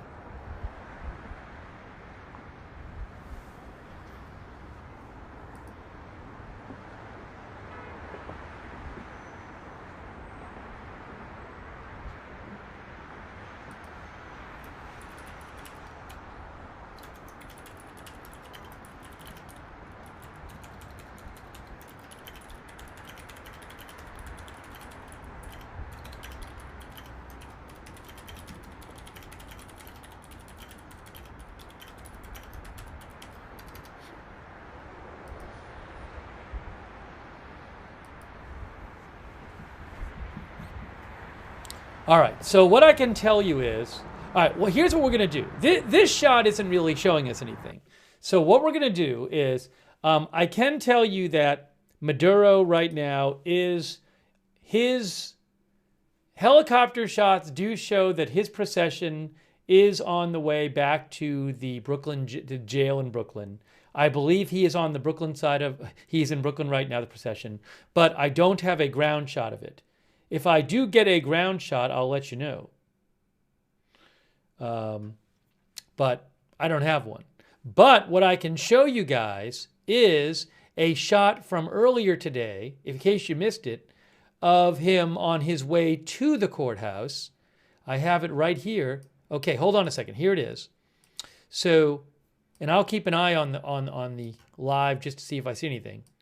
But in case you didn't see it, so you see this article that's from Reuters that says, ousted Maduro pleads not guilty to U.S. narcotics charges.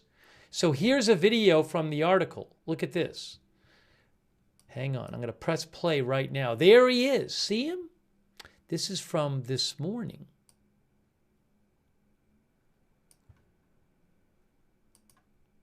Oops, that's not what I wanted.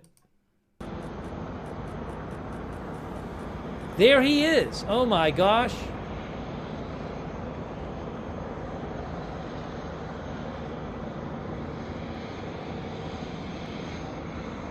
That was this morning.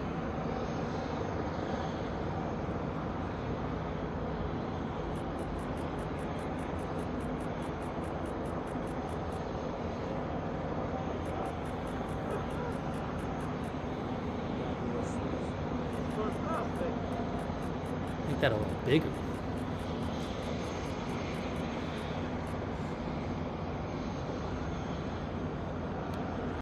Yes, his wife in the back, I believe. His wife behind him, exactly. Maduro is 6'3", I believe.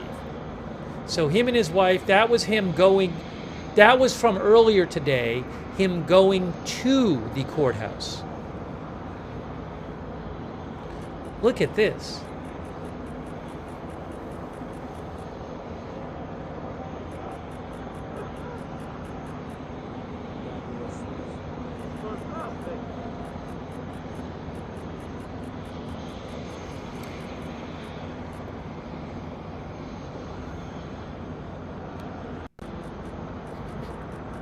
Okay, so anyways, currently he's on his way back to jail, but I don't have a live I can show you of that at the moment. I'm waiting to see. It's possible that a live will pop up of him going back to jail that I have access to. We saw his motorcade before, but we'll see. I'm not giving up hope yet.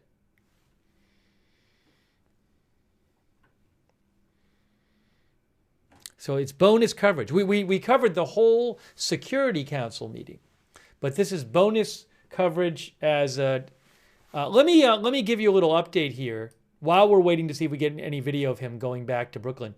You can see Reuters says that toppled Venezuelan President Maduro pleaded not guilty today to charges of narco-terrorism after President Trump's stunning capture of him rattled world leaders and left officials in Caracas scrambling to respond.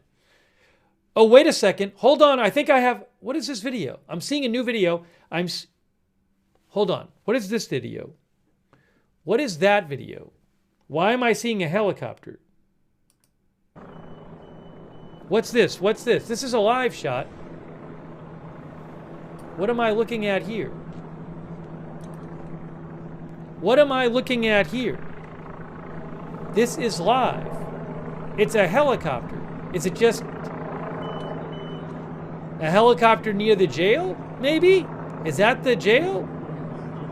Or is that in that above the courthouse? I don't even know.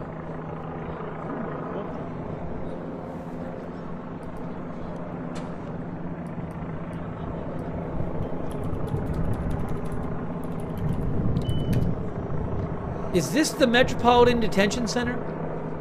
I'm looking. Yeah, I believe this is the jail. That's the Metropolitan Detention Center, if I have this right. So it's a helicopter above the Metropolitan Detention Center in Brooklyn. Whoa, now what's this? Why are we seeing this? I'm so confused.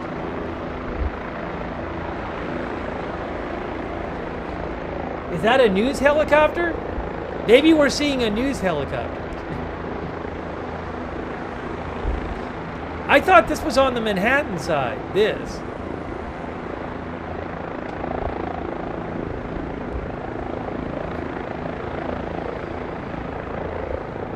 Yeah, I think... Isn't he already in Brooklyn? Yeah, so the shot we saw before this was at the Brooklyn jail where he's going back to. This, I think, is back on the... this is back on the Manhattan side. Somebody mentioned flight radar. I'd have to look it up. But I don't... this might be an unrelated helicopter. I don't know.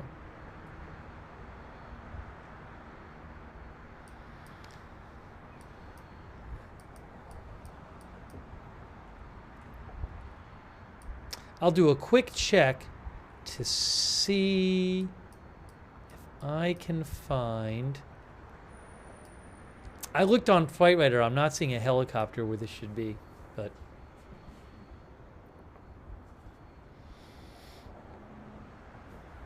let me just give you a little more update. So Maduro pleaded not guilty today. Reuters says that Maduro said in court today, Maduro said, I am innocent. I am not guilty. I am a decent man.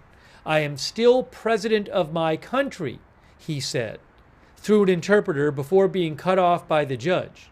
Maduro's wife also pleaded not guilty. The next court date for Maduro is March 17th. Again, the next court date is March 17th. Dozens of protesters, both pro and anti-Maduro, gathered outside the courthouse before the hearing.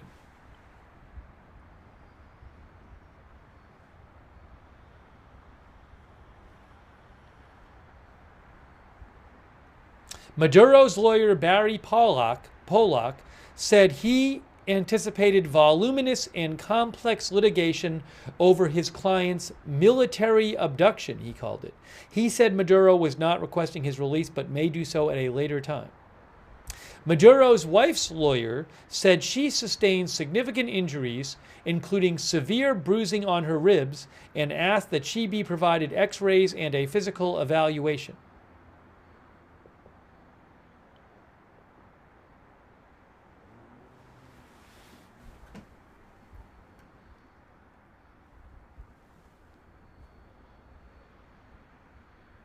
I don't think Maduro's gotten back to his jail yet, but Lord Quartz thinks she was walking fine. Our viewer Alvaro says the reality has not settled in yet.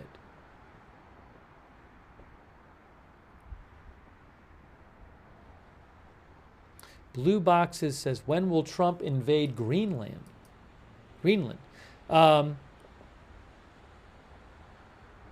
Again, the next Maduro hearing is March 17th. March 17th is the next Maduro court hearing. That's over 2 months from now, guys.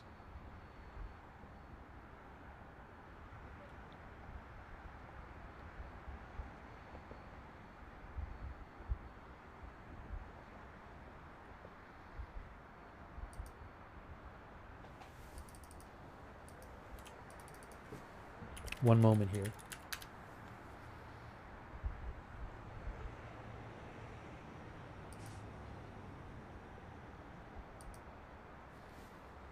AP says Maduro wearing a blue jail uniform and his wife were led into court around noon for a brief but required legal proceeding that will likely kick off a prolonged legal fight over whether he can be put on trial in the U.S.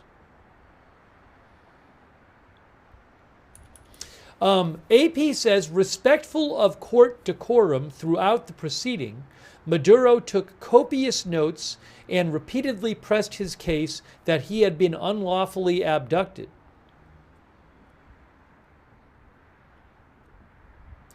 Wearing jail-issued khaki pants and a blue short-sleeved shirt over an orange shirt, Maduro said Happy New Year several times as he looked at reporters sitting in the jury box before turning to the packed courtroom gallery.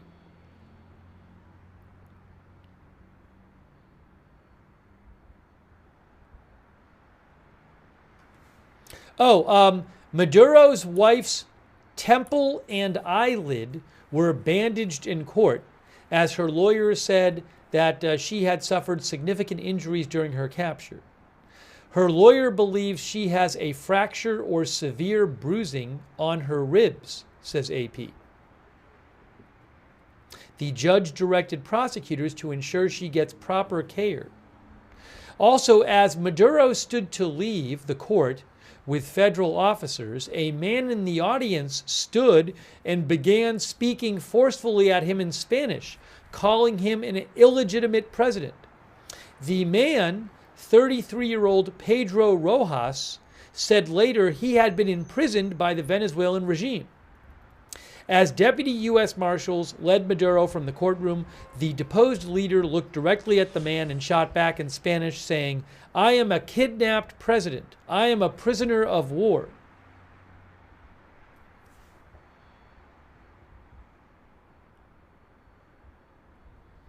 Maduro's wife,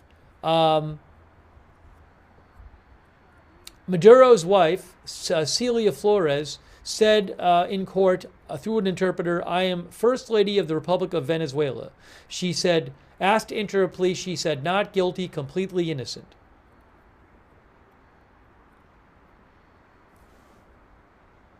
Maduro also pleaded not guilty.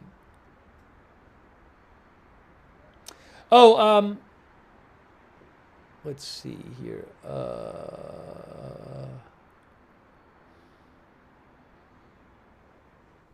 Oh, look! Hey, that's the shot. This is the shot. This is the Brooklyn. This is the Brooklyn Metropolitan Detention Center in Brooklyn. This is the jail that Maduro is staying at. So is he back there yet? I don't know. Is he back there yet? Because if not, maybe we'll see him. I think he's not there yet. Maybe we will see Maduro. Look, listen.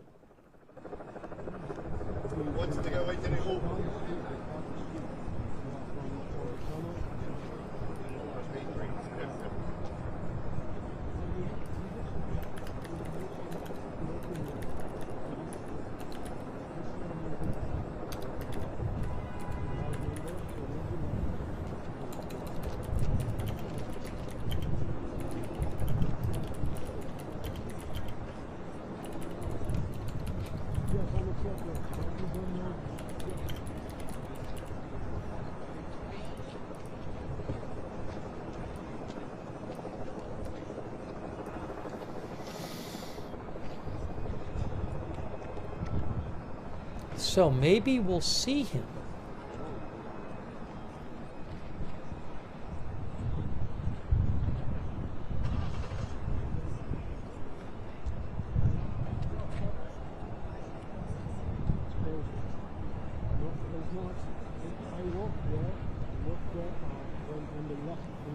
One of our viewers mentioned helicopters. Yes, so there are on flight. I got it. Flight radar 24 is showing helicopters following. I see what you're saying. Following something, but the helicopters are going. The MDC Brooklyn is on the water. It's right next to the water, and the helicopters are going inland, as our viewers said, which suggests that they've stopped following it. Oh no, one of them is overhead. The helicopter overhead is a Sky 2 news helicopter. I can see it here. Hang on, let me show you. This helicopter is overhead. Sky 2 news. Because MDC Brooklyn is here. That's from Google Maps, right there. So that would be here. Right, so the prison is right around, the jail is right around here.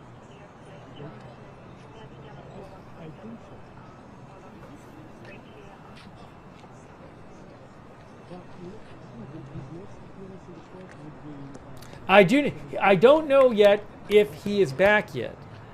Does anyone know if he's back at the jail yet? I mean, this shot is still live, which makes me think we might see him on this shot.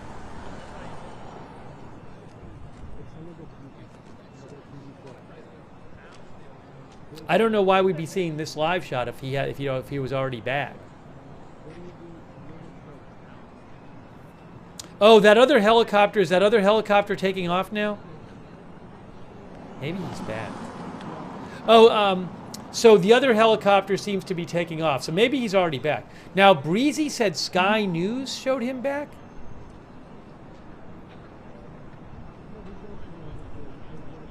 Yeah, that helicopter seems to be leaving now. Both of them that were there seem to be leaving, so. Anyways. My guess is that we're not going to see him.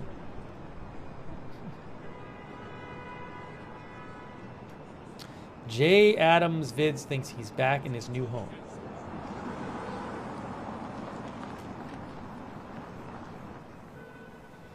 All right.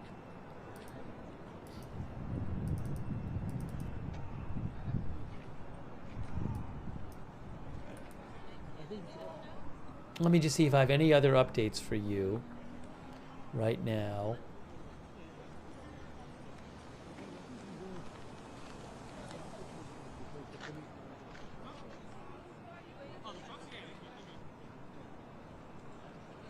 I'm just checking. There is the jail that he's staying in.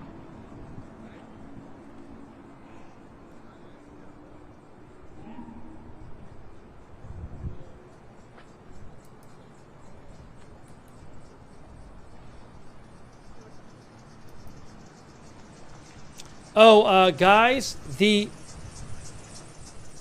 man, I'm seeing the man who was arrested for breaking windows at J.D. Vance's home in Cincinnati with a hammer and trying to enter the home. The Vance family was not there.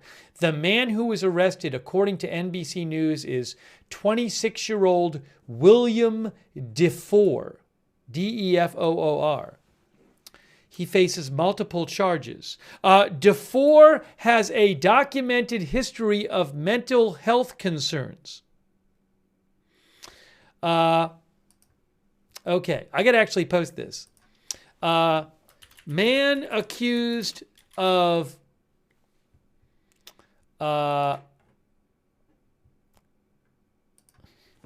breaking windows at J.D. Vance's home, identified as, hold on, his name is William DeFoor, 26. And then NBC News says, DeFoor has a documented history of mental health concerns, according to officials and published local reports. He was armed with a hammer. He broke glass, struck a Secret Service vehicle, and vandalized property.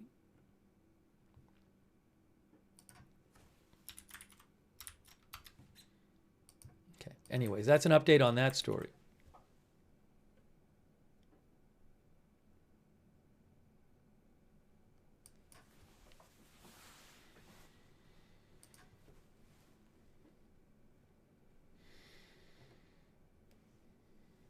Okay, I don't know if I have pictures from that. Hold on. Let's just see something real quick. Maybe I have pictures I can show you. Yes, I have a picture. I have some pictures here. I can show you pictures. I'll show you the picture of the broken window from the damaged house from the J.D. Vance's house. Hang on, I'm going to pull that up for you right now. Bonus coverage. We're getting you bonus coverage here. Okay. So, the story says, man who broke windows at Vance's Ohio home is detained, the Secret Service says. Again, Vance and his family were not home. The Secret Service heard a loud noise around midnight and found a person who had broken a window with a hammer and was trying to get in. The man also had vandalized a Secret Service vehicle on his way up the home's driveway.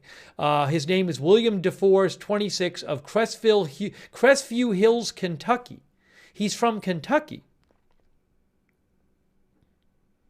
I don't know if he traveled to do this. Hey guys, look at here's the photos from AP. So there's, I guess that's law enforcement. Look, they have one of the window. Where's the one of the window? Hey, look, it's the broken window.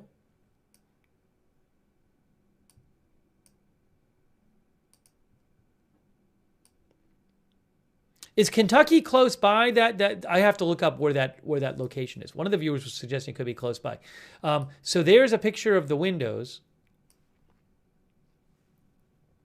This is from Associated Press.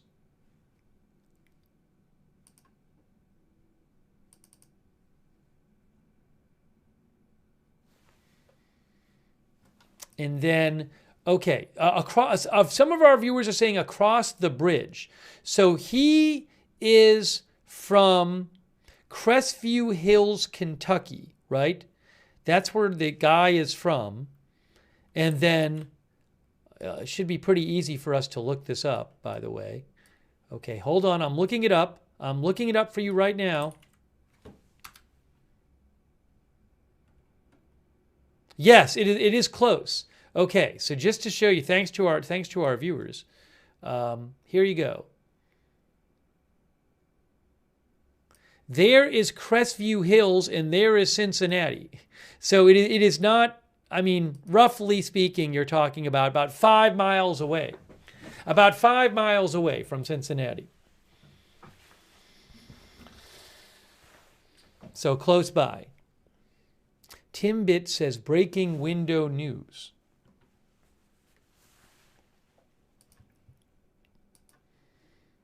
Okay, so we talked about that. We got you caught up on that. And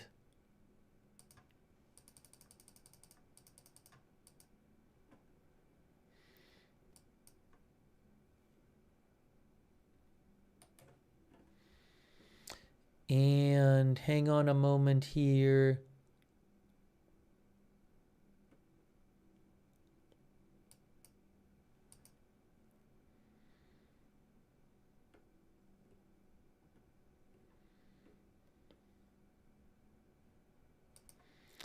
We've been on for a while. We covered the whole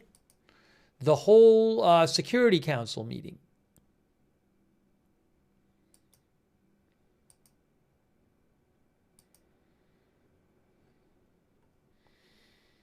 All right. I think it's going to be time. I think we're getting to that time. I need a break. I need a break. I need a break. Oh, by the way, the judge who's presiding over the Nicolás Maduro case is 92 years old.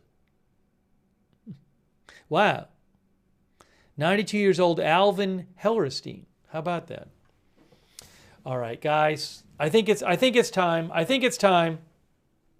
I didn't even update the headline. I believe Maduro is back. How about this? UN Security Council meeting ends. Rewind to watch. Yeah, I need a break. We did what we came to do. Who knows? Maybe there'll be other news later.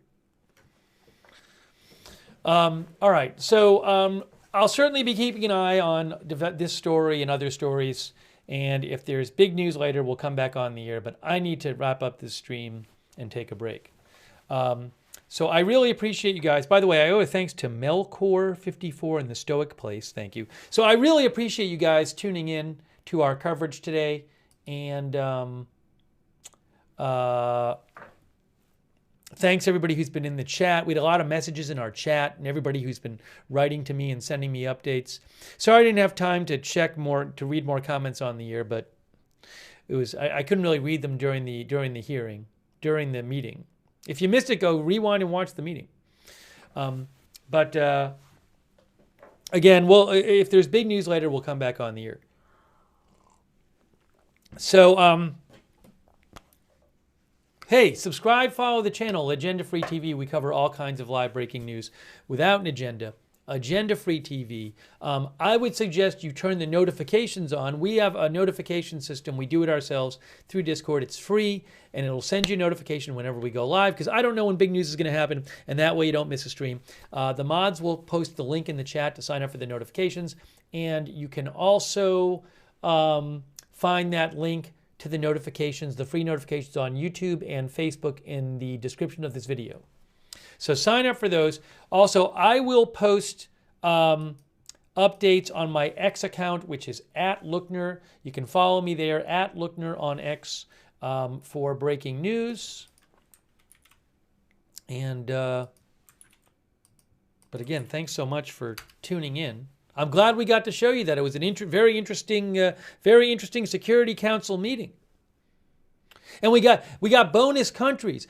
I had a list, I had a schedule of the speakers, but it only went to 26 speakers. Reuters had posted it, and I thought that was it, but then we got to see Iran after that. And then Cuba spoke again. You can go back and watch it if you want. Anyway, so thank you for tuning in. And also, huge thanks to our moderators. We had a lot of people in the chat today, and we can only have chat rooms because our moderators are here keeping things civil and respectful. It's great that we can have people with different views discussing the news, but that is thanks to our moderators, Robert's May Queen there right now on YouTube, and Ruth and Beth Mythical, and all of our other YouTube moderators. Thank you. On Facebook, I know Kay Lowry Body was there, and Margaret Riley, and hopefully I'm not missing anybody else. But really appreciate them and all of our other Facebook mods. Hey, by the way, thanks Chris Sear for subscribing on Facebook. Linda Bell, Glary, and Misha moderate on X. Thank you. Also, all of our Twitch moderators, people like Bastion Girl, Big Ball of Yarn, I Got That Fire, Matthew Co, I3, and Surly Dev, and all the rest of our Twitch moderators. Thank you. Thanks everybody who donated. Super nice of you guys. That is what allows this channel to be on the air and allows me to buy footage, news footage, and stuff like that. So thank you so much for supporting the channel. So nice of you. If you ever want to donate, you can go to agendafree.tv, agendafree.tv. But huge thanks. Let me make sure I got everybody. Hey, CC and Oxytropus, I need to thank you over there on Twitch. Thank you. And but very much appreciated. The Stoic Place, did I think? I think I did. Stoic Place, thank you. And another good way to find out when we're live is, if you're on X, follow us on X. I think I did. Oops. Now I'm hearing two of myself. Add Agenda Free TV on X. If you're on X, I post when we're going live. Whenever we're going live, I post in advance there and let you know. I post updates about the channel there too. Add Agenda Free TV. And hey, we do have a chat where you can chat with other viewers when we're not live. Our Discord chat. Check it out. It's free. And it's the same link as the free notifications link. It's easy. So check that out. And thanks so much to our Discord mods for all you do as well. Thank you, Discord mods. Also, if you're watching on YouTube, I would suggest turning on the YouTube notifications. That's another good way to keep an eye on when we go live. For the YouTube notifications, this is what you need to do. You need to subscribe to the channel and then click the bell and choose all notifications. Again, subscribe to the channel. If you're already subscribed, make sure you click the bell and choose all notifications. Hey, shout out to our Twitch subscribers. Sorry, I didn't really have time to get to you early, Twitch subscribers and Facebook subscribers and members, but I'll shout you out now. We'll do it earlier next time, hopefully. CC, thanks for subscribing. Wall Street and Shaggy, I Got That Fire. Gina Pina on Twitch, thanks for supporting the channel. Flumpingtons, Manchester is red forever. Daddy Dino, Grasshopper, thank you. CC, KCXO, and all of our other subscribers over there on Twitch, thanks so much for supporting the channel. Laturgent, Hazitude, Dirty Toxin, thanks for the gift sub. Our viewer Dirty Toxin gave a gift sub to a viewer named Nicolás Maduro over on Twitch. Our viewer Psycho said, "Why is Trump trying to take Greenland? I am a Swede and Greenland is Denmark's. Don't think that will end well." We're keeping an eye on the Greenland story too, obviously.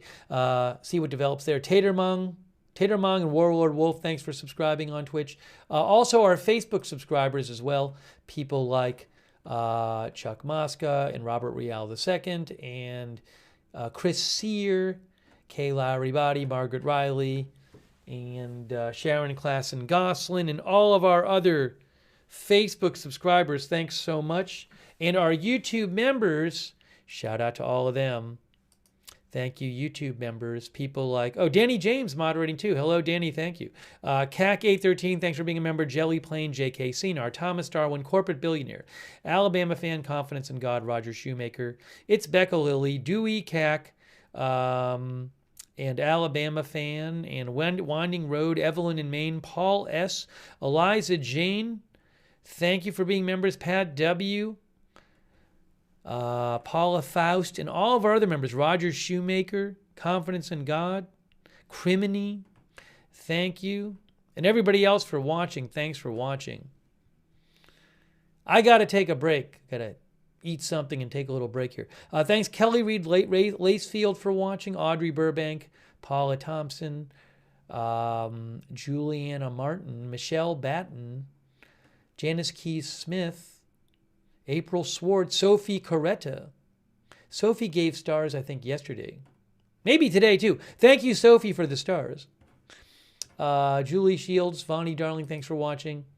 Wrecked GG, Hacky TV, Kobe's on Twitch, Dr. Bongs, Banana Bananu. Thanks all of our X viewers as well. Thank you to the X viewers. All right, we're wrapping this up. We are going to wrap this up. Again, if there's big news, I can come back on the air and do another stream. We can do another stream if we want. I'm sorry I wasn't able to show you the Tim Walz appearance. From what I heard, he just read his statement that he had released earlier, and he didn't take questions. Tim Walz, governor of Minnesota, announced he was not running again for governor. But I'm sorry I didn't have video I could show you. I thought I might have video, but I didn't. Okay, so that is it. All right, so we're wrapping up this live stream, but thank you so much. Flumpington says, I've had enough big news so far for 2026. Thanks, Original Hearing, for watching. U.S. Rights and Freedoms over there on X. All right, guys. Leslie Ladyhawk, thanks for watching. Around House and everybody else. Betty Westbrook, Miss Katie Cat, thanks for being members. Danny G, thank you. Tenfold, thanks for subscribing. Flumpington, thanks for subscribing. All right, that is it for now. Thank you again to our moderators. Thank you so much for tuning in to our live coverage of the UN Security Council meeting. If you missed it, you can rewind and watch it. That is it for now. Thanks for watching. We'll see you soon with more live breaking news coverage right here at Agenda Free TV.